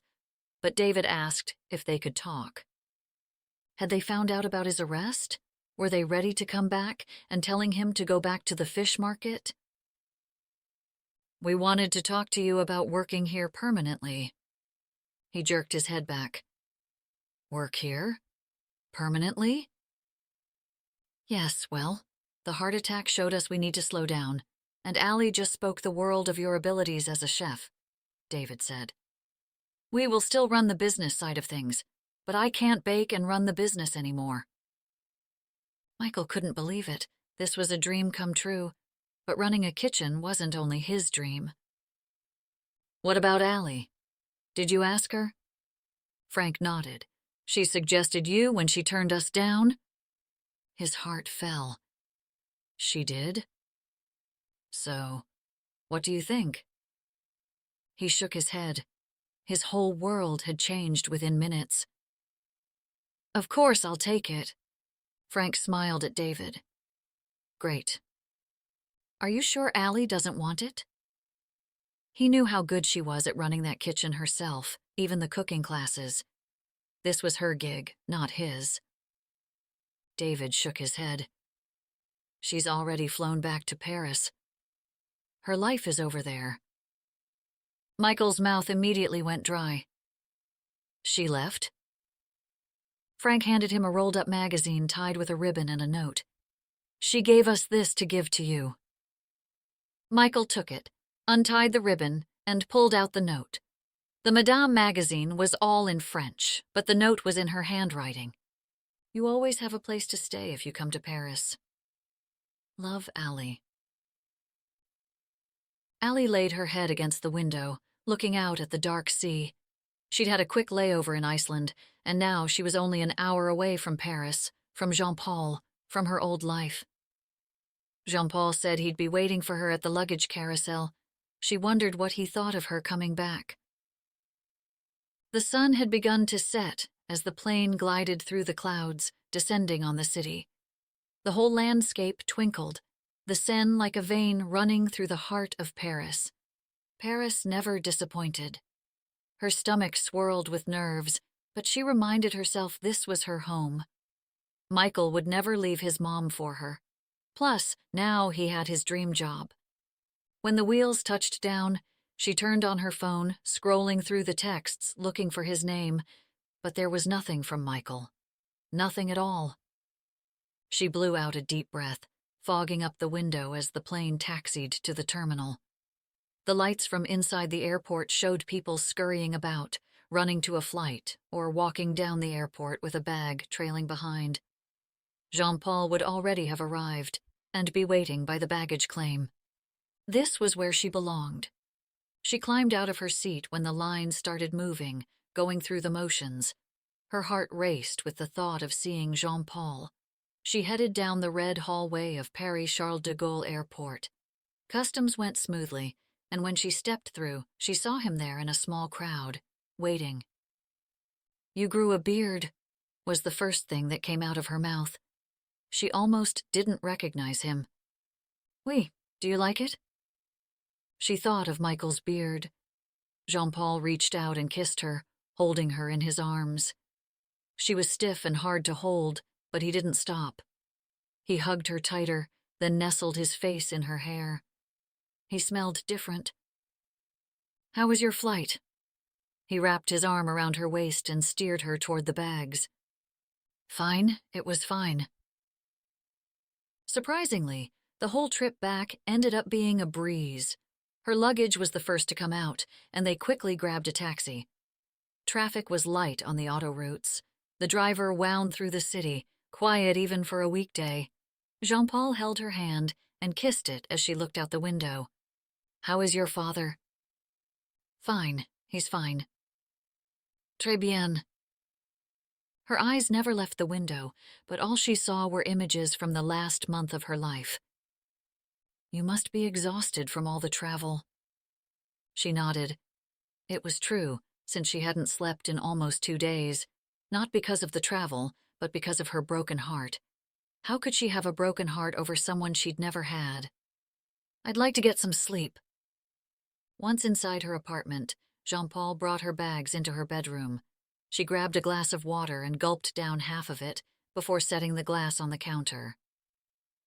"Do you have me on the schedule tomorrow?" she asked. She wasn't going to be able to sit around the apartment doing nothing but live in her head. "Well, I had to move you around now that you're back," he said. Something about the way he said it made her stop and think. "Did you hire someone?" "Well, you have been gone for almost a month, Allie." He flung his hand out defensively. "What was I supposed to do?" "You told me it would be all right." "Yes, but don't expect that just because you're my girlfriend. You get special privileges. That's not fair for those that worked extra shifts because you went home." "My dad had a heart attack." She couldn't believe him. She could feel her face redden, anger building up. "I wasn't on vacation, and you told me it would be fine to go." It was fine. His face softened. He walked over to her, grabbing her hands and kissing her. "Tout ira bien. Everything will be fine." "I'm going to take a shower and go to bed." "Oui," he said. "Come to the patisserie tomorrow and we can get you on the schedule." "Merci," she said, surrendering her anger toward him. "Sorry, it's just been a long few days." She almost told him about the bakery but stopped herself. What did it matter now, anyways? She had made her decision, and she'd have to live with it. After Jean-Paul left, she closed her bedroom and pulled out her phone. She looked down at Michael's last text message. She fell onto the bed, reading the words over and over again. She missed him. Chapter 13. Allie pulled on her white chef's jacket with her name embroidered in black on the chest. When she first arrived at La Pâtisserie Miselac, even though her French had been horrible, most of the staff didn't seem to mind filling in the words she was missing. Over time, her vocabulary grew, and she could get around the busy kitchen just fine. Soon, she started shopping the markets, finding fresh ingredients, becoming a regular. Her station in the kitchen was tart, and she made each one with seasonal produce. It was how she won Jean-Paul over in the first place, in Quebec. She had been a pastry chef at a little bistro in Montreal. Jean-Paul asked his server for the name of the chef who baked the tart. She came out of the kitchen, flattered that someone recognized her talents. She stopped dead in her tracks when she saw the handsome man speaking French in full stream. She had only been in Montreal for a little under a year, and most people spoke English to her. She caught the first words. "Vous avez beaucoup de talent," he began, his hands swinging around in circles as he spoke. "Tu dois travailler pour moi." She didn't know where he was from or where the job was that he was offering her, but she didn't care. "Oui? Ce serait merveilleux." He took her out to dinner the next night and told her all about the pâtisserie he ran in Paris. That night still rang magically in her mind. She thought her dreams had come true, but as she stood in the kitchen of Jean-Paul's pâtisserie, the heart of the bustling machine of pastries, it no longer felt like a dream. At her station, she went through the motions. The young chef Jean-Paul had hired while she was away had been moved to the towering of the divans. He seemed less than pleased with her return. Her friend Margot greeted her when she arrived, but the rest of the staff seemed cooler than usual. She didn't care. She didn't even bother to ask how the time had gone while she was away, because she already knew. It had been the same for the past 2 years. "Tell me you're going out with us tonight?" Margot asked. "Have you seen the new girl? She's a model from the South, named Claudia." She hadn't heard of this new hire, Claudia, but her ears perked up when she heard a woman's giggle in Jean-Paul's office when she returned from the pantry. She slipped around the corner and saw him sitting on his desk next to a woman whose legs seemed endless. She wore the black and white uniform, but it fit like it was made for her. Not frumpy like on the rest of the women out front. Claudia whipped her hair to one side and smiled at her. She stood up and walked out in 4-inch heels, sashaying out to the floor. "She's very pretty," Allie noted, now watching Jean-Paul, who turned toward his desk, shuffling papers. "Oui, she's très belle." As soon as she walked into his office, Jean-Paul dropped the papers and took her hand. He had never been one for romantic gestures, which seemed ironic since he was French. "Tonight, let me take you out for dinner. We can go to Le Basilique." "The place we went on our anniversary?" she asked. She did enjoy the charming restaurant. "Qui sonne très bien." But she didn't look forward to it. After her shift, she walked home, taking the long way to Square Louise Michel and climbing the hill to the steps of the Sacré-Cœur Basilica. Its creamy domes towering over her still made her feel the way she had when she was a little girl. A beautiful insignificance. To think how many others through the history of the world had come to these very steps to find answers to their problems. Her issues were hardly even worth bringing to this sacred space. Tourists filed in and out of the basilica, photographing everything around them. She remembered feeling the same way when she first came as an adult with Jean-Paul, unable to take in the enormity of the structure and the view of the city. She headed to her spot, the place her parents used to take her as a little girl, along the fountain's walls, and looked out. Here, at the highest point in Paris, Allie could see the entire city, but her excitement had dwindled to a faint blip. The bells rang out. The sound vibrated through her chest, and the familiar song pricked tears behind her eyes. She wished more than anything she could have Michael sitting next to her. She'd point out the Eiffel Tower and the statue of Joan of Arc. She'd take him inside to see the dome and the Neo-Byzantine painting of Jesus. She'd buy him a book of the history, then take him to the tiny patisserie down the road called La Gouette d'Or, her favorite patisserie in the city. She'd take them the long way back through the side streets near the cemetery, then back around again at night to see the dome lit up from below. She shook her head, reminding herself that her home was in Paris and Michael's was in Camden Cove. Michael stood outside his mother's home, pushing the lawnmower along the side of the house. He kept staring at the place where he grew up. It didn't mean much anymore, now that his mom had moved out. At one point it was his safe haven, but after his mother got sick, it became a mausoleum, a place where everything that was good and true in his previous life was held, but only on display. He cut the mower, still staring at the house. It was like it had frozen in time. If he could go back 10 years, he'd probably be doing the same exact thing. Some chore for his mother, something to make her happy. But she was never the same after his father left.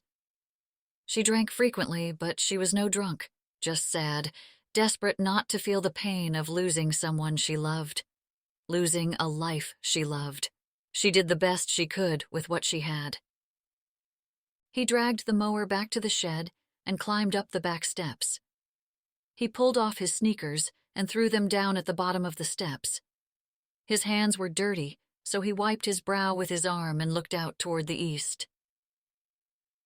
During quiet, clear nights in the winter, he could hear the waves, but the leaves of the trees muffled the waves in the summer.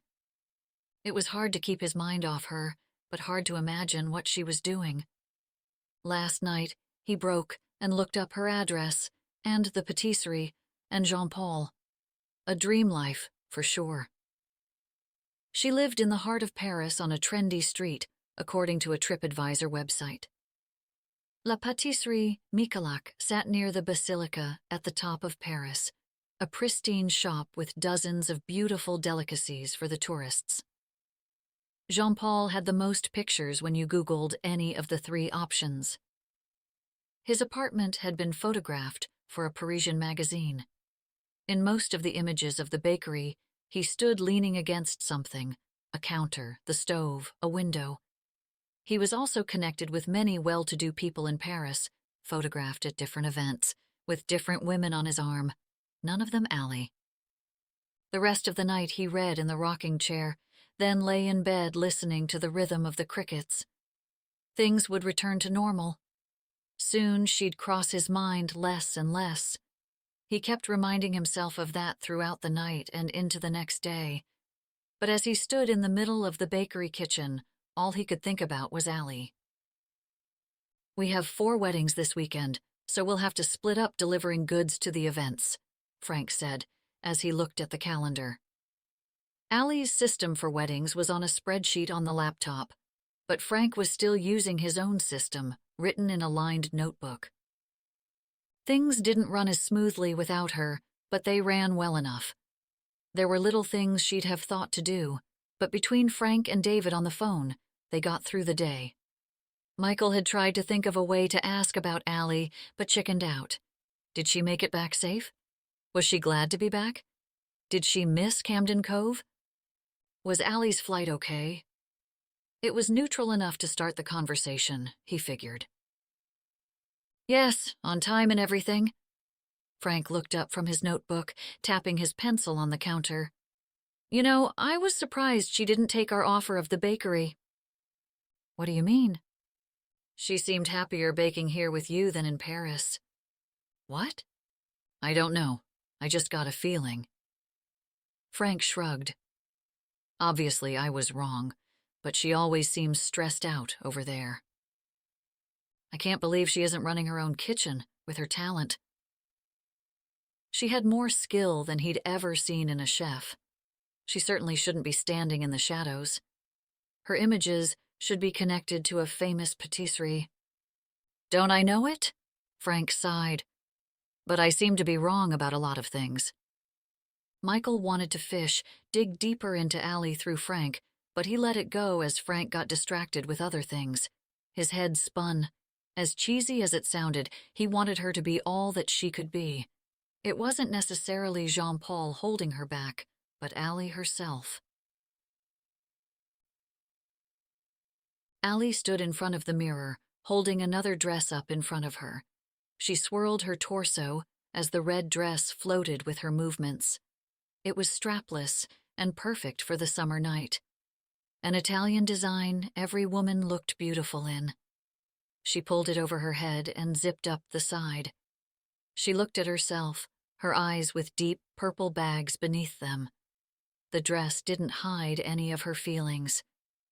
When Jean-Paul showed up, he wrapped his arms around her waist and kissed the back of her neck. She leaned into it just a bit, but she felt cold. He kissed her again and said, "Don't forget a shawl.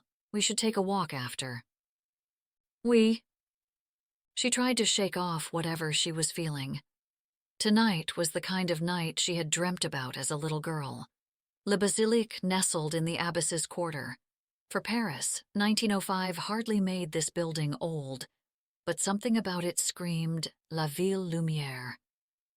Maybe it was the vines climbing around the entrance, the heavy curtain flanking the doorway, or the dining room fireplace, but the restaurant always made her feel like she was in a Parisian film. Jean-Paul held her hand most of the way. When they arrived, the night air had just cooled enough to wear her shawl. He'd been especially affectionate, which was throwing her off, because she was usually the one giving. Inside, the room was illuminated by candlelight. The dark wood paneling reflected the golden glow. The waiter ushered them to a seat against the wall, and she slid into the booth. She let the night play out before her. Life was almost back to normal, at least on the outside. Jean-Paul talked through dinner about the patisserie, about their friends, and all that happened while she was away. "I talked to Michalak, and he's opening up a patisserie in London." "Oh, really?" She thought nothing of it. "They offered me the head chef position." Allie looked up from the slice of duck she had been moving around with her fork. She set the utensil down on the plate. "Are you going to take it?" "Well, I'm not sure. I wanted to talk to you, of course." He cut another piece of meat as he chewed. "This could be big for my career." Her heart pounded like a jackhammer inside her chest. He had been shopping around for a new job. He sat up straight. "I tried to tell you, but you didn't call." "You didn't want the calls, remember?" She played with her napkin in her lap. Her chest felt hot. "You wanted to miss me." He made shushing gestures. "Calm down, Allie." "You were looking for another job?" He shook his head. "They came to me." He reached inside his jacket pocket and pulled out a velvet box. Her hands instantly covered her mouth. This was it. In her favorite restaurant in the heart of Paris. People around them noticed what was going on and watched. Allie looked around, trying to take everything in, and then he took her hand. The box opened and her mouth fell open as she looked down at a pin. The box, she realized, was a chintzy faux velvet. Inside was a lapel pin in the shape of a red London telephone box. "Come to London with me." "It's a pin?" Allie's face heated, and perspiration prickled the back of her neck. She had given everything up for a pin. "Did you take the job?" "Not yet." He closed the box with a snap and put it back into his pocket, then took both of her hands in his. "Come with me." People still had their eyes on them, making embarrassment heat up her neck and face. Her heart deflated as she sat there listening to Jean-Paul. "London?" She shook her head. "I thought you'd never leave Paris. You said you hated London." "I don't hate the money. I told him I wanted you to come too. What do you think?" "That I didn't even know about this until 5 minutes ago." Did he expect an instant answer? I thought we'd be celebrating, not fighting over this. He waved at a waiter. Let's order champagne. I thought you wanted our own patisserie at some point. Allie ran through all their conversations over the past 2 years. They'd rent a place, kitchen big enough for 2 chefs, a small coffee selection, a few hors d'oeuvres. To run together. You could run your station, like here. He said it as though he had discovered the answer to their problems, but the problem was much more complicated. This is how we get there. Stepping stones to the end goal. What about Paris? She wasn't sure she understood what was happening. Jean-Paul faded off in the background as her head took over, repeating the word London and flashing the pin in her head. Jean-Paul grabbed her hands again and brought them to his lips. My love, we will always have Paris. Chapter 14. Michael had the mixer running when Frank came up and handed him a notebook. Is this Allie's? He said. Michael looked at the familiar notebook, the one she had written all her ideas for a cookbook inside. She'd left it behind? I bet she'd like that back, he said. I better ship this over to her, Frank said, grabbing a pen and a piece of paper. He wrote down the address from his contacts. Do you want me to run this to the post office? Michael asked, not sure why he was volunteering. You don't mind?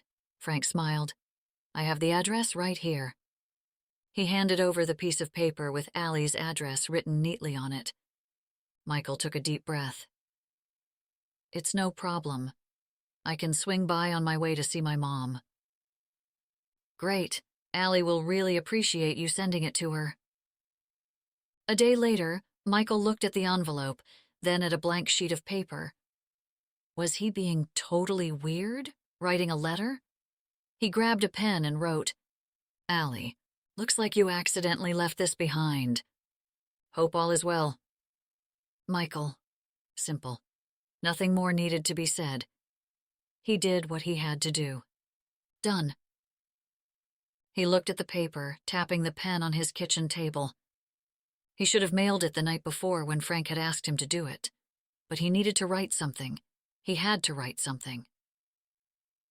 P.S. I'm sorry for being an idiot. Now he was done.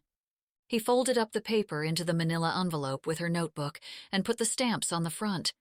As he got up, the chair creaked underneath him, the way his bones sounded recently. He had been working from morning to night. Not that he minded, but he had missed seeing his mother for the past few days, and his yard had seen better times. He stuffed the envelope into the mailbox, then stood there, staring at it. He needed to write more. No. He shook his head. He didn't. She had clearly made her choice. His eyes stayed on the word Paris written on the package. Down the road he could see Peggy Miller, the mail carrier, doing her rounds. He didn't have much time if he was to write another letter. But what would he say? Would she even want to hear from him? He had been a total jerk. Without thinking, he grabbed the package out of the mailbox and ran back inside the house. He swiped the pen off the table and looked for the books he bought for her before she left. There they sat on the side table, right where he left it. He ripped open the envelope's seal, and before he put the books in, he wrote on one the inside covers. It's no La Femme Actuelle, but you should probably read real French literature at some point. Michael. He stuffed Balzac's The Black Sheep with Hemingway's The Sun Also Rises, written in Paris, into the envelope. From the junk drawer, he grabbed some packaging tape and ripped off a long piece with his teeth. He slapped the tape over the broken seal, jumped into his truck, and headed to the post office. Good morning, Michael, Peggy said as he reached the counter. She had been working at the post office since he was a kid. Peggy, he greeted her, handing over the package. Paris? Huh? She looked at the address. The whole town was nosy. It's for Allie Williams, Frank and David's daughter. She needs a notebook sent back to her. She left it behind at the bakery. She bounced the package in her hand. It feels like more than a notebook. Isn't it illegal to go through people's mail? Peggy laughed like he was being ridiculous. I'm not going through anybody's mail, just feeling it. He nodded once and left. He didn't want to linger any longer, lest he change his mind. Allie had thought coming back to Paris would bring more clarity to her life, but things just got more complicated. Jean-Paul had been on cloud 9 about his new job. When they got home from the restaurant, she feigned a headache. After he left, she lay awake, thinking about following Jean-Paul. Wouldn't he move for her? This was a huge opportunity for Jean-Paul. Was she being selfish if she wasn't happy for him? The next morning, at the bakery, Jean-Paul greeted her with kissing her neck and whispered French poetry. I'm going to see Lucius Michaelac this afternoon, about London, he said. He said he wants the bakery opened as soon as they finish renovating it all. Throughout the day, her head spun with all the changes happening around her. She took a walk at lunch, thinking of London, a new city, a new job, a new life. The cobblestone streets filled with tourists made her feel like a pinball, bouncing back and forth through mobs of tour groups. When she returned to the patisserie after lunch, there was a buzz as everyone looked curiously at Jean-Paul's office. She glanced at Margot as she put her things in her locker. What's going on? Jean-Paul's been talking with Lucius for over an hour. Oh. Allie swung around and looked toward Jean-Paul's office. Through the glass, she saw him standing behind his desk. Lucius Michaelac sat in a chair, leaning back with one leg crossed over the other. Jean-Paul looked ecstatic. He flailed his arms out as they spoke, but nothing being said made it through the glass walls. They kissed each other's cheeks like true Parisians, and Michaelac walked out past Allie, straight through the kitchen and out the door. Allie headed to the office. Was that about London? He wants me to start right away. What do you mean, right away? Her throat dried up. When would you leave? I'm leaving tonight. He stared out beyond her, his face beaming. I'm leaving tonight on his private jet. Wow. It sounded as though he overpronounced the word I'm to her. We're leaving tonight? Well, not exactly. You see, Michaelac wants all my attention on getting everything ready for the opening. He walked around to the other side of his desk. Setting up the decor, the menu, etc. I need to do some things on the business side, and I've been asked to be on a British baking show. The British baking show? Her eyes widened. That's amazing. I think you should stay here until things settle down, and then come up. But when would that be? She looked out the glass as the workers suddenly shuffled around the kitchen, pretending to be working and not listening to them. Jean-Paul shrugged. I don't own the restaurant, Allie. I can't just demand a sous chef. I can recommend one, but it's up to Lucius Michaelac, really. But you're the head chef, which means you're in charge of hiring. Allie couldn't believe what had just happened. Unless I wasn't offered a position? He fumbled around with the papers on his desk. Maybe I could recommend you for my position here. What? Her heart sank. This is a great opportunity for me. Jean-Paul wasn't going to stay for her or bring her with him. What about us? Mon amour, there will always be us, he said, then again in French. Il y aura toujours nous. But when will we ever see each other? Allie wondered if this was what happened with the women before her. The end came and went before they knew what was happening. We can travel back and forth for a bit. Jean-Paul grabbed her hand and kissed it. I wouldn't expect you to hold back for me. Allie almost laughed, but covered her mouth. How could he say that? She had passed everything up for him. She didn't hear the rest of what came out of his mouth. She just walked out of the office, slamming the door so hard she was sure the glass door would shatter behind her. Margot clapped as Allie marched by her and out the door. She walked the street in a fog. She never wanted to go back to his apartment, but she had some of her stuff there. She wasn't sure if they had broken up officially, but she knew they were no longer together. She walked up the hill to the basilica, the summer heat still radiating out of the pavement. Even when the darkness of night came, tourists still crowded the streets of the 18th arrondissement. She couldn't avoid people, and all she wanted was to be alone. What would she tell her dads? She'd definitely get a big fat "told you so" from them. Margot texted her throughout the night, begging her to go out with her. With nowhere else to go, Allie agreed to meet her friends. "He's a Connard!" Margot yelled over the crowd at the bar. She held onto her glass of Merlot for dear life. "I can't believe he didn't fight for me," Allie cried over her glass of white wine. "He didn't even want me to come." "All men are Connards!" Margot yelled out again, and an old man tapped his glass against hers. "Especially French men." "Not all guys are jerks." Allie thought of Michael and what a jerk she had been to him. "Well, all men in this city only have one thing on their minds." Margot's voice carried further to a group of women twice their age. Her accent grew thicker the more wine they drank. "It never changes." A woman agreed with them from the next table. She lifted her glass to them. Allie checked her phone. Jean-Paul would be gone by now, already on his way to London. She finished her drink, kissed Margot and her new friend Celine on the cheeks. She took a taxi back to her apartment. She opened the front door to the lobby, fumbling with her keys. When she finally got in the elevator, she leaned against the rickety box, holding her head between her hands. When the doors opened, she noticed the note. "Allie, mon amour, you can stay at my place until my lease runs out. Come visit me in London. Nous aurons toujours Paris. Jean-Paul." She tossed the note aside and opened the door, hitting a package on the edge of the table. She recognized the zip code in the top corner first. Camden Cove. She looked at the return address. Michael Malou. It felt heavy. She ripped the envelope open and looked inside. Books. She dug her hand in and pulled out her notebook with 2 other books. "The Black Sheep." She laughed.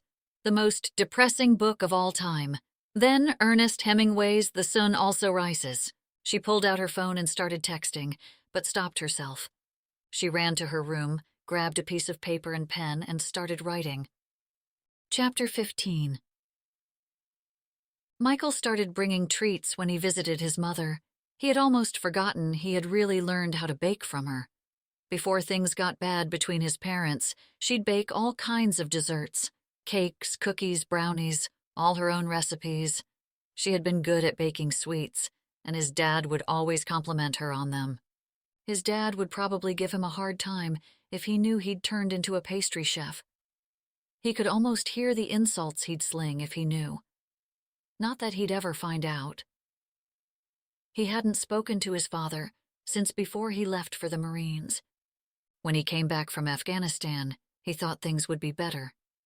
The nightmares not so bad, and the day terrors dwindling. The VA gave as much help as they could, and Michael had been lucky. He had been open to interventions like therapy and different types of support systems. But other guys weren't so willing or lucky to have the help that he did.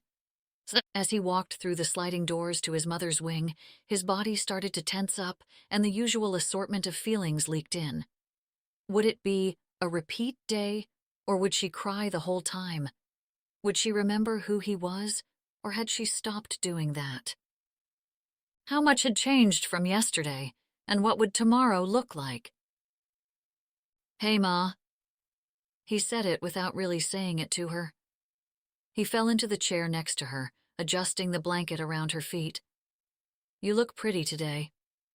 She looked over at him. Her hair had been curled under. "Do I know you?" Michael didn't respond. He looked out the window to the trees beyond and thought about the ocean. She didn't ask any more questions that afternoon, as if following his lead. When he pulled into his driveway, he almost skipped checking the mail, but changed his mind and walked down to the box. Pulling the lid down, he saw a large envelope stuffed tightly with a return address of Paris. He ripped the package open right there in the side of the street. 3 books stacked together and light blue letter in front. He carefully stuck his finger under the flap and opened it, careful not to damage the contents. He pulled out the folded paper with Allie's handwriting.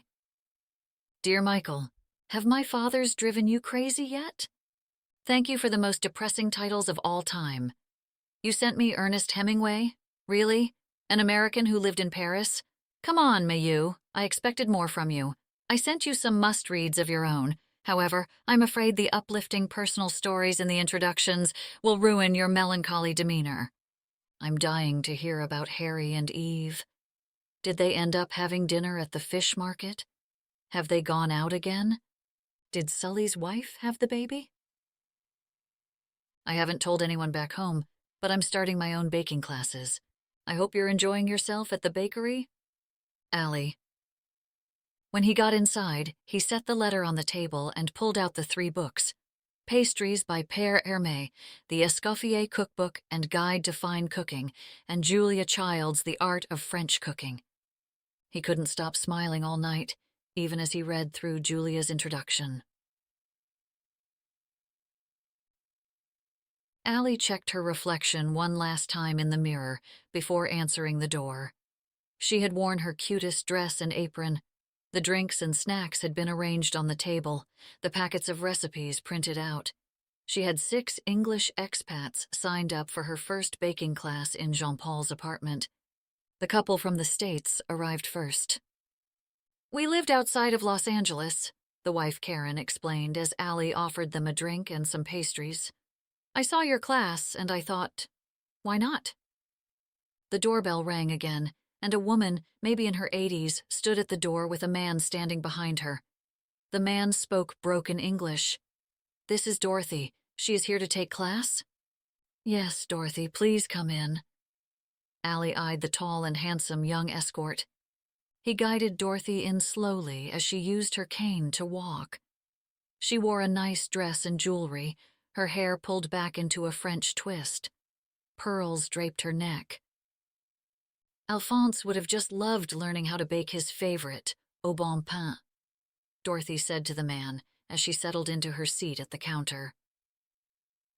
The couple started talking to Dorothy about being transferred from the States, and she told them about when she moved from Dorset County in England in 1954. Alphonse and I had 4 children here. The couple's eyes warmed. We hope to have children soon? The man left Dorothy and told Allie he'd be back to pick her up. She's all set then? She's old, not stupid, he said, his back to her as he headed down the hallway. Goodbye, darling, Dorothy said, and turned to the couple.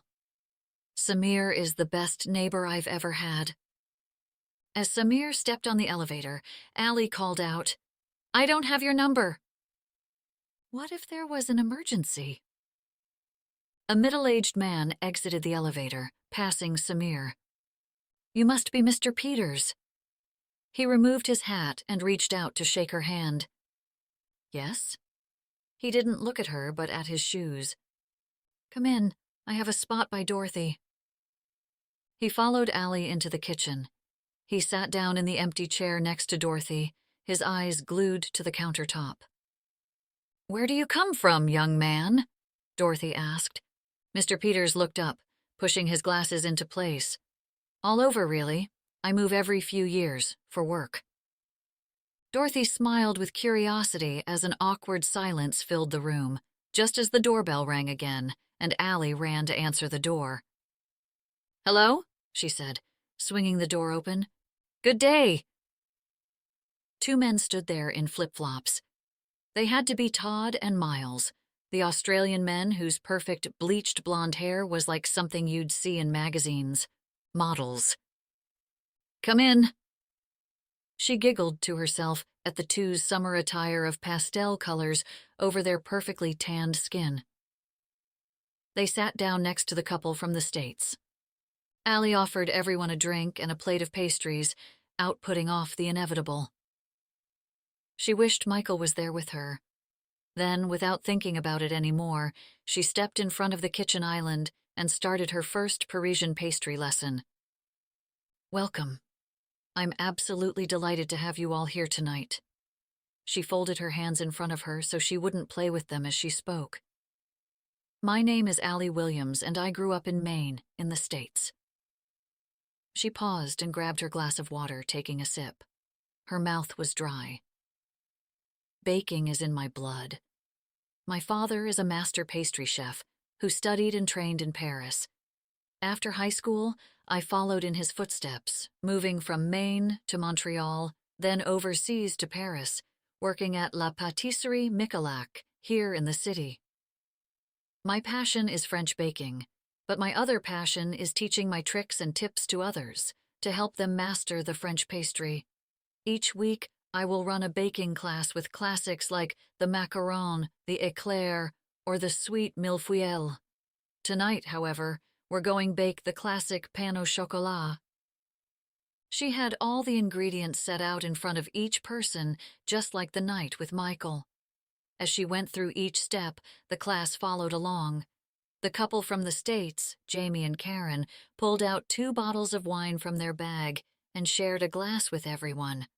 Allie had them drop the yeast in the warm water first. We're going to make the dough, but you need to refrigerate it for 2 hours before working with it. So I've prepared dough for you to work with while your dough is cooling. Once the dough was in the refrigerator and the pre-made dough in front of each student, Allie said, "Now, you're going to pound the butter into a 6-inch wide, 1/2-inch thick square. I use cellophane to help with rolling." She grabbed her homemade butter and rolled it out in between 2 pieces of cellophane. When she finished, she slapped the top and wiped her hands on a dish towel. She walked around the room, watching as the others pounded out their butter. "Do you always make your own butter?" Miles asked. Allie loved answering the questions. Her experience showed through in her answers. "No, of course not, but in my patisserie, I use only the finest ingredients because I'm making the finest of foods. Baking also becomes easier with fresh, simple ingredients." "I'd imagine it's more malleable for folding into the flour, being less processed," Karen said. "French cooking in general is more about the freshest, best quality ingredients." Dorothy spoke up from her table with Mr. Peters. "It's certainly not about convenience." Allie laughed at how long she had prepped for this class tonight. "Okay, those squares look great. Set those aside for a moment and take out your dough." Each student grabbed a flat block of perfect dough. "The first thing we're going to do is sprinkle a little bit of flour on the dough and our work surface." Allie pulled off the cellophane and dusted the top, rubbing the cool surface with her hand. "We want our butter to be 2/3 the size of our dough." She began to roll it out with her rolling pin, exaggerating her motions. "Make sure your edges are nice and square all of the time." When she finished, she walked around the room, helping each one of them as they rolled. When everyone's dough looked good, she modeled how to use the small offset spatula to place the butter on the dough. Then she began the folding process. "Don't forget to brush off that excess flour. We don't want that in the pastry." She examined their efforts as they brushed away the extra flour and folded. "It looks like a little pillow," Dorothy said to Mr. Peters, who nodded his head as he pulled the dough to fit each edge. "That's a perfect seal," Allie said to Jamie, who looked unsure. He held his rolling pin with white knuckles. "Now roll it out." "Are you sure I'm not messing this up?" he asked as he pushed the rolling pin over the hump of dough. "You're doing fine," Allie laughed, walking to the next table. "You're all doing great." She paused for a moment. "Okay, now you've done 1 turn, but the dough will need 4 turns, with refrigeration time in between each turn. Since we can't stay all night, I have more pre-made dough that's ready to go." "You've thought of everything," Todd said. Everyone agreed. The rest of the night went better than she could have ever expected. The couples and the models, who turned out to be roommates, got along brilliantly and even signed up for the next class before heading out for drinks together. Samir showed up 10 minutes before the end of class to pick up Dorothy, but waited around for another half hour as Dorothy discussed up-and-coming artists with Mr. Peters and Allie. Everyone left with a pink pastry box of pains au chocolat, even Samir. She looked around the kitchen, her whole body buzzing. Her gut reaction was to call Michael and tell him how it went. But when the sudden realization that her life was in shambles washed over her, she shoved her phone back in her pocket. This big, beautiful kitchen was not hers, but Jean-Paul's, and for less than a month. Where would she get the kitchen space to continue her cooking classes? Her salary as an assistant chef certainly wouldn't allow for it. Jean-Paul could barely afford this place. One class wasn't going to change those facts. She put the phone down. She couldn't call her dads, or Mom and Martin. She wouldn't be able to lie much longer about everything, but tonight she didn't want to ruin how she felt. The glaring option she did have would be to go back home, but she couldn't do that to Michael. This was his only chance to have a kitchen. She couldn't take that away from him. Michael cleaned the counters as Frank calculated the receipts from the special orders at the desk in the kitchen. "We have so many weddings coming up. I'm not sure we can do it all." Frank pulled off his glasses and rubbed between his eyes. Michael had learned that Frank tended to be overly dramatic when it came to pretty much everything, and not to be too concerned by his worry. Although he had thought the same thing once the summer waned into fall. "I didn't realize weddings were so popular this time of year.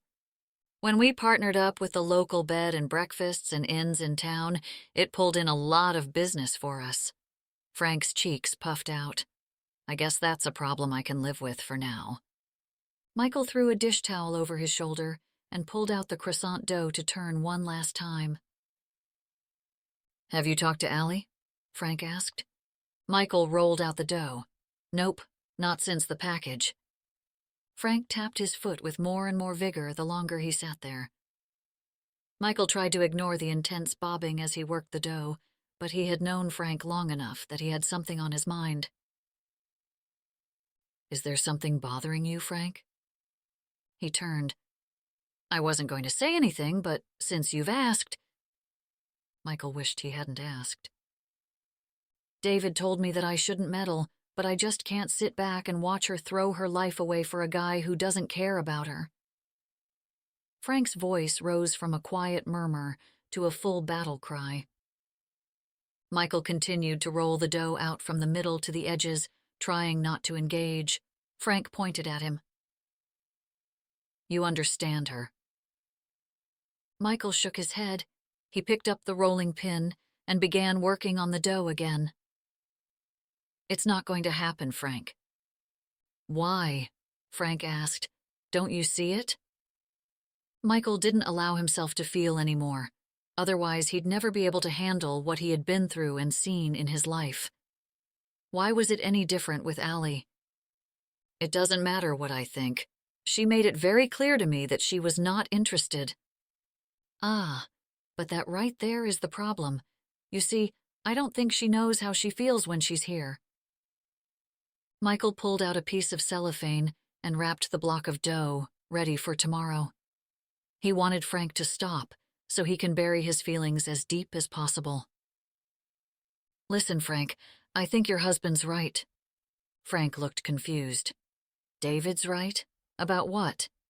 "You shouldn't meddle." Michael opened the fridge, placed the dough inside, did one last check to make sure everything was prepped, and gave Frank a salute. He still seemed confused as Michael headed out the back door. He threw his helmet on, snapping on the chin strap and turning on his bike's engine. He sat staring out at the water. Little signs of fall were creeping in, and the crowds dwindled at the beach. Allie's summer visit was now just a memory. He didn't head home like he usually would after work. Instead, he drove up Route 1A along the coast to clear his head. But all it did was give him more freedom to think, and he was done with thinking. By the time he showed up for poker night, his head was in such disarray, he almost wished he had skipped it altogether. Harry stood washing dishes as Michael walked in. He threw his helmet on the bench beside the door. "Where's everyone?" he asked, looking around the empty living room. "No dip again?" Harry wiped his hands with a towel. "Hey, haven't you checked your text messages?" Michael pulled out his phone. "No." Then he hit his home button. Messages filled the screen. "Sully's wife is having the baby." Oh. Sully had been Michael's closest friend since he was a kid. Why wasn't he happy for him? "Want to stay and watch the game with me?" Harry had the television tuned to the Sox game. "No, I think I'll just head home." Michael grabbed his helmet, worried about going home to an empty house, but not in the right headspace to sit with Harry and watch baseball. "Suit yourself." Harry walked to the couch. "I do have dip in the fridge." Michael blinked as Harry's motions suddenly seemed to slow down. His vision became a bit tunneled, and the room swayed, even though he knew he wasn't moving. Fuzzy black shadows lurked in his peripheral vision. He had been through this enough times to recognize the symptoms. He should stay. He strapped his helmet on. "Nah, man, I'll just go." He climbed down the porch steps, feeling the heat rash running up his neck. Being alone would be worse for him. His triggers were always heightened in his empty house. His anxiety pulsed, frantic, his heart pounding inside his chest. This was the second attack this week. Things weren't getting better, like he'd thought they were, while Allie was around. When he pulled into his mother's driveway, he stayed on the porch until his breath returned to normal. The rest of the night, he baked in his kitchen, pounding out cake after cake. He should just call her. He should call Harry or his sponsor. He thought about the letter and how Allie told him about starting her own cooking classes. Frank might be right. The guy wasn't right for her. But as he looked around his kitchen, cakes everywhere, his mania made visible in pastries, neither was he. Chapter 16. Allie kept showing up to work at La Pâtisserie Michalak, even though each day she was sure the new chef would fire her. He kept his eye on her through the glass-windowed office as she made her pastries. Just as memories of the summer started playing in her head, the new head chef headed toward her station and watched her for more than a minute before speaking. "You're very good," he said in broken English, as though he was surprised. "Jean-Paul didn't tell me you were this good." The sting made her slap the dough. "Non, je suis sûre qu'il ne me le dit pas." He looked her over again. Her French had never been very good, but she couldn't tell if Chef Remy kept nodding his head as though he was agreeing with her or something else inside his head before he left. She returned to her tart, forming the dough around the individual baking pan. After work, she walked home, planning out her next class. She would have her students make apple turnovers with fresh fall apples. They would have 2 hours, which would give plenty of time even to make the dough. Stepping into the lobby, she stopped at the mailboxes before going up. She leafed through her junk mail, mostly credit cards and surveys, but crammed in the back sat another package from Camden Cove. Michael. She tore it open right there in the lobby. Inside, she found 2 more books, a leather journal, and a handwritten note. Ernest Hemingway lived at 74 Rue Cardinal Lemoine and wrote some of his greatest works there, including The Sun Also Rises. The Movable Table, his memoir of living in Paris, was another. Hopefully the following will be up to your Highness's standards. Harry and Eve have gone out on 2 more official dates, but don't ask any more. I've been out of middle school for years. Sully had a boy named Oliver Michael. How did your cooking class go? You should think about your cracklines. Michael. P.S. Here's a real journal for your recipes. She stared at the journal with her name engraved into the leather. Then she slid the rest of the books out of the envelope. One was an English translation of The Book of the City of Ladies by Christine de Pizan, and Marcel Proust's In Search of Lost Time. She leafed through each book, looking for more clues to Michael within the pages. She wished he had written more questions in his letter. That night, she needed to prep for her cooking class, but before she did, she wrote Michael back. She ran the letter out to the post as soon as she finished. The rest of the night, she hummed to the radio as she prepped for class, getting everything ready for her students. When she climbed into bed, she pulled out Proust. A bit heavy for bedtime, but Proust was a surprise. She liked his writing. She fell asleep as the storyteller dipped a Madeleine into his tea at Combray. Michael helped set up the folding chairs in a circle. Pastor Merrill always ran the AA meetings on Sunday nights. To start off the week with the right mindset, he'd tell the group. Tonight, however, was a special meeting. The group had promised to meet Michael tonight, even though it was a Tuesday. "How's your mother?" the pastor asked, filling the coffee filter with the aromatic grounds of Folgers. "The same." Pastor Merrill patted him on the back. "She'd be really proud of you tonight." Michael had started going to the meetings years back, a little bit after his mom left the house. It had been his lowest point. He had been working at the fish market, kept a job well enough, but the quiet solitude of his mother's house drove him mad. He'd drink until he passed out and start all over again the next day. Tonight, however, was Michael's 5th year sober.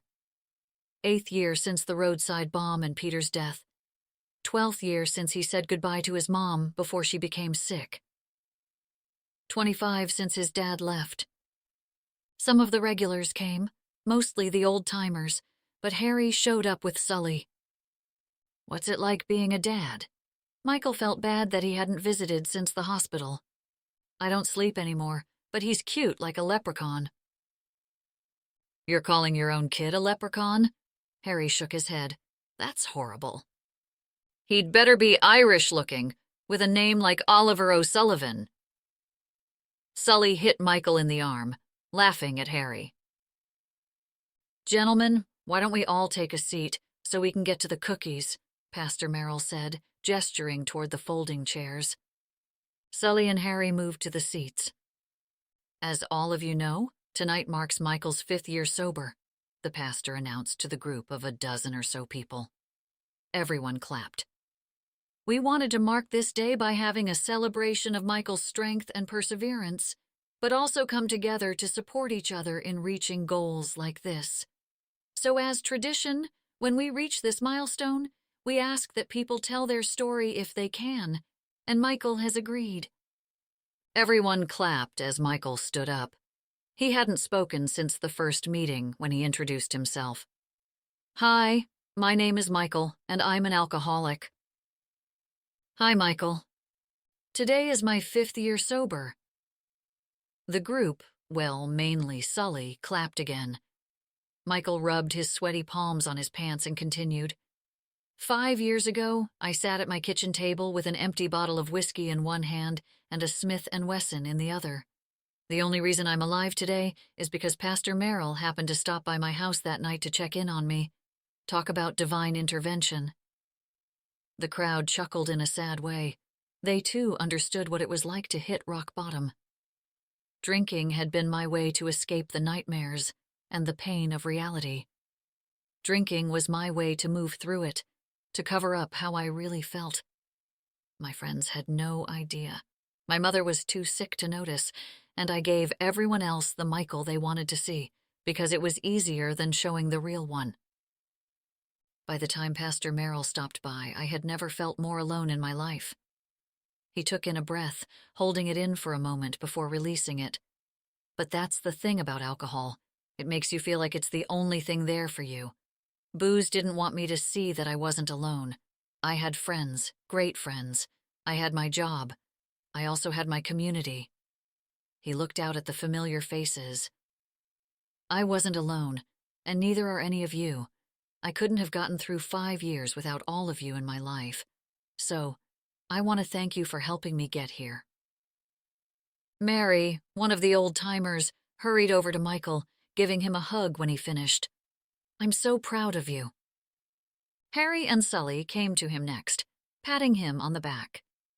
As he held the black medallion in his hand, he wondered if anyone saw through his act, if they saw how very, truly alone he still felt. I better get going. Sully dumped his empty coffee cup into the trash. Michael nodded. Give my love to the wife and kid. Can you believe I'm a dad? No, Michael said, as Sully play-punched him in the stomach. We still can't believe Chrissy married you.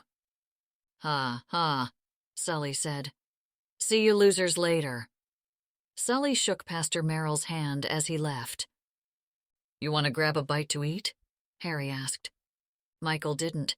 He wanted to go home and be alone, but Harry had come to support him. He looked at the time, already past 7. Where?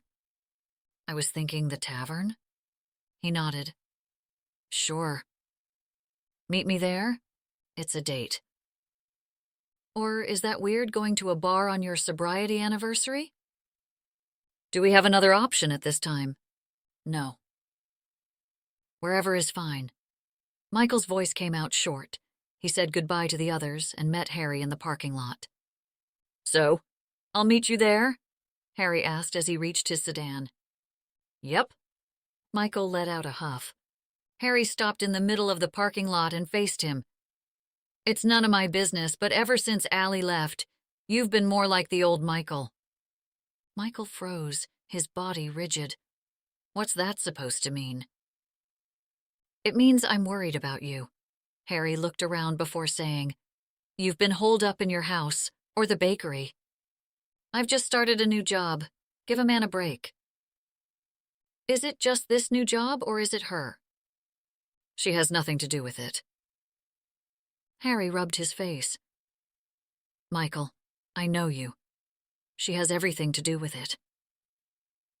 Just because you've got your own thing going on doesn't mean everyone needs to be in a relationship.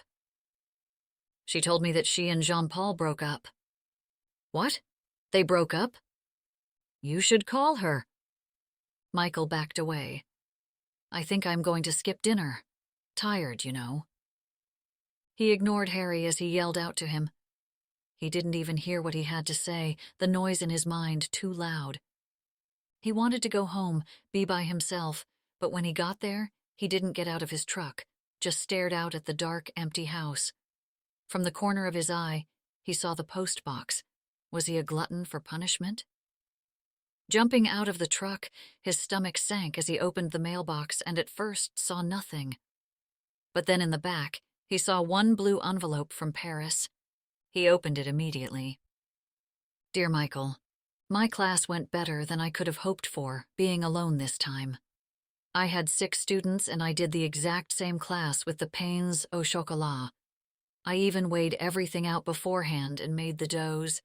It all went smoothly. The students were this eclectic group of expats, and they all signed up for another class tomorrow night. We're making chaussons. Apple season has begun over here. How's the bakery? Are you enjoying it? Are they allowing you to make decisions about the menu? I hope they recognize your talent. How's Oliver and Sully and his wife? Has Harry taken Eve letterboxing? Have you changed anything on the menu? I've included some light reading. Allie. P.S. When it comes to the menu, if you can get Frank on your side, David will almost always cave. P.P.S. I'm moving. Below is my new address. He read it twice before going inside. There wasn't a lot said, but what wasn't said was huge. She didn't mention Jean-Paul. At all. The whole morning, Allie looked for a new apartment, one where she could hold a few people in a kitchen for small cooking classes. But the options looked too sketchy or too pricey. When her search ran dry, she sat in her rented room, on her bed, typing more recipes out. She had photographed as much of her pastries as she could the other night at Jean-Paul's. His kitchen screamed Paris, with his copper pots hanging from a brass rack. She had been on edge all day about the class, so when Remy, her roommate, told her about her recent engagement, she didn't pick up on the fact Remy was asking her to leave. Oh. Allie blinked at the clock. Less than an hour she had class. When do you need me out? Remy frowned in a sympathetic way. As soon as you can find a place. Her stomach twisted in worry by the vagueness of her answer. Did that mean now? As she stepped into Jean-Paul's empty apartment, ending the one thing that kept her going, she had never felt so low. Once everyone showed up, her nerves calmed. Mr. Peters and Dorothy showed up first, with Samir. Would you like to stay, Samir? Allie could push Dorothy and Mr. Peters closer together at their table. Samir shook his head. No, merci, next time. Well, I'm not sure there will be a next time. Allie decided it was unrealistic to continue to pretend, even for tonight. This is it looks like. Dorothy opened her mouth. Oh dear, I've quite looked forward to this weekly engagement. I know, I'm sorry. Allie may have been better off not starting the classes after all. Would she upset more than just Dorothy? This isn't my place and the owner is moving. I thought I'd find something bigger, but I'm afraid not. That's such a shame. Dorothy sat as Samir pushed her stool in. Yes, such a shame, Mr. Peters agreed, sitting next to Dorothy. I just rented out a small studio a few blocks away. Dorothy pointed at her. Let me ask around. The rest of the class showed up at the same time, both with bottles of wine in hand. Miles poured glasses for everyone as they all reacquainted themselves. Samir stayed for a drink, but left Dorothy with the others and promised to pick her and Mr. Peters up at the end. Welcome back, everyone. Tonight we're going to be baking with these delicious apples. She had placed wicker baskets with freshly picked apples on each table. We're going to bake chausson aux pommes, or apple turnovers. The night went just as smoothly as the last. Allie became comfortable in front of them as she shared her love of baking. Teaching had been such a pleasant surprise to her. She loved the interaction and the excitement. She loved watching them create something incredible with their own hands. What's the next class? Miles asked as he stirred his simmering apples. Allie clasped her hands together and said, I'm actually going to have to hold off classes for a while, I'm sorry. What do you mean? Todd asked. None. Allie shrugged. What else could she say? You could use my apartment, Dorothy said. I have a fabulous kitchen that only Samir uses. It would be such a shame to not continue. Yes, you have to continue, Karen said. You could use our apartment too. We can barely fit in our apartment. Otherwise, we'd offer you a place, Miles said. He tasted his spoon, covered in sugary syrup, and moaned. I want to learn more. But I'll have to bring a ton of ingredients and equipment. Nonsense. Dorothy waved her hand at Allie. I will have Samir pick everything up for you. I'll stock the kitchen with what you need, and I have all the cookware you'd want in a French patisserie. But I'd have to prepare. You're welcome to come over any time if you need to prepare for class. I couldn't ask you to do all of that for me. Darling, we want you to continue to share your knowledge with us. Allie hadn't thought of what she was doing as sharing, but as she looked out at the rest of the class, she wanted nothing more than to continue to share with these people. She just wished she could share with one more person, but he was too far away. Chapter 17. Samir pulled up outside in a black Mercedes sedan with Dorothy in the back.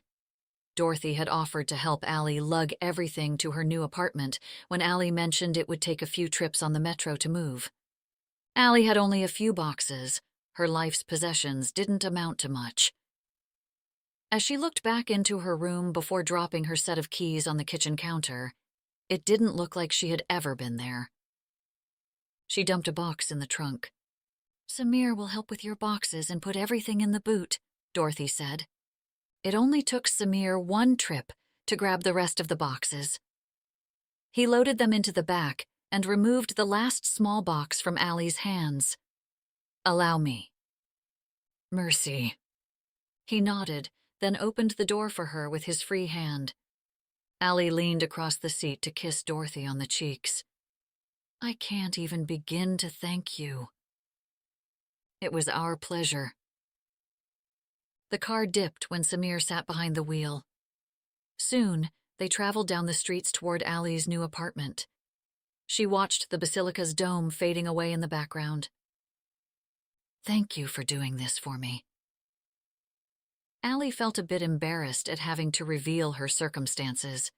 She was even more embarrassed about the things she hadn't told, like how she gave up her father's bakery for a guy who never loved her.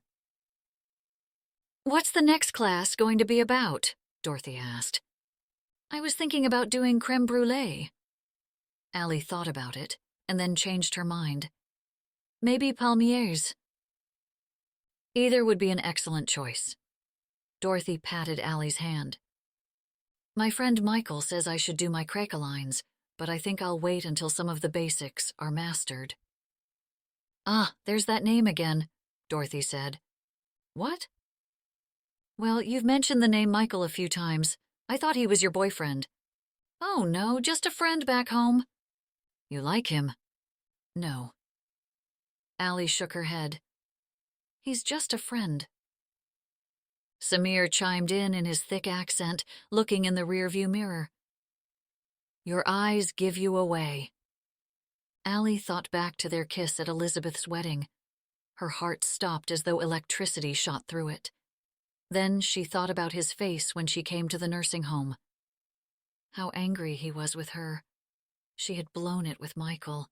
He was being a nice guy, replying to her letters. Nothing more. When they pulled up to her new building, Samir popped the trunk and they all went up the 3 flights of stairs and into her new place.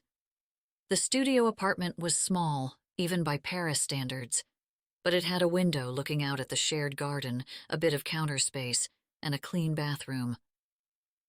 "My kitchen will be better for classes," Dorothy said, looking around the tiny kitchen.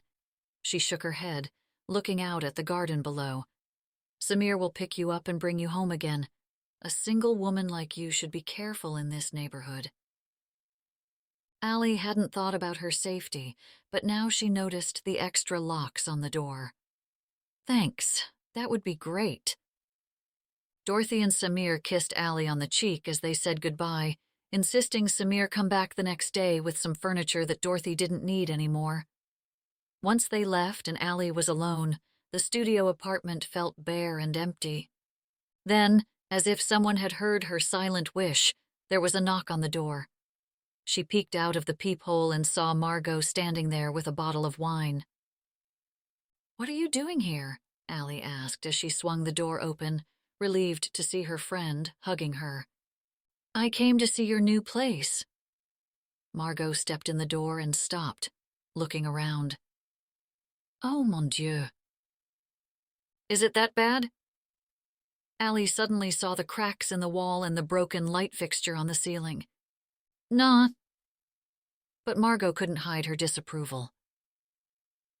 "It's something." Allie wished she could fall into a chair, sink down and wallow in her misery, but she didn't have a chair. The familiar lump stuck in her throat. "Let's go shopping." Margot put the wine on the floor and grabbed Allie's hand. "We can make this place look great." Allie wiped away a tear. "Do you think we can?" "Yes, it's your new start, your new chapter, as they say." Margot gestured toward the few boxes sitting in the middle of the room. "It's time to make Paris your home." Home. The word played over and over in her mind. She had been chasing the idea since the day she left Paris as a little girl. Yet now, as she looked around the bare apartment in the City of Light, this was no more her home than Camden Cove or Montreal or anywhere else she lived. She only felt most at home when she was in a kitchen with Michael. What had she done? The bakery lit up, the light reflecting off the stainless steel surfaces when Michael turned on the lights. He hung his bag on a hook and pulled out the notebook he had started with Allie. Almost all of the pages were filled with some sort of information about baking. For instance, Michael hadn't understood how important it was to organize the workspace with all the tools and ingredients ready before he started any recipe. Most of the dough he made could be temperamental, and if he didn't have the right utensil at the right temperature at the right time, his dough could lose structure. If overmixed, a sponge cake could become stiff and crumbly, not light and airy, which was what they were known for. Luckily, most of his big mistakes had been sorted out by the time David came back to the bakery to run the business side of things, because David watched him like a hawk. He insisted it was to help, but Michael could see the heart condition wasn't slowing David down. He wondered if he regretted his rash decision to give Michael the chef position. Michael could see where Allie got her natural teaching ability. David would check out what he was doing and interject his tips and tricks, like how he shredded frozen butter into the dough.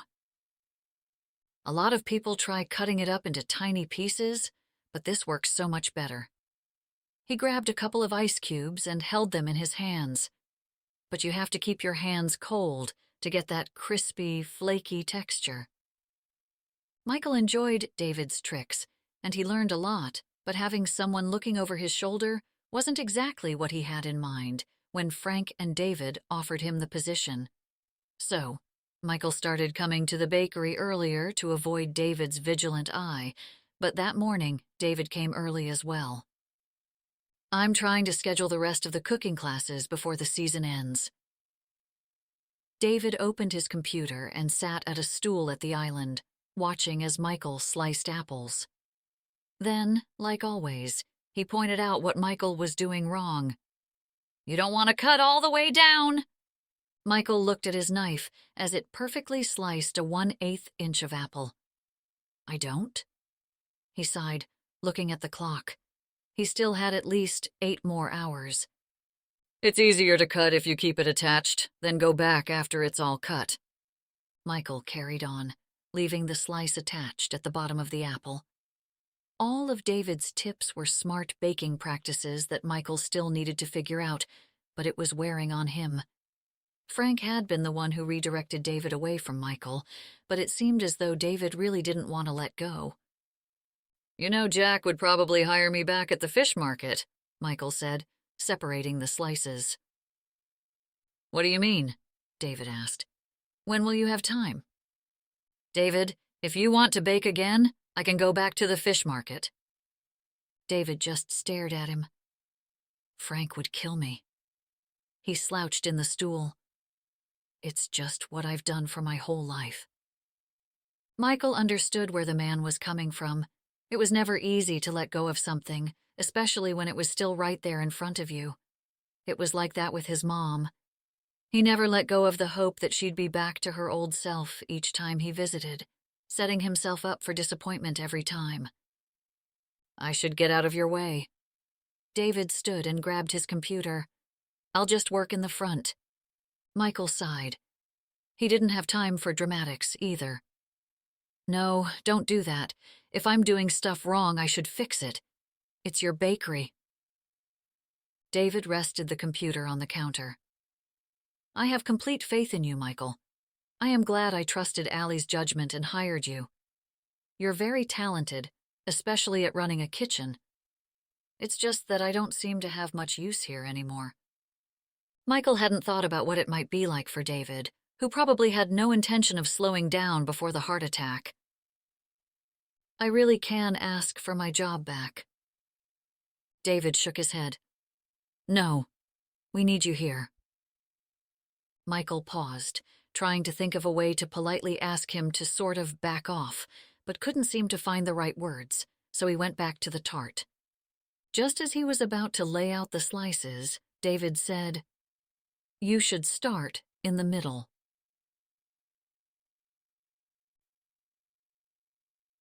Allie stood in the middle of her apartment, holding a vase she had bought in Provence. It was all wrong. She'd have to move the desk to the other side of the room, and the daybed into the corner.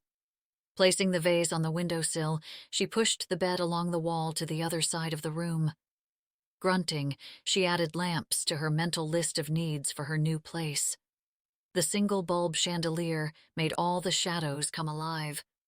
Just as she'd promised, Dorothy had sent Samir with a van full of antique furniture she swore was just sitting in storage. "I have no use for them." "What about your family? Wouldn't they want this stuff?" Dorothy made a face. "My son doesn't want any of it. It's better if it goes to someone who needs it." Allie looked at the pieces. She was almost positive the daybed was brand new. She dragged the mahogany table to the other side of the room, stopping every few feet to see if she was making even more scratches in the parquet floors, but there were so many from the previous occupants, she couldn't tell. "There," she said, putting her hands on her hips. The space was small. There was barely enough room for the few pieces she had. Definitely not big enough for two, like the advertisement said. The bathroom was clean. The kitchen had a foot of counter space, which in Paris was a plus. The view was decent, the location not the greatest, but not the worst. As she circled the space, she decided that all in all, she'd done okay. A tiny seed of pride grew in her chest. This was her place. She could do whatever, decorate however, and invite over whomever she wanted. She bounced on the bed, leaning back on her hands, smiling at the room. This was hers, all hers. She wanted to do more classes. She wanted to run more than one class a week. She wanted to have classes for all different levels of Parisian baking. She enjoyed her small group of students. After the past few sessions, the small group had become friends who enjoyed their time together. She had even been invited for dinner at Miles and Todd's. But she wanted to see what else she could do. She had been working on her cookbook, using photographs of her work at Jean Paul's or at the patisserie, afraid her tiny apartment wouldn't be a good backdrop. It would do, but a real kitchen was what she really wanted. She wanted her own bakery. Chapter 18. It was no use. Paris didn't want a bakery like Allie envisioned. All the properties that were suitable for a patisserie were too small to operate or too big to manage. What she really wanted was to bring the bakery in Camden Cove to Paris, which might be easier than finding an affordable place. Allie scrolled the listings on her phone during her break. La Michelak had carried on without Jean-Paul, but was no longer the same.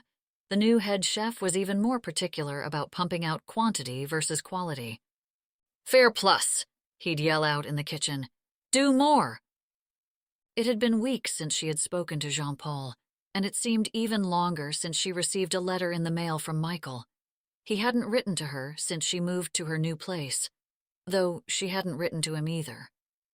But she was the one who wrote last, she argued with herself, every time she thought about his lack of response. But she knew if she wanted to talk to him so bad, she should just text him. Tell him how she felt. That she'd made a mistake that night in Camden Cove. Looking back now, seeing how things ended up, she wasn't quite sure why she stopped him from kissing her. She had wanted to kiss him all night. Yes, she had Jean-Paul, but that wasn't what stopped her. It was Paris. She couldn't ask Michael to leave everything behind. His career, his mother, his friends, all so that she could be in Paris. Harry's warning made it obvious. Michael didn't need a woman like her. He had sacrificed too much for someone as selfish as her. Her phone rang. Adam was calling her. The baby. "Hello? It's time!" Elizabeth screamed into the phone. "The baby's coming!" Allie's heart dropped. "The baby's coming!" "Yes!" In the background, Allie heard Elizabeth grunt, then some muffled noises, and then Adam got on the phone. "We're headed to the hospital now, but I'll keep you updated on the baby's progress. You can reach us at this number." "Okay." Allie suddenly didn't know what to say. "Good luck." "Thanks. I think I'll need it," Adam said, but she could hear Elizabeth say, "You need it? I'm the one pushing a human being out of my body." Allie imagined the scene with Adam and Elizabeth, wishing she was there with them. She got up from the bench and ran back to the patisserie. She needed to ask for some time off. She could probably catch a flight out that weekend and stay for a few days. Then she could spend time with the baby, and her parents, and maybe Michael. "You can't take any more time off," Chef Emile said, shaking his head. "What do you mean? I have time still." "You just returned from a trip." "I took family leave. My father had a heart attack." "None. But I have the time. But you will not have a job when you return." Chef Emile crossed his arms against his chest. "I'd like you to make an extra 24 tarts for tomorrow. It's going to be a busy day." As she walked back to her station, her phone started blowing up with texts from everyone in the family. A group text with all of her cousins, her aunts and uncles, and her parents, all talking about going to the hospital, making up a meal plan, and who was going to take care of the animals. She turned off her ringer and set it on the counter. She was going to miss it. "What a shame," Frank said as he read from his phone screen. "What's a shame?" Michael asked, wondering if everything was okay with Elizabeth. The morning started with the announcement of the baby's arrival, and Frank and David had been on edge all day. "Allie won't be able to make it for the baby." "What?" David picked up his reading glasses from the desk and read the text. "Oh, that is a shame." Michael thought the same. He had hoped she'd come back. Then he'd be able to talk to her, tell her what he'd tried for weeks to write in a letter. He missed her. He missed everything about her. But maybe it was better if she didn't come back. That way he wouldn't have to ask her to give everything up, get stuck in Camden Cove, and let her dreams fall apart. She's going to be so disappointed. Michael knew that not being able to come back for Elizabeth would kill Allie. Another big moment she wouldn't be a part of, another degree of separation between her and her family. It's probably that nasty new chef who took over Jean-Paul's position. Frank leaned over the counter and grabbed a truffle from the tray Michael had just finished. "I still can't believe they passed her up for that position." Michael stayed quiet, but he couldn't believe it either. When he had heard that she'd been passed up, he couldn't believe she stayed. She was more than qualified to run a bakery, even if it was some fancy, well-to-do Parisian bakery. She had more talent than most. What wasn't said, but was clear, was that Jean-Paul didn't even consider her.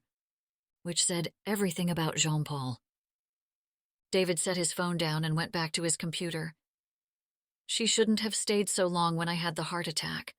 I had a feeling she wouldn't be able to just come back when the baby came." "What a shame," Frank repeated as he grabbed another truffle. "Hey." Michael pulled the tray away and put it in the refrigerator. "I don't have time to make another tray. I'm going to see my mom this afternoon." "Sorry." Frank made a face. "I need chocolate today." "Why don't you bring all the day-olds to the nursing home with you?" David got up and grabbed the attention of one of the dishwashers. "Collect what's left out on display and package everything up." "That would be great." When Michael left, he thanked David and told Frank to keep him updated on the baby. He drove down toward Majestic Oaks, but wished he had time to switch to his bike. He didn't really want to think, and he didn't want to remember Allie wrapping her arms around him. "Well, my goodness," Loretta exclaimed when he dumped all the boxes of baked goods onto the recreation table. "This is going to be a treat.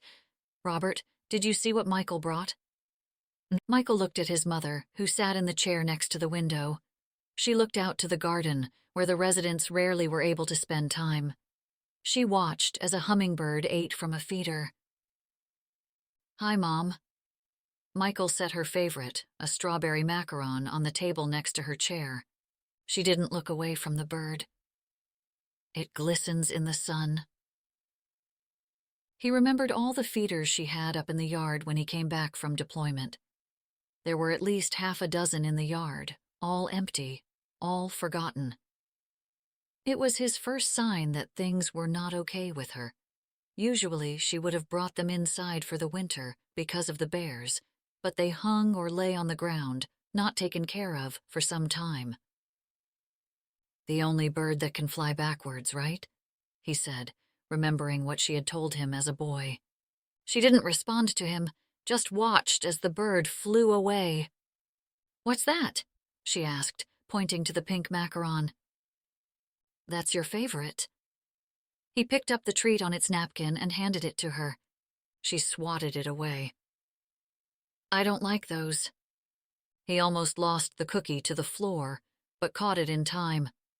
"It's a strawberry macaron. You used to love them." "Do I know you?" His jaw clenched and he squeezed the cookie in his hand. He couldn't do it. He got up, throwing the macaron in the trash on his way out of the rec room, not even acknowledging his mother's question. He just couldn't do it. Loretta followed as he headed down the hall. "Everything okay?" He shook his head. "I gotta go." He felt suddenly ashamed of his behavior. "You know, she's happy." "What?" He appreciated Loretta, but he didn't believe her. How could anyone be happy with losing their mind? "She isn't tortured, like a lot of the others. She seems content in the present moment, like watching the birds or sitting with the others in the room. Sometimes she even enjoys talking about Chicago with me. The hardest thing about this disease with women like your mother is the people watching them live with it." She gave Michael a hard stare. "You're the ones who lost the time. You can't lose what you don't remember." He glanced back to the rec room. His mom was sitting still, looking out the window at the bird feeder. "I know nights are hard for her." "Yes, but we help." She put her hands on her hips. She looked like she was thinking something over in her head, then said, "I have spent enough time with Rose to know she wouldn't want to get in the way of someone's life," Loretta said, not at all deterred by Michael's silence. He wished he'd driven his bike. "Have a nice night, Loretta." He headed for the exit, leaving before hearing what else she had to say. He didn't need to hear anymore. She was right. Of course. His mother wouldn't want to get in the way. It had always been him in his own way. Harry, Frank, and David, and now Loretta thought he was being the typical Michael, the guy who stuck to himself, didn't let people in, miserable SOB. If they knew he gave it all to her, almost every ounce of him, and she still didn't want him, then maybe they'd lay off him. She grabbed her bag and left her apartment. Samir would be there soon to pick her up. She had another cooking class with the group. This time she was going simple, a loaf of crusty French bread. Dorothy greeted Allie at the front door to her apartment with the traditional kiss on both cheeks. "Did you have any trouble?" Allie shook her head, Samir carrying her bags on his shoulders. "None at all." "Samir, would you please bring it all to the kitchen?" Dorothy waved a hand for Allie to follow. The first thing Allie noticed about Dorothy's apartment was that it looked like something from out of the movies. It was exactly what one would imagine when thinking of Paris. 15-foot-high ceilings, fishbone parquet floors, with balcony doors overlooking the city of light. The place was mostly classic French decor, but modern pieces sat among the antiques. Most of the artwork was abstract with bold colors. "You can see the Eiffel Tower from here." Allie stopped to admire the structure from the window. Dorothy looked out at the view. "I've never gotten used to seeing that outside my window." "I love seeing the energy from the city," Allie said, watching the people below on their way through the city streets. "Yes, there's something about the energy, the pulse, beating creativity, thought, and reflection that happens everywhere in Paris." Dorothy floated her hands out before her like a composer, her cane resting by her side. "There's beauty. There's history. There's everything." Allie understood. She did. But she still felt something was missing. "Let's get you set up." Dorothy rubbed her hands together and led her to the kitchen. If the living room was an indication of the rest of the house, Allie shouldn't have been surprised when she walked into the kitchen, but her mouth dropped open anyhow. White marble covered almost every surface except the stainless steel appliances. White marble floors, white marble counters, and white marble backsplash. Every utensil and kitchen appliance she could have dreamed of sat in a perfectly placed position. It was a chef's dream. This place is beautiful. I hope you enjoy it. I've always wanted a kitchen where I'd be able to create something for friends and family. Dorothy's proud smile faded. But all my kids have grown and moved away, unfortunately. Now I only have Paris. Sadness filled her eyes as she studied the pristine white kitchen. It looked as though no one had used it recently, which broke Allie's heart. Would you like to keep me company while I set up? That sounds fabulous. Dorothy pulled out a stool from under the counter and sat down. Samir, would you mind terribly making us a cup of tea before you go? Of course not. Samir filled the kettle with water. He obviously knew his way around the space as he went about his business making tea, grabbing the bags from a glass jar, pulling 2 mugs from the cupboard, and taking cream out from the fridge. When the kettle hissed, he poured 1 cup and handed it to Allie, then fixed the next cup with a splash of cream and gave it to Dorothy. Thank you, my darling. She kissed him on the cheek as he walked out of the room. He waved. I'll be back to bring Allie home. Thanks, Samir, Allie said. You're welcome. Allie pulled out one of the 2 standing mixers from each bag. Thank goodness Samir's so strong, she said, thinking about how he'd carried them from her 3rd-floor apartment and all the way to Dorothy's. Dorothy looked over at the machines. Yes, he's the greatest. How did he start helping you? Allie still wasn't exactly sure of their relationship. Was Samir just a neighbor, or was he hired help as well? He played the piano for one of my parties, and I couldn't believe how talented he was. Then he told me how he'd have to leave the city because he couldn't find work. Allie thought of Samir's tall stature and physique. The idea of him playing the delicate keys made her smile. Really? Yes, a brilliant pianist. Dorothy shook her head, then said, but no one was hiring him, except for a few venues here and there. That hardly paid him anything, so I offered him a job as my assistant, and it ended up working out for both of us.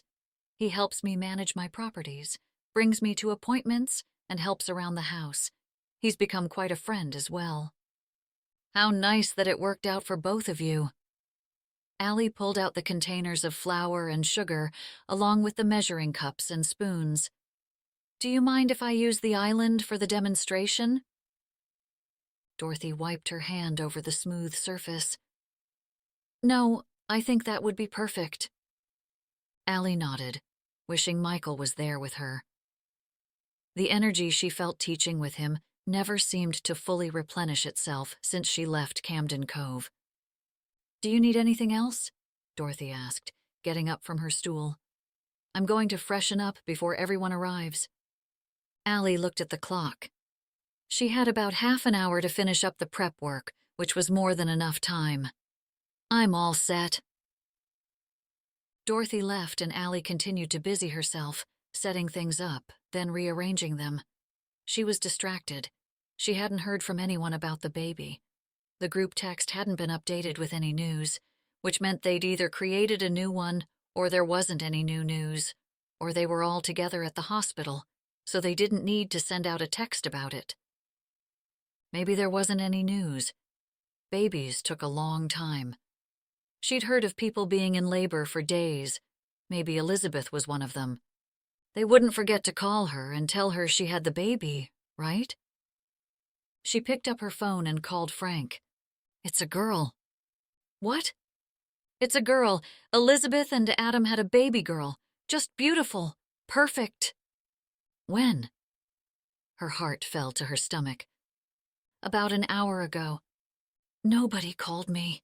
Her voice cracked. Ugh, please don't start now. She wiped the tear about to fall.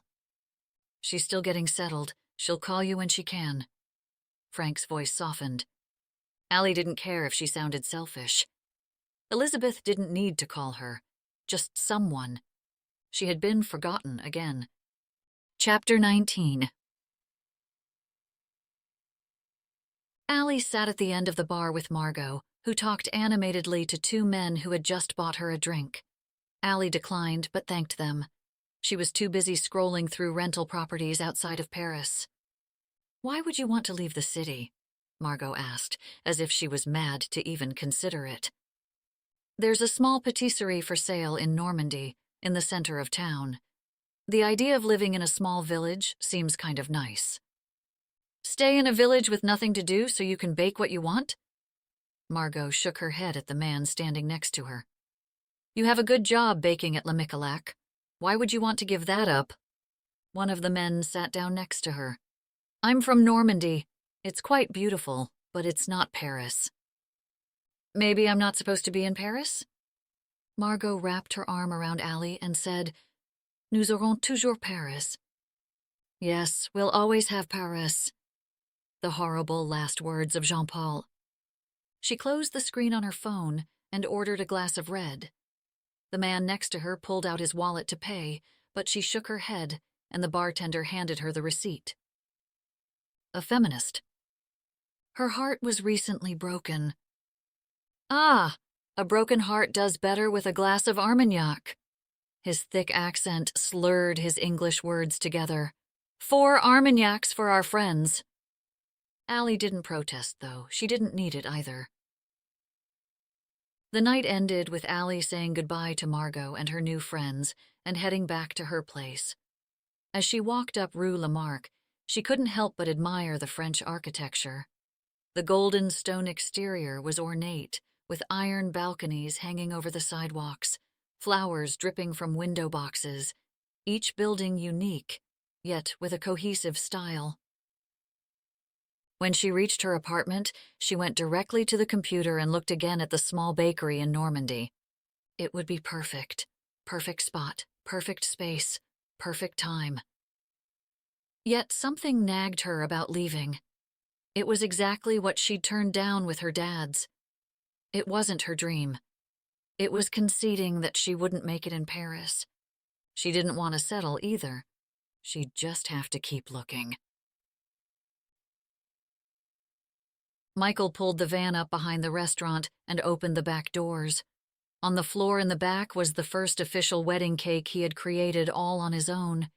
It was the one thing David hadn't fully relinquished to Michael. But he had finally convinced Frank it was best for the bakery. If they wanted him around, then he'd have to do more than just the day-to-day baking. Frank helped pull out the boxes from the back. "She's perfect." "What's her name?" "Sarah, after Elizabeth's mother." "That's a great name." Michael always thought he'd have a Rose. However, in order to do that, he sadly recognized 2 things.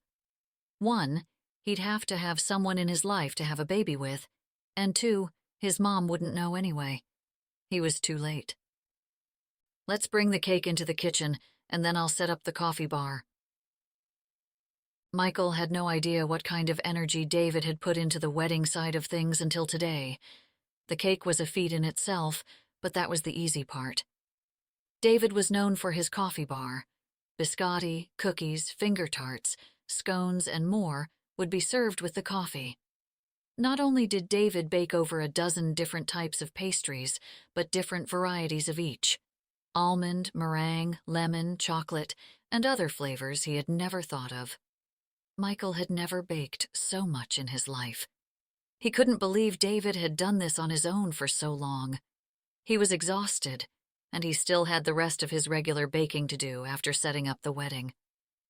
As Frank decorated the table, Michael put the finishing touches on the wedding cake. The 7-tiered cake took on the traditional Austrian Sachertorte and made it as decadent as the lavish wedding. 7 layers of chocolate with raspberry filling, covered in chocolate buttercream and topped with chocolate ganache. It was a work of art. "You should take a photo and send it to Allie," Frank said. Michael was thinking the same thing, but didn't actually think he'd do it. She's baked cakes like this, I'm sure. But you haven't. Frank carefully arranged the scones in an antique porcelain bowl. He took a step back, looking at the finished product. He took a picture, but not for Allie, for himself. This feeling, this was why he baked. This feeling of fruition, of fulfillment. But as he looked down at the image, something felt off. He did want Allie to see. Screw it. He held his thumb on the image and typed quickly, hitting send before he could regret anything. It's done. His phone dinged before he even had a chance to put it away in his pocket. It's beautiful. Well done. His thumbs hovered over the keyboard, afraid to type, yet didn't want to wait another second to hear from her again. This could be the door he needed to open. Maybe she felt something missing, too. But what should he write? That he missed baking with her. How he missed hearing her voice and smelling her scent as she worked next to him. I think she and Jean-Paul broke up. Frank said it as though he had read Michael's mind. So it was true. She hasn't officially told us yet, but she hasn't mentioned him in weeks. Frank shrugged. Apparently she's mad at us again. Michael thought back to when she had sent him her new address. Did she keep that information to herself so he wouldn't get any ideas? She's not mad at you. She just doesn't feel a part of things, that's all. She feels left out, being in Paris. Frank shook his head. We all forgot to call her when Elizabeth's baby was born, and I know her feelings were hurt. She said she was fine, but she's avoided our calls since then. He knew Allie must have been devastated, especially with not being able to come back. Frank looked at him, like he might have the answer, but Michael was the last one who understood Allie. Ouch. I know. I feel horrible. Frank's face drooped. I don't think she's going to get over this one. Frank looked at Michael, waiting for his reply. Michael let out a moan. He didn't want to get involved, but with the way Frank looked, he couldn't back out. When was the last time you went to visit her? Frank looked surprised by the question. Not for a while. Do you think she wants us to come out? Yeah. Michael couldn't believe he hadn't thought of it before, but that's exactly what she wanted. She wanted someone to visit her. Well, I don't know if David will be able to, with his recovery and all. Frank tapped his finger on his jaw. I guess we could ask his doctor when we can travel. She just wants to be part of things. Frank looked as though he was about to say something more, but was interrupted by the wedding coordinator. He glanced down at her message, then began to type. Frank feels bad about the baby. The bubbles reappeared. He should. He couldn't help but smile. He could see her having a pout about it. Rightly so, but still a temper tantrum. Still a princess, I see, he typed, and sent it. That's right, Holden Caulfield. He was about to argue, but suddenly saw his teenage self through her homecoming queen eyes, and realized she was right. He had been a pompous, holier-than-thou, angsty kid. God, I'm annoying. Her bubbles flashed across the bottom of his screen. Apparently I'm dramatic. He laughed out loud. Then he switched gears and, letting go a bit more, typed, How's the new digs? Small, but perfect for me.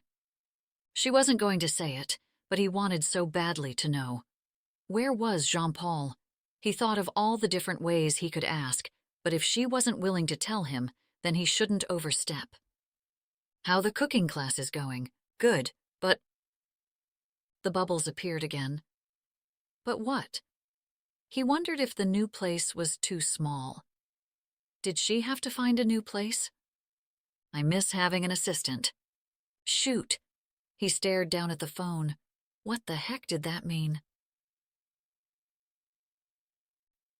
She couldn't have been more clear in her text.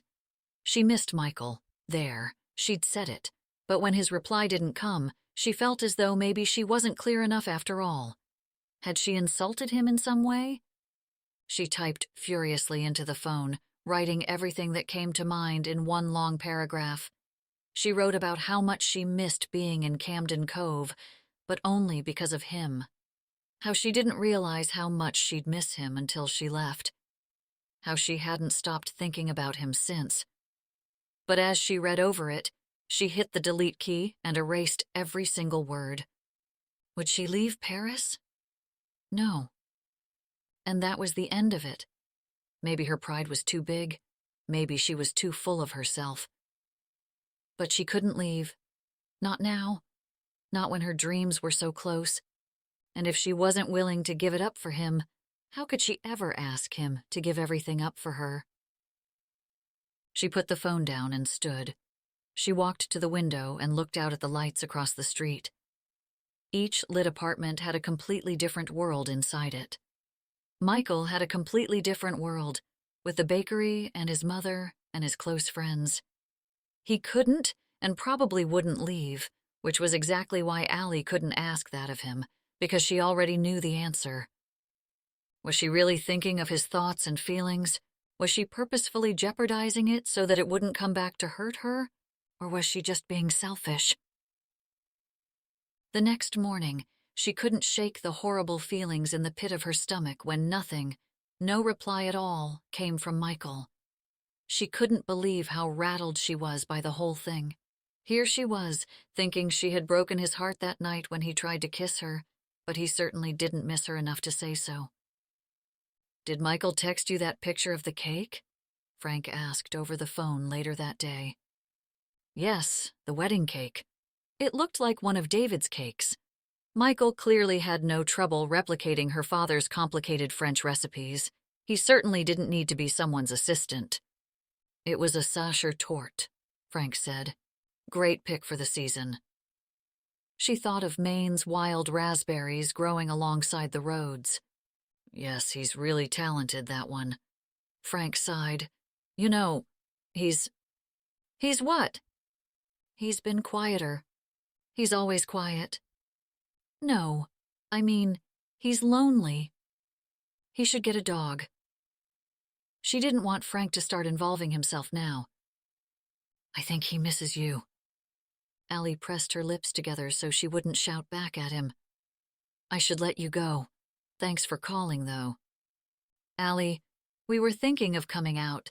David's doctor suggested we wait a bit, but we could start planning a good time for when we get the go-ahead." Allie sat up, surprised. She looked around her tiny space. Sure. She could stay at Margot's and give her dad's the apartment. She could even ask Dorothy to stay in the maid's quarters off the kitchen. "Well, good. We'd love to come to stay for a bit, see what it's like to be Allie." She smiled, liking the idea, liking it very much. "I'd love that." Chapter 20. Allie just pressed his number, no more thinking about it.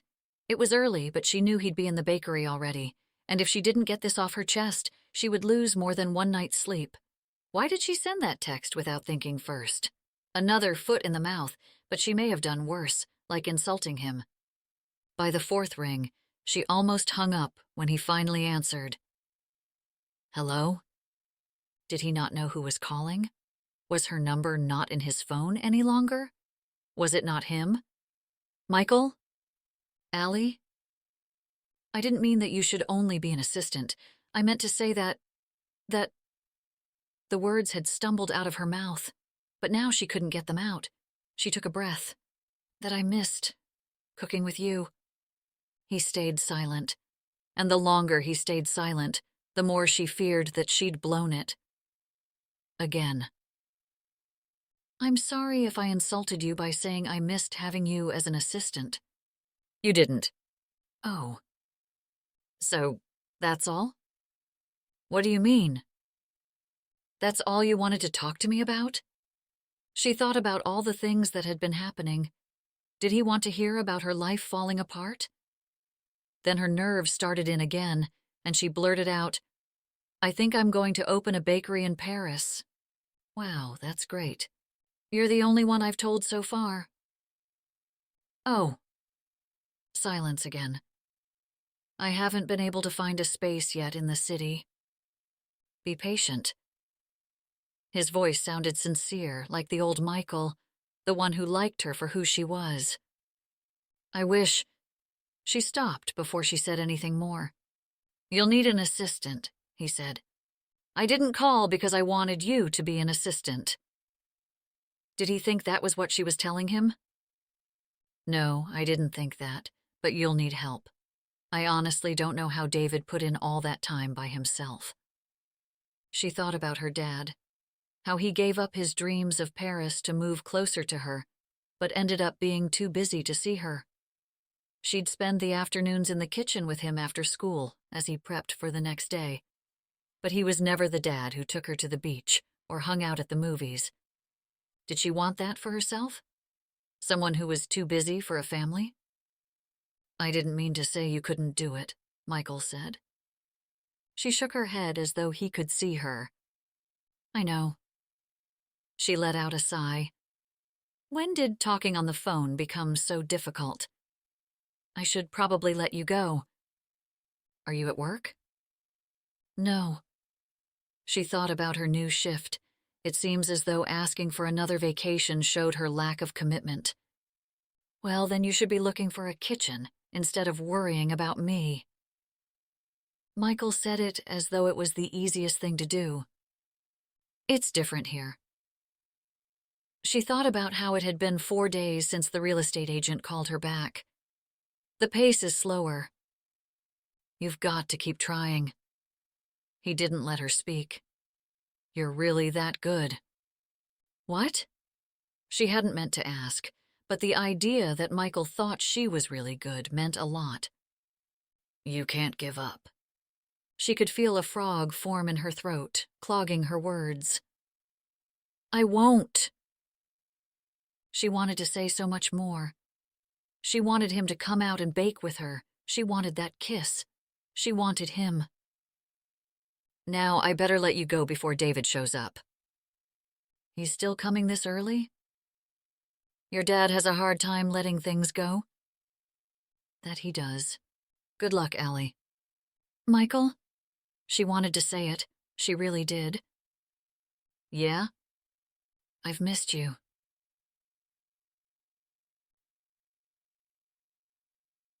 Michael told Harry the whole story, sitting in Harry's office. So what did you say? I said, oh. You said, oh? Harry's eyebrows lifted. Are you kidding me? Do you think I'd joke around when I'm acting like a 12-year-old girl? Harry contemplated it for a moment and nodded his head in agreement. Good point. What do I do? You have to think big here. Like how? Like tell her how you really feel. Oh my God, I have to act this way with her too. Michael sat on one of Harry's stools, holding his head between his hands. I can't say this stuff over the phone, not being able to see her. Then go to her. Go to Paris? You fought in a war zone and you're afraid of a French city. I'm not afraid of the city. Harry rolled his eyes. She called me. The conversation was going in too many different directions. He wasn't sure what Harry was saying. She called you? Yes, to ask about Eve. I think she was really fishing for info about you, though. Michael didn't want to hear this. He couldn't go there. He couldn't. It's just not a good idea. Her life's over there and my life is here. She won't know. What do you mean she won't know? Why go see her then? No, I mean your mom. She won't know, Michael. Harry's eyes shifted. I could go and visit her. Michael looked at his friend. You'd do that? Of course. Harry opened a box, pulling out books from inside. I did, while you were away before. I can't just up and leave. Michael stood, pacing the small area. There's the bakery, the house. I can't just leave her. whether she knows who I am or not. Look, Frank and David owe you a vacation as far as I'm concerned. Harry dumped books on the counter. But beyond that, you owe it to yourself to see if this is real or not, because sitting in my bookshop talking about girls is worse than behaving like a 12-year-old, because you're a grown man who's too chicken to find out. I'm not chicken. Michael crossed his arms in defense. He wasn't, was he? She misses my friendship. If she wanted something more, then... She wouldn't have stopped, Harry interrupted. I know, you've told me. It doesn't change the fact that the French guy is gone. She's calling you and telling you she misses you. Michael just stared at him. Go. Go to Paris. Michael shook his head. Harry threw In Search of Lost Time at him. That many people read Proust. Michael held the hardcover, thinking of the one he sent to Allie. Had she ever read it? You bought the last one. Harry continued to empty the box. Michael looked through the titles but didn't see anything interesting. He had no idea what to send her, if he wanted to send her something. He couldn't keep sending her stuff. No, he couldn't keep going on like he had been. Todd and Miles had the whole cooking class, including Allie and Samir, over for dinner. She brought a basket of desserts, things she hadn't made since she was in Camden Cove. Turnovers, donuts sprinkled in sugar, and pastry puffs with creme spilling out of them. The afternoon had been one big therapy session with her and the dough. She pounded it, threw it on her 1 square foot of work surface, and pushed it in as hard as she could with her palms. Michael hadn't said anything. Nothing.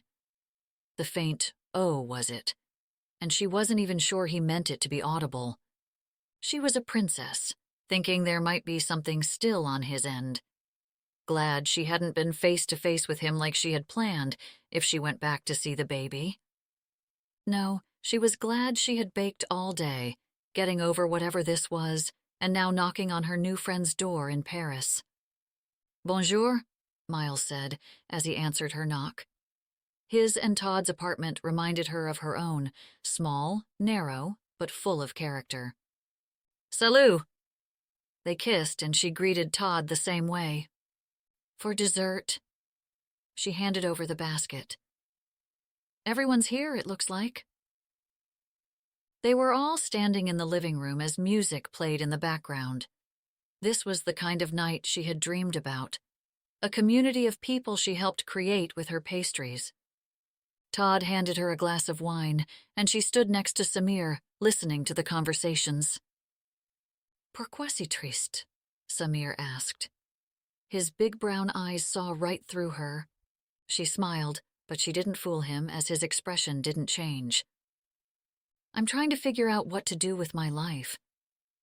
There, she'd said it. Ah, Samir smiled, then said sarcastically, That's all? So I'm not the only one? She knew that feeling. Working at La Michalak was that feeling. The glass office in the middle of the kitchen showed her day in and day out how far she had to go. I want to quit my job and open a bakery. The words gushed out. That's a great idea, Samir said. But I can't find a bakery, and I can't quit my current job if I don't have work, and I can't work if I don't have a bakery. Samir nodded thoughtfully. I assume you've talked to an agent immobilier, Mr. Peters asked, jumping into the conversation. She nodded. I either can't afford it, or it's too much space for one baker. Have you talked to Dorothy? Samir asked. She looked up at Samir. No, why? He looked over at Dorothy, who was talking to Karen and Jamie. She has properties. A patisserie too? Allie doubted it. Samir shrugged. She has a place right in the city. You could build your patisserie. She hadn't thought about renovating an existing place. She could create a patisserie the way she wanted. But she'd have to buy all the equipment and furnishings. She didn't have that kind of cash, and she doubted any bank would loan it to her. She shook her head, being rational. No, that's not a possibility. You could get investors, Mr. Peters said. Who'd invest in me? Allie wasn't trying to feel sorry for herself, but it was the truth. She was an assistant chef.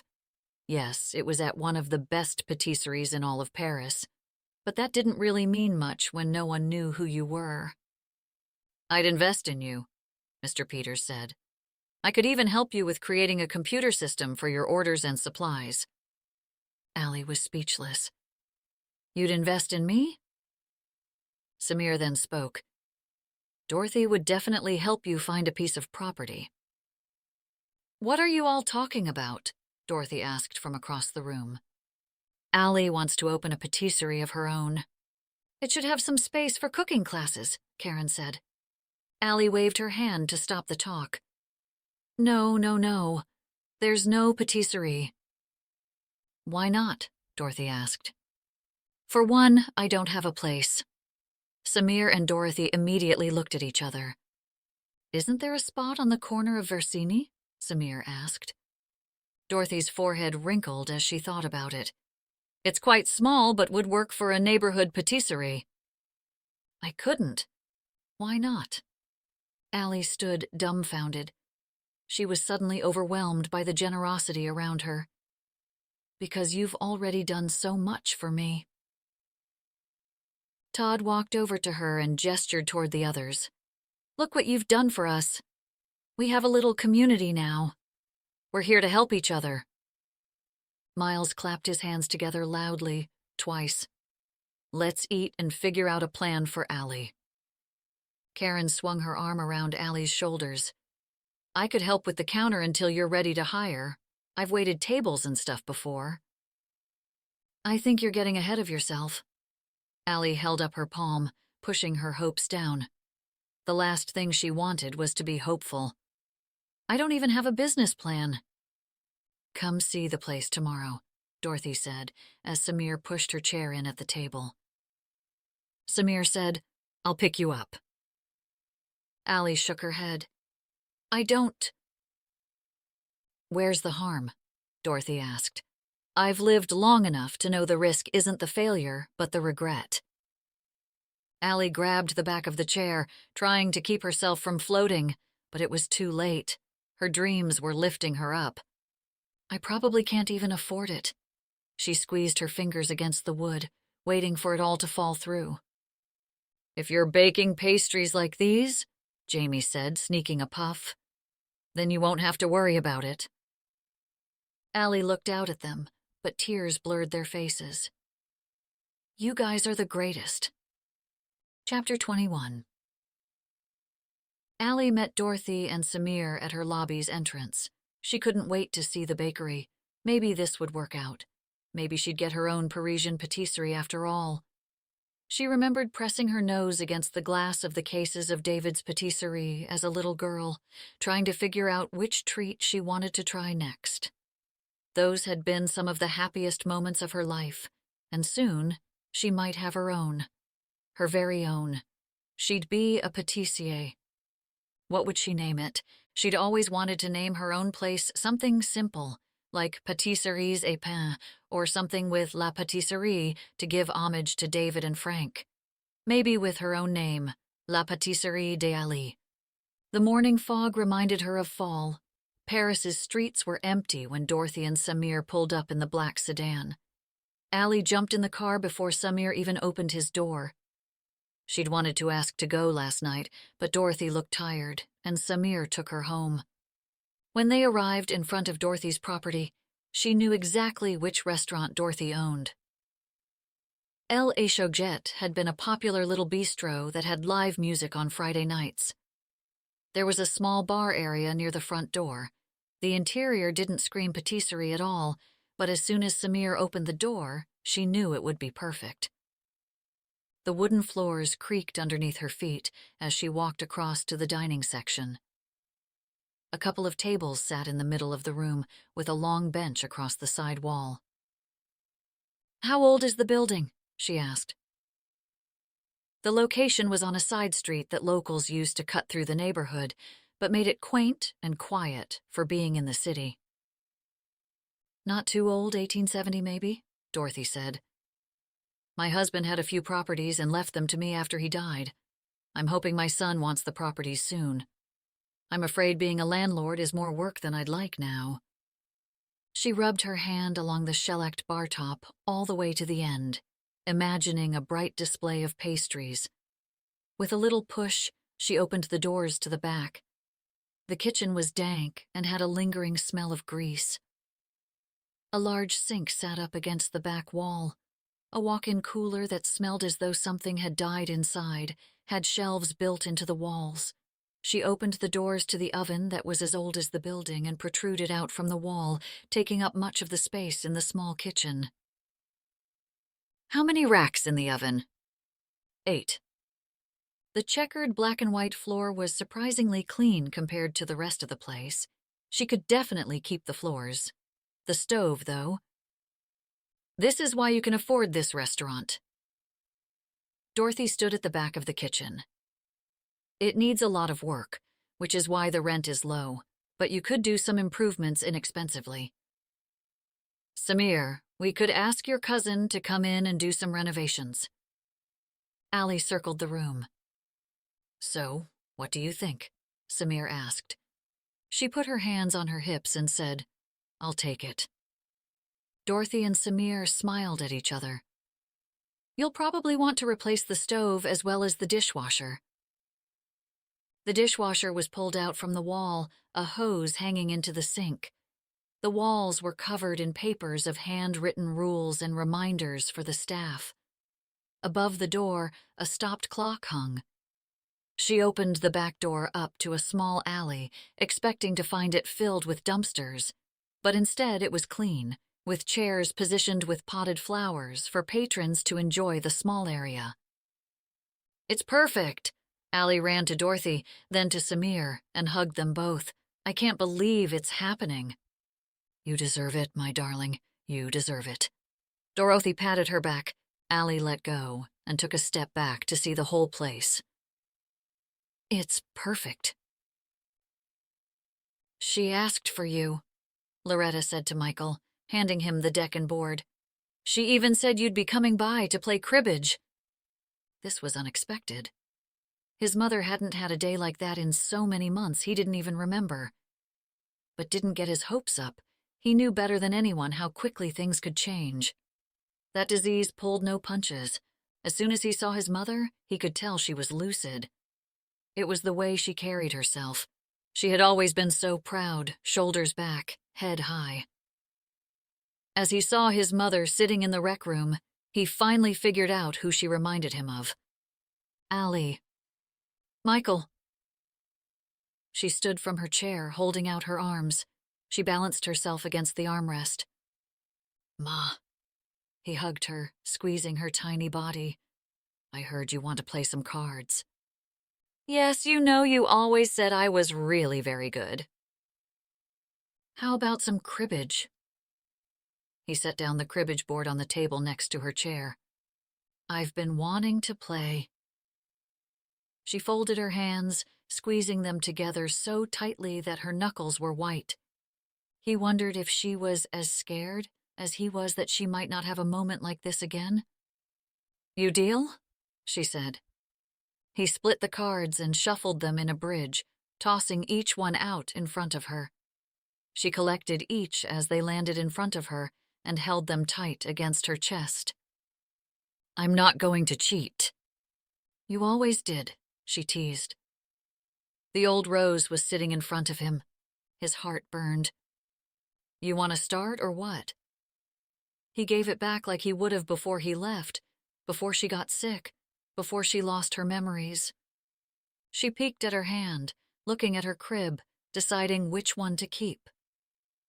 "You look like you haven't eaten a fruit or vegetable in years." He wondered when the last time was that he'd had a real meal. "When was the last time you read?" "I can't seem to ever find anything I like." He rolled his eyes, thinking of the dozens of books he's brought to her. "You used to love to read." "I used to do a lot of things." Touché. What book would you read over again for the first time? She asked, organizing her deck. The question caught him off guard. This was the kind of question that she used to ask, a deep question that led nowhere. It used to annoy him. He didn't realize until that moment how much he missed those conversations. To Kill a Mockingbird. He didn't even have to think. She smiled. You remember when the power went out? You read all day on the porch. That was a great book. He nodded. A great book. Do you remember how your father used to read to us by the fire? He didn't. He didn't really remember much about his father except the yelling and screaming, except the day he left.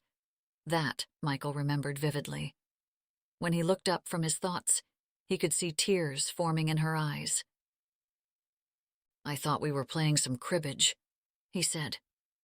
Her eyes returned to her cards. So, when am I ever going to meet a girlfriend? She asked. You're not hiding anything from me, are you? He shook his head. No, Ma, I'm not hiding anything. What's the problem then?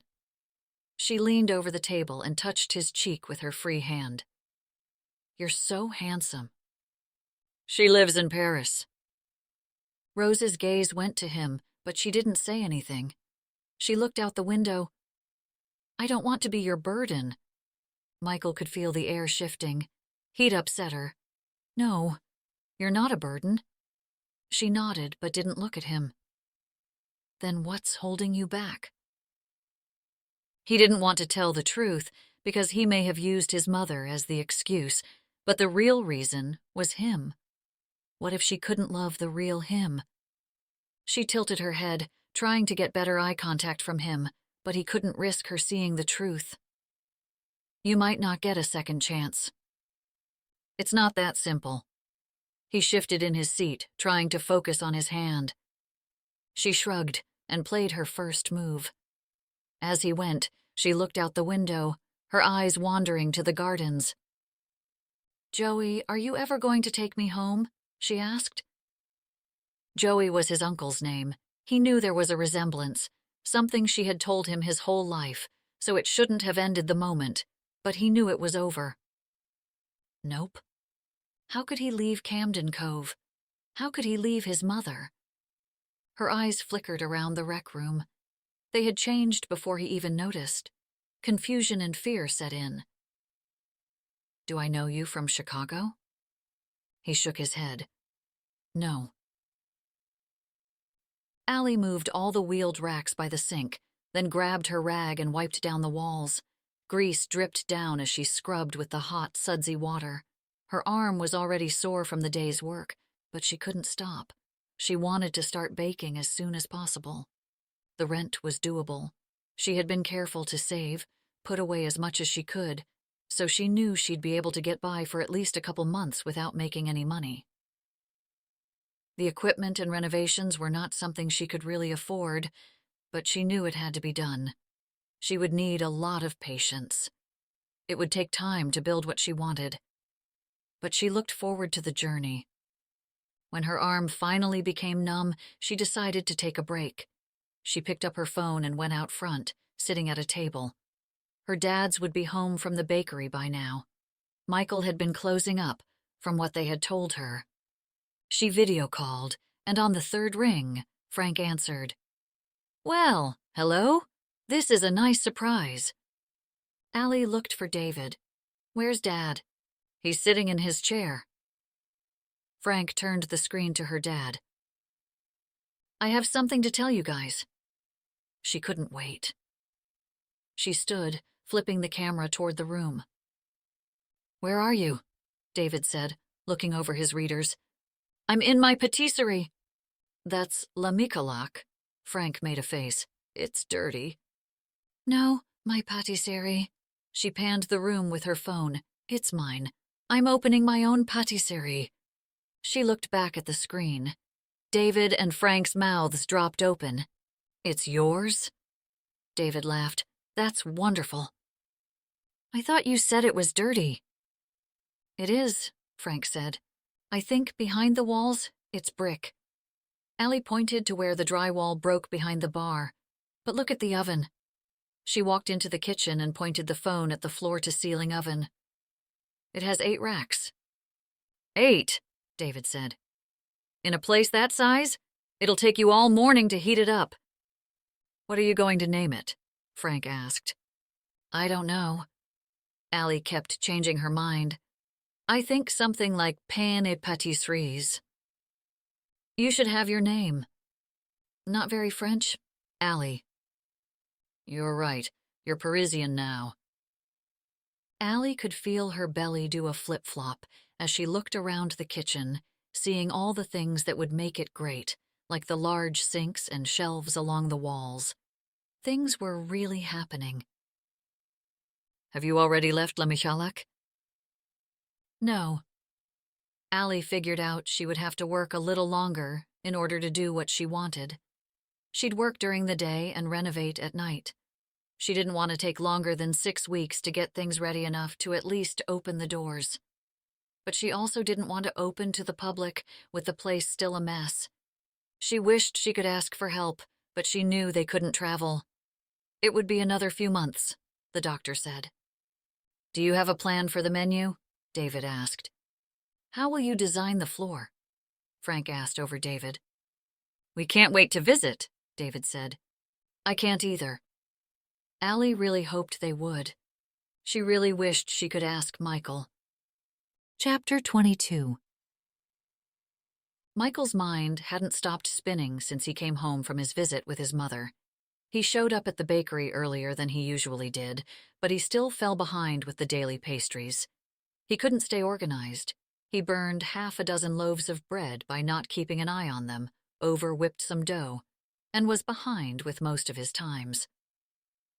Luckily, by the time Frank showed up, he had pulled himself together, but either Frank could tell something was wrong, or he needed to tell him something. He did that thing with the overly friendly banter, giving compliments even where none were deserved. What's up, Frank? He asked, just wanting to get it over with. Have you talked to Allie? Frank asked.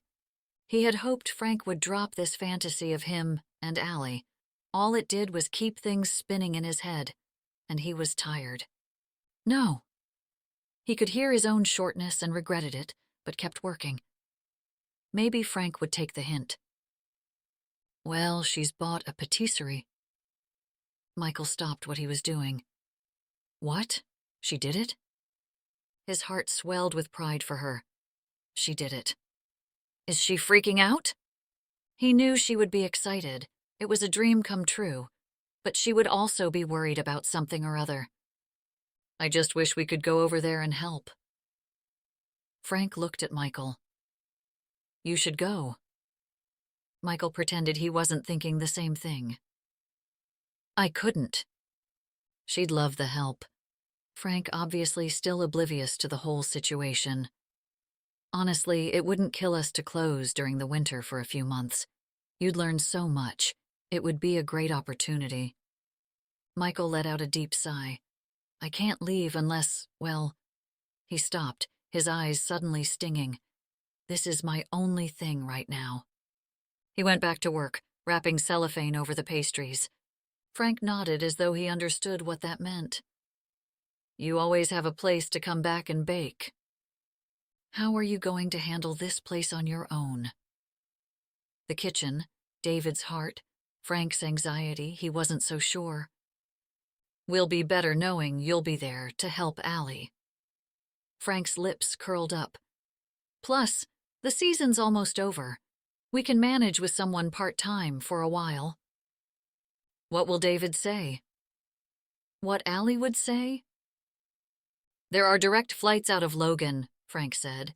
Don't even think about it, just go. Grab your passport and go. Go now? Frank stepped up to him and placed his hands on Michael's shoulders, looking into his eyes. I've never seen Allie happier than she was with you, and I know she left because that scared her. Maybe that's why she stopped that night.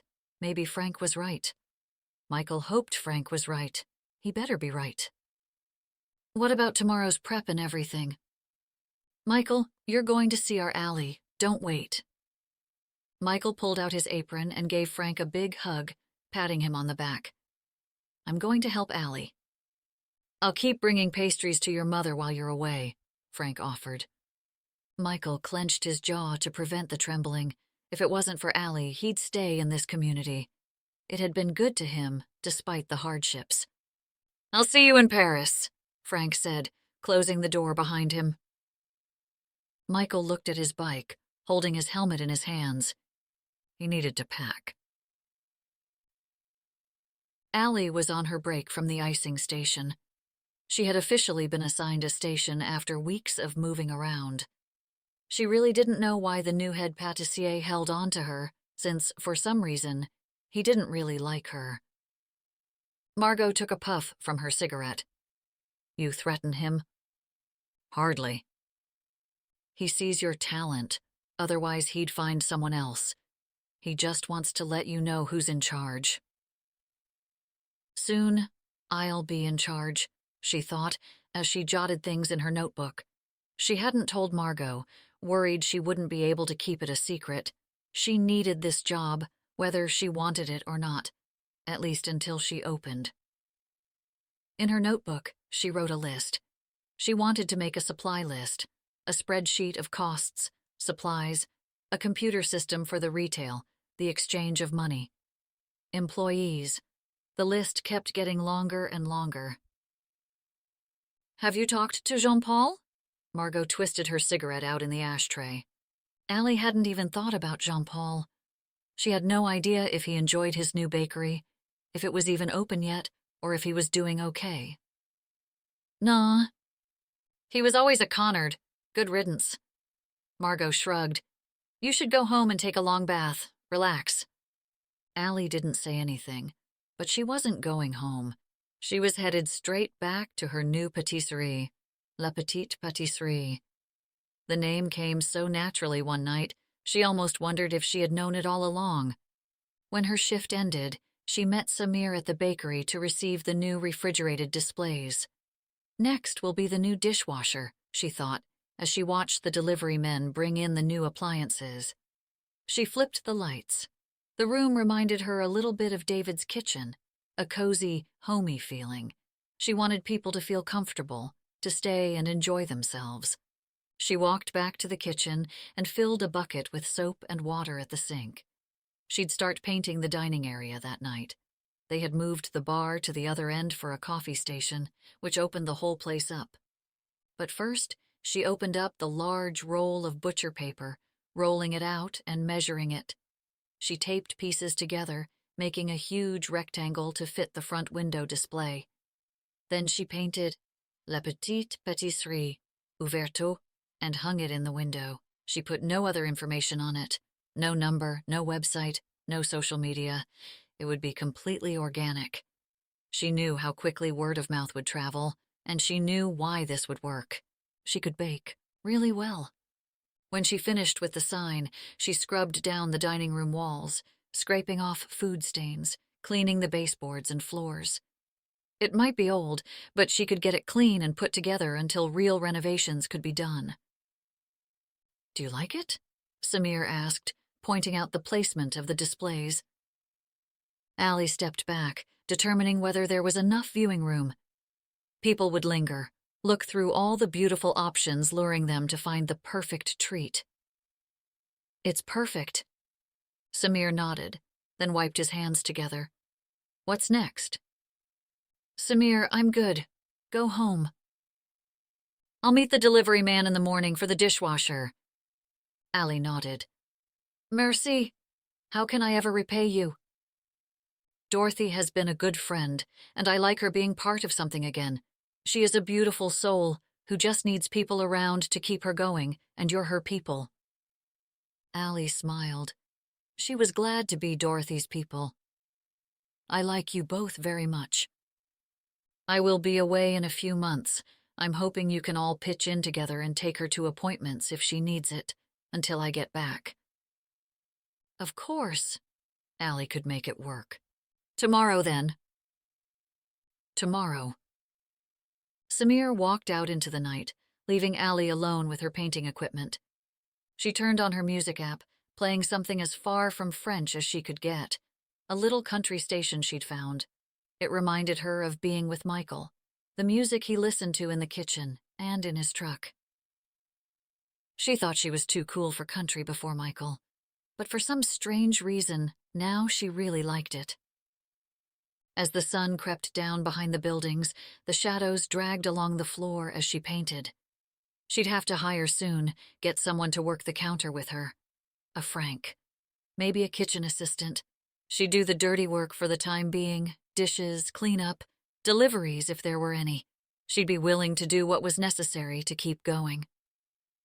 Then a song came on that had played in the park that night with Eve and Harry. She thought about sitting next to Michael on the blanket, grabbing his arm as they walked through the crowd. She missed him. She missed him a lot. Michael looked out the plane's window at Logan International Airport as the plane taxied down another runway, waiting for their turn to take off. He checked the time. 7 hours, and he'd be in Paris. No reservation, no immediate transportation, no nothing but the backpack under the chair in front of him. What was he thinking? He threw his head against the headrest, closing his eyes. "First time to Paris?" asked the elderly woman sitting next to him. "Yes," he said. He looked out the window. He could feel her wanting him to say more. "You?" "No, I have a son and daughter who live overseas for work." She pulled out her phone and opened her photos. "These are some of my grandchildren." Michael wished he'd ignored her when he had the chance, but instead, he pretended to look through Madison and TJ and Natalie's pictures. "You have a beautiful family." Suddenly the engine revved, and he noticed the speed increasing. "You know, I've always wanted my family to live close, but I guess you just have to do what you have to do. I'm retired, luckily, but Sandra's parents are still in New Jersey, working." He figured her incessant talking was a good distractor, because he needed something to distract him, something to keep his mind off Allie. But as she kept talking, he wished he could casually talk about what he was about to do without the feeling of vomiting in his mouth. The plane sped down the runway, his head pushed back by the force, and then there was the familiar swoosh into the air. The plane tilted, and she stopped talking. He looked out at the sun shining off the Atlantic water. It was beautiful. He'd miss it, but he couldn't wait to leave it behind. Chapter 23. Allie only slept and showered at her apartment these days. The moment she woke up, she headed to the La Petite Pâtisserie. My little patisserie. The morning air had a chill. Fall no longer crept around, it was fully in view. Leaves of gold, amber, and burgundy dangled off the trees and fell, swaying down to the ground. She walked past the Haussmann buildings, in the shadows of the basilica. Hot chocolate wafted in the air as a couple with mugs passed her. The street no longer littered with tourists, but locals in scarves and hats. She slipped the key into the lock, pressing hard against the handle, a trick she'd already had to learn. The door jammed, but with a good kick, it swung open and she turned on the lights. Each time she stepped inside, she felt the same rush she had the first time she saw the place. She hoped she always felt as happy as she did now. She finished painting the second coat by lunch and dumped all her painting stuff in the sink, running water over it. She dug her fingers into the brush, the paint swirling out. She had picked a light gray, something so pale and light it looked almost white. She wanted the color from the pastries to pop. Throughout the day, Frank kept sending her pins on cute little bakeries, and a text came as the oven timer dinged. French bread baked in the enormous oven. She had been practicing all morning. She pulled out a tray of golden-crusted bread. They looked perfect. She grabbed some brie and an apple and sat on the stool next to the counter. She opened the journal Michael had sent her, all of her ideas written inside, her lists, her recipes, her hopes and dreams. From the front, she heard a man's voice calling out, "Ali, bonjour!" She stepped out from the kitchen, expecting to see Samir, who said he might stop by, but Todd and Miles stood inside. "We got you a present." Between them was an old board. "We found it at a farm sale in Provence. It's a chalkboard." She looked at the board and imagined her menu drawn on it. "It's beautiful." "It was used in some barn to write down the planting dates and stuff." Todd held it up. "You could put announcements or specials, or put it out front to catch customers." "That's a great idea." "That yummy magical smell coming from your kitchen definitely will." Allie walked toward the kitchen and waved at them to follow. "I'm working on my breads tonight." "Oh my." Todd didn't hide his shock at the size. "I hope you keep Dorothy's place for classes." "It's a diamond in the rough," Miles said. "It's a work in progress, definitely. But if you look over here..." She led them out to the front. "You'll see there's plenty of space when the shop is closed." She pointed to the area where she'd planned to put a few tables for customer seating. "I'm thinking of allowing community meetings, like book clubs, and have music on Friday nights, sell some wine with the pastries." She could visualize the whole place, even the people sitting inside La Petite Patisserie. Michael stood in line as he went through customs. He hadn't ever traveled as a civilian, except when he went to Pete's funeral. He thought about the 2 changes of clothes, his one-way ticket, and lack of accommodations. Maybe he wouldn't even need a place to stay. He certainly wasn't going to stick around in Paris if she wanted nothing to do with him. He'd kill Frank. He grabbed his backpack by the strap, bouncing on the balls of his feet. He felt very American as the other travelers spoke in languages he couldn't understand. "Où puis-je vous emmener?" the man behind the wheel said. "Do you speak English?" He wished he had taken a book of French from Harry's bookstore. "Oui," he said, but he looked annoyed. "American?" "Oui. Where would you like to go?" "I'm looking for a patisserie in the 18th arrondissement on Rue de la Lune." The man pulled away from the curb and took off from the airport. "Do you come for work?" "No." Michael gazed out the window. "For a woman." Best reason to come to the city of love. He drove toward Paris, the city's skyline visible off in the distance. The drive was only 17 miles, according to his GPS, but the ride seemed to take forever. Heavy traffic, along with stops and pedestrians, made the ride seem like the longest drive he'd ever taken. His mind kept telling him to turn away, go back home where he couldn't get blown up by her rejection again. All the signs said he was making a mistake. But what if Frank was right, and Harry, and Sully, and all the others? What if they were right? After an hour and a half, Michael arrived in front of a sign written in French. "Excuse me, could you tell me what the sign says?" "Merci," the driver said, as he received his tip from Michael. "Coming soon, La Petite Patisserie." This is it. Michael got out of the car and walked up to the door. An empty basket sat in front of a chalkboard written in French with tiny drawings of pastries. He pulled on the handle, assuming it would be locked, but the door swung open. He stepped into a long, narrow room with 2 displays up front, still with cardboard and plastic wrapped around them. A picture window gave off enough light that he could imagine how bright the display cases would be when lit up. Allie wanted to show off her patisseries. The room was light, fresh, even in the centuries-old building. It smelled of paint and bread. "Bonjour," he called out, but didn't hear anyone. "Hello?" A man and an elderly woman emerged from the back. The woman clasped her hands and tilted her head. "Can I help you?" He had used up all his French. "I'm looking for Allie Williams." The woman smiled. "You must be Michael." Surprise at hearing his name opened his eyes. "Yes?" "You just missed her." She had an English accent. "She went to get tools." The man held out his hand. "We're friends of Allie. My name is Samir, and this is Dorothy." Michael shook the man's hand. Do you think I could wait? Samir nodded. Of course. Michael checked out the room. It was narrow and small, but Allie would make it warm and inviting. He could tell she had used ideas from her dad's. The bar at the end looked like something they'd do for their coffee station as well.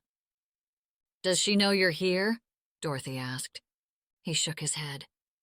Did she think he was as crazy as he felt at that moment? You should see her new dishwasher. Dorothy pointed to the door to what he assumed was the kitchen. Samir led the way, opening the door for them. He walked in and saw that the kitchen was even smaller, with an oven half the size of the room. How do you know Allie? He asked, curious about the pair. We took her cooking class, said Dorothy. Then the two made perfect sense. He looked around the room. Dozens of loaves of bread sat on the counters, all different kinds. Pots and pans filled the sink. Painting equipment was set up around the room, with plastic covering the floors. Ladders, tools, and balled-up pieces of tape were scattered around. It looked like a hot mess to anyone who didn't know how Allie's mind was organized, but Michael knew she had it all under control. Allie stood in Monsieur Monroe's hardware store for the second time that day, and the fifth that week. I need new rolling brushes. The walls, no matter how much she cleaned them, ruined the rollers. She needed more tape, and rags and paint. He led her down the aisle toward the paint supplies. She'd buy white for the kitchen, classic and clean. I'll get your paint started while you pick out your tools. Merci. She grabbed a few different-sized rollers, along with rolls of tape. She met Monsieur Moreau up front and paid for her things. Just light enough to carry back to the patisserie in her arms, but heavy enough that she wished she'd taken Samir up on his offer to drive. But she needed the walk. She needed to think. So much had happened, and she didn't know what had happened first. Her whole life was completely turned upside down in the most wonderful ways, like Alice falling through the rabbit hole to Wonderland. She felt like any minute she'd wake up, and it would all just be a dream. She did a mental check of her list as she crossed the street. Painting supplies done, now she wanted to finish at least the first coat in the kitchen tonight. That way she could get the dishwasher positioned now that it came in and organize the equipment. Then she'd really start baking. She opened the back door with the bags falling out of her hands, hurrying to the counter to set everything down. There was so much to do, and only the day to do it. Her to-do list seemed to grow as the hours ticked away, and she had no time tomorrow, with work and her cooking class afterwards. She stopped in her tracks when she saw it. The new dishwasher. It was beautiful. Allie walked straight to it, a stainless steel Bosch beauty, like the displays in kitchen shows. And again, something inside of her grew. Her dream felt even more possible. La Petite Pâtisserie was real. She was living in Wonderland. Hello? She turned toward the voice coming from the front. She had left the front door unlocked after people started stopping by. Owners of neighborhood shops came in to check out what she was doing with the new patisserie, but she knew the voice wasn't that of a French shop owner on Rue de la Lune. Her heart leaped. It was American. She had heard it before. It couldn't be. She swung the door open, and there, standing in the middle of the bakery, was Michael. She didn't move. Her feet were frozen in place. The words came out before she could think. "What are you doing here?" He rubbed the back of his neck. He was nervous. "I heard you might need some help." Tears sprung to her eyes. She hadn't realized how much she missed him until he stood right in front of her. She nodded. "What about the bakery?" He stepped a foot closer to her. "It's still there." "Did my dads give you a hard time?" She stayed in the doorway. He took another step closer. "They practically pushed me out the door." "So you didn't want to come?" She bit her thumb. "Allie." He was right next to her. She looked into his eyes. "Yes?" I came here because I missed you." She swallowed, and a tear fell. "You did?" He nodded, taking her hands. "And I wish I had told you that on the phone." "You do?" She stepped out of the doorway, almost touching him. "And I wish I had kissed you that night." "You can." He let go of her hands, only to wrap his arms around her waist and kissed her softly on the lips. Chapter 24. "Au revoir," Allie said, as she waved the cooking class off for the night. Elizabeth giggled at something Adam said as she wrapped her arm in his. They had been using the baking classes as a date night and time away from the kids. Elizabeth had an extra glass of wine and was in full spirits. "Let's hit the bookstore with Lucy tomorrow and we'll have lunch on the beach." "That sounds nice," Adam said. "It's November in Maine." Michael loved the beach, but the Atlantic wind would definitely blow away their food. "What are we baking next class?" asked Norma, a regular of Allie's cooking classes. Michael looked at Allie. He couldn't remember what was on the schedule. "You'd have to ask the boss." Allie looked up from talking with another couple who joined the group last week, like she had a sixth sense. "We're baking pumpkin pie." "Oh, that's right. It's our Thanksgiving here," Elizabeth said. "Adam can make a charcuterie and I'll bring the wine." "Just bring yourselves." Allie patted Adam on the back as she walked them to the front of the bakery. "I'll have everything." "I'm definitely bringing my Susan's green bean casserole, whether you like it or not," Mr. Smith said. He had come to every class since they came back from Paris. Allie had been trying to set him up with Norma for months, but she hadn't managed to get the two to see what she saw, which was they were perfect for each other. It's not Thanksgiving without it. "I can make a Parisian version," Michael offered. No, I can make it myself. I just want the canned stuff." Mr. Smith pointed at Allie. "No arguments?" Allie shook her head. "I won't say a thing." Allie hugged everyone for a second time, a true Parisian goodbye. "Bonne nuit à tous." Michael shut the door before all the heat escaped. He switched the light off for the sign. They were officially closed. "So?" he said, walking toward the kitchen. "Why don't you finish off the wine and eat the rest of those macarons?" "That sounds wonderful." He held her hand, blowing out the candles on the tables. There was a random plate and napkin, but he'd clean it up later. The night had gone perfectly. Now, he'd just have to convince her to stay just long enough for him to get home before she did. He grabbed the bottle of red and backed into the swinging door that led into the kitchen, letting her go in first. "Do you want to turn on some music?" Her eyes crinkled as she walked over to the speaker, tuning to their station. Soon the familiar twang of some old classic country song played as he poured her a glass and got himself a coffee. He raised his glass. "To you." "To me?" His heart still skipped a beat at her killer smile. "Yes, you." "Why me?" She clinked his glass, and his head bobbed a nod. "Because you got Mr. Smith to roll out some dough without it sticking to the ceiling." "You helped, too," she laughed out, his favorite thing about her. "To us." He shifted back to the plan. "How about after I finish cleaning up, I'll head back to my place and make us some dinner." "Okay, but I need to finish up some stuff before I come." He nodded. He knew this was her thing. She liked to stay at the end of the day, planning out the morning and having the place to herself. She was like a little kid planning out a tea party. Sometimes she'd ask him to stay, but most of the time she'd just ask his opinion over dinner. During that time, he liked to cook. Big dinners, steak and potatoes, chicken wings with buffalo sauce, chicken and mashed potatoes, none of this omelet with truffles stuff. Dinners a man could eat. Then they'd talk about the next day at the candlelit table.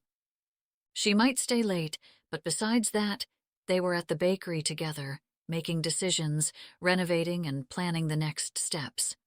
La Patisserie continued to be a favorite with the locals, but the place had a new renaissance with Allie as the head chef. She had the staples, fresh brewed coffee, French patisseries, even gourmet sandwiches, but the place had a new vibrant atmosphere. They couldn't keep up, so they hired a couple of workers for the front and a dishwasher and prep chef in back. They hadn't found a delivery driver yet, but heard from Frank that Bill Garneau's grandson was looking for some extra cash. After 6 months of new ownership, La Patisserie was a growing success. This was good because Michael loved it. Every Tuesday, they'd take a day off, but he looked forward to going back on Wednesday. He was happy, happier than he ever was. He jogged down the road, stopping at the corner store, picking up the bouquet he had picked out earlier. "Hello, Michael." "Hey, Louis. Did you pick up the ring?" Louis asked. Michael pulled out the petite diamond ring he had bought with Elizabeth's advice. It was an antique, teardrop-cut yellow diamond. It was the most beautiful diamond he'd ever seen, and Allie had commented about how much she liked it one time while they were window shopping Main Street. It was perfect. He decided to ask her to marry him when he lost his mom. Loretta had called him in Paris and warned him the end was near. He made it back in time, spending her last days with her, sitting next to her bed, holding her hand, helping her let go. She passed peacefully, just like Loretta had described. No pain, no confusion or suffering. Allie flew back to Camden Cove for his mother's funeral. She stood beside him throughout the whole ordeal, held his hand as he buried her, took care of the reception afterwards. The whole community seemed to be in attendance, even in the cold winter rain. Frank and David, along with Sully and his family and Eve and Harry, all stood with him as Pastor Merrill gave the eulogy. After the ceremony, the two of them sat in his mother's living room, and that's when Allie turned to him and asked, "What if we ran La Patisserie together? What about your bakery in Paris?" He couldn't believe she was suggesting leaving after all she had gone through to open it up. "It's your dream." She took his hands in hers. "It's just Paris, but this." She looked around the house. "This feels like home." They went straight to David and Frank and made an offer. Dorothy helped sell La Petite Patisserie, and they returned home together. Marriage came up often, but Allie was scared, he could tell. Not that his parents had done it any better. His father lied throughout the whole relationship. Allie frequently talked about the shoe dropping or the curtain being pulled back from her. Recently, though, her and her dad's relationship was good, really good. She talked to them on the phone for hours about the patisserie, getting advice and ideas. Frank would frequently call Allie and Michael just to talk. Michael confided in Allie about his panic attacks, and she'd sit with him when he had them, though they were now few and far between. She encouraged him to see a psychologist and visit a physical therapist about his leg. He wasn't too excited about either thing, but he had to admit they seemed to be doing something right. What he did do alone was attend meetings.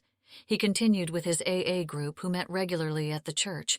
He was really happy, and it was only going to get better from here. Allie stood in the middle of the kitchen and looked out at everything. She couldn't believe it was hers, even after all this time. Owning a bakery had been a little seed of a dream, not even a year ago, and now it was a garden blooming. Each day the business grew.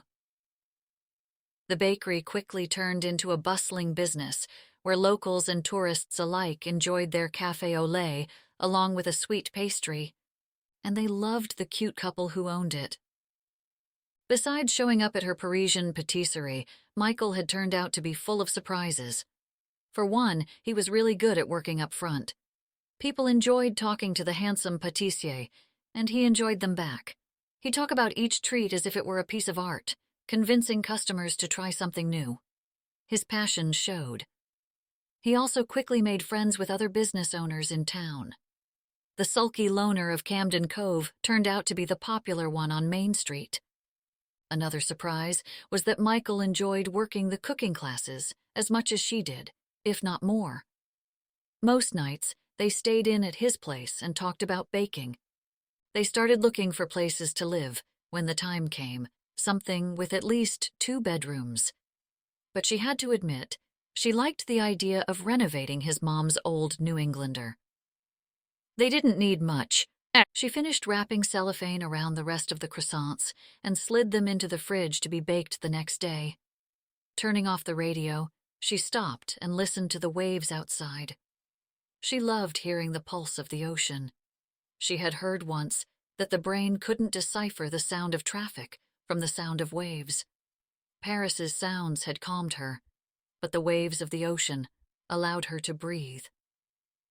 She shut the lights off and left out the back. Pressing the remote button to unlock her new car, she smiled at her Mini Cooper. It was perfect for her, but Michael hated to drive the tiny car. As if his marine manliness was at stake or something. But she liked it. It got her through the little town just fine, like his motorcycle was practical. She did like riding a motorcycle with him. She thought of when she'd arrived in Camden Cove. Her life was completely different then. How did Michael overlook her arrogance and snobbery? She still didn't know. Every time she thought of what she'd said about him, it embarrassed her to no end. How could she have been so judgmental? He was one of the most sincere people she had ever met. He was kind and compassionate. But he didn't need approval from others. If Allie heard a bad review, her whole day was ruined, her mind doubting her skills. He just didn't even give it another thought. "Who cares?" he always said. "Who cares what others think if you're putting your heart into it?" Not that there were many bad reviews. Allie had been very fortunate to receive mostly positive feedback about the bakery. Her classes were a hit and continued to grow. They even had rave reviews and recommendations when they started to do weddings, which Michael had perfected while working with her dad's. Things were so good, she almost thought she was dreaming. She drove down Main Street and decided to stop at the store and pick up some things before heading to Michael's. She needed to replenish her first aid kit after her prep chef had given himself a pretty deep cut the other day. A tub of gelato sounded good for that night. She got out of her car and walked inside, stopping at the flower display. The bakery could use some fresh flowers. "Hey, Allie," Louis exclaimed. "How can I help you?" "Bonjour, Louis." She picked out a bouquet. "Your Thanksgiving display looks great." "Yes." He took the bouquet out of her hands. "You don't need flowers. Michael already stopped by." "That's funny," she said. Michael and she were really in sync if he'd already picked up flowers for the shop. Louis nodded, ushering her out the door. "You should head home." "But I'm closing, so you should just leave." She didn't know if he was having an off day or if this was his way of closing, but she was pretty sure he was trying to get rid of her. "I needed some bandages. What if someone else cut themselves?" "They'll be there tomorrow, now go. Michael's waiting for you." She would never fully understand the people of Camden Cove.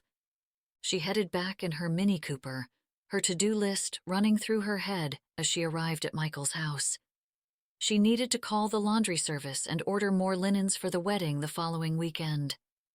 As she walked up the steps to the back porch, she talked to herself about the prep work that needed to be done before the cooking class the following night.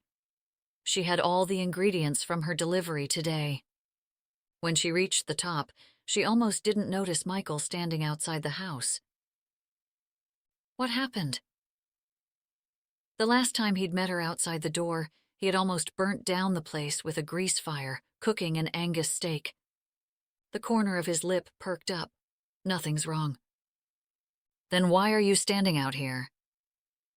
She looked around to see what she was missing. "I love you." He grabbed her hands, putting her purse on the ground. "I love you too." Suddenly, the big Marine looked nervous. "Everything okay?" He blew out a breath. "Yes." That's when everything went into slow motion. Michael went down on one knee. He pulled out a diamond ring from his shirt pocket. When she recognized the diamond setting, she gasped. "Yes!" Michael gave her a look, but had a smirk on his face. "Will you let me ask you?" "Ask me." She couldn't contain her excitement, squeezing his hand. "Allison Sarah Williams, will you marry me?" She cupped his jaw in her hands. "Yes! Yes! Yes!" He stood, took her into his arms, and kissed her. "Shush!" a voice called out from behind the door. Allie stopped and pulled back to see his face. She heard people. "Who was that?" The door opened before Michael could answer. Frank poured out the door with David, Elise, and Harry, all spilling out after him. Allie's eyes grew big. "What are you all doing here?" Frank hugged the two of them into his arms. "We're so happy for you. Michael invited all of us to celebrate your engagement." Elise hugged them after Frank let go. "We're so happy for you two." Everyone started hugging everyone else on the tiny porch. "Why don't we go inside and start that celebration in the warmth?" Michael gestured toward the house. As her parents filed back inside, Michael tugged at her hand, holding her back. His fingers brushed her chin, drawing her lips to his, and kissed her. "I love you, Allie." "I love you, too." This has been The Bakery by the Cove, written by Ellen Joy.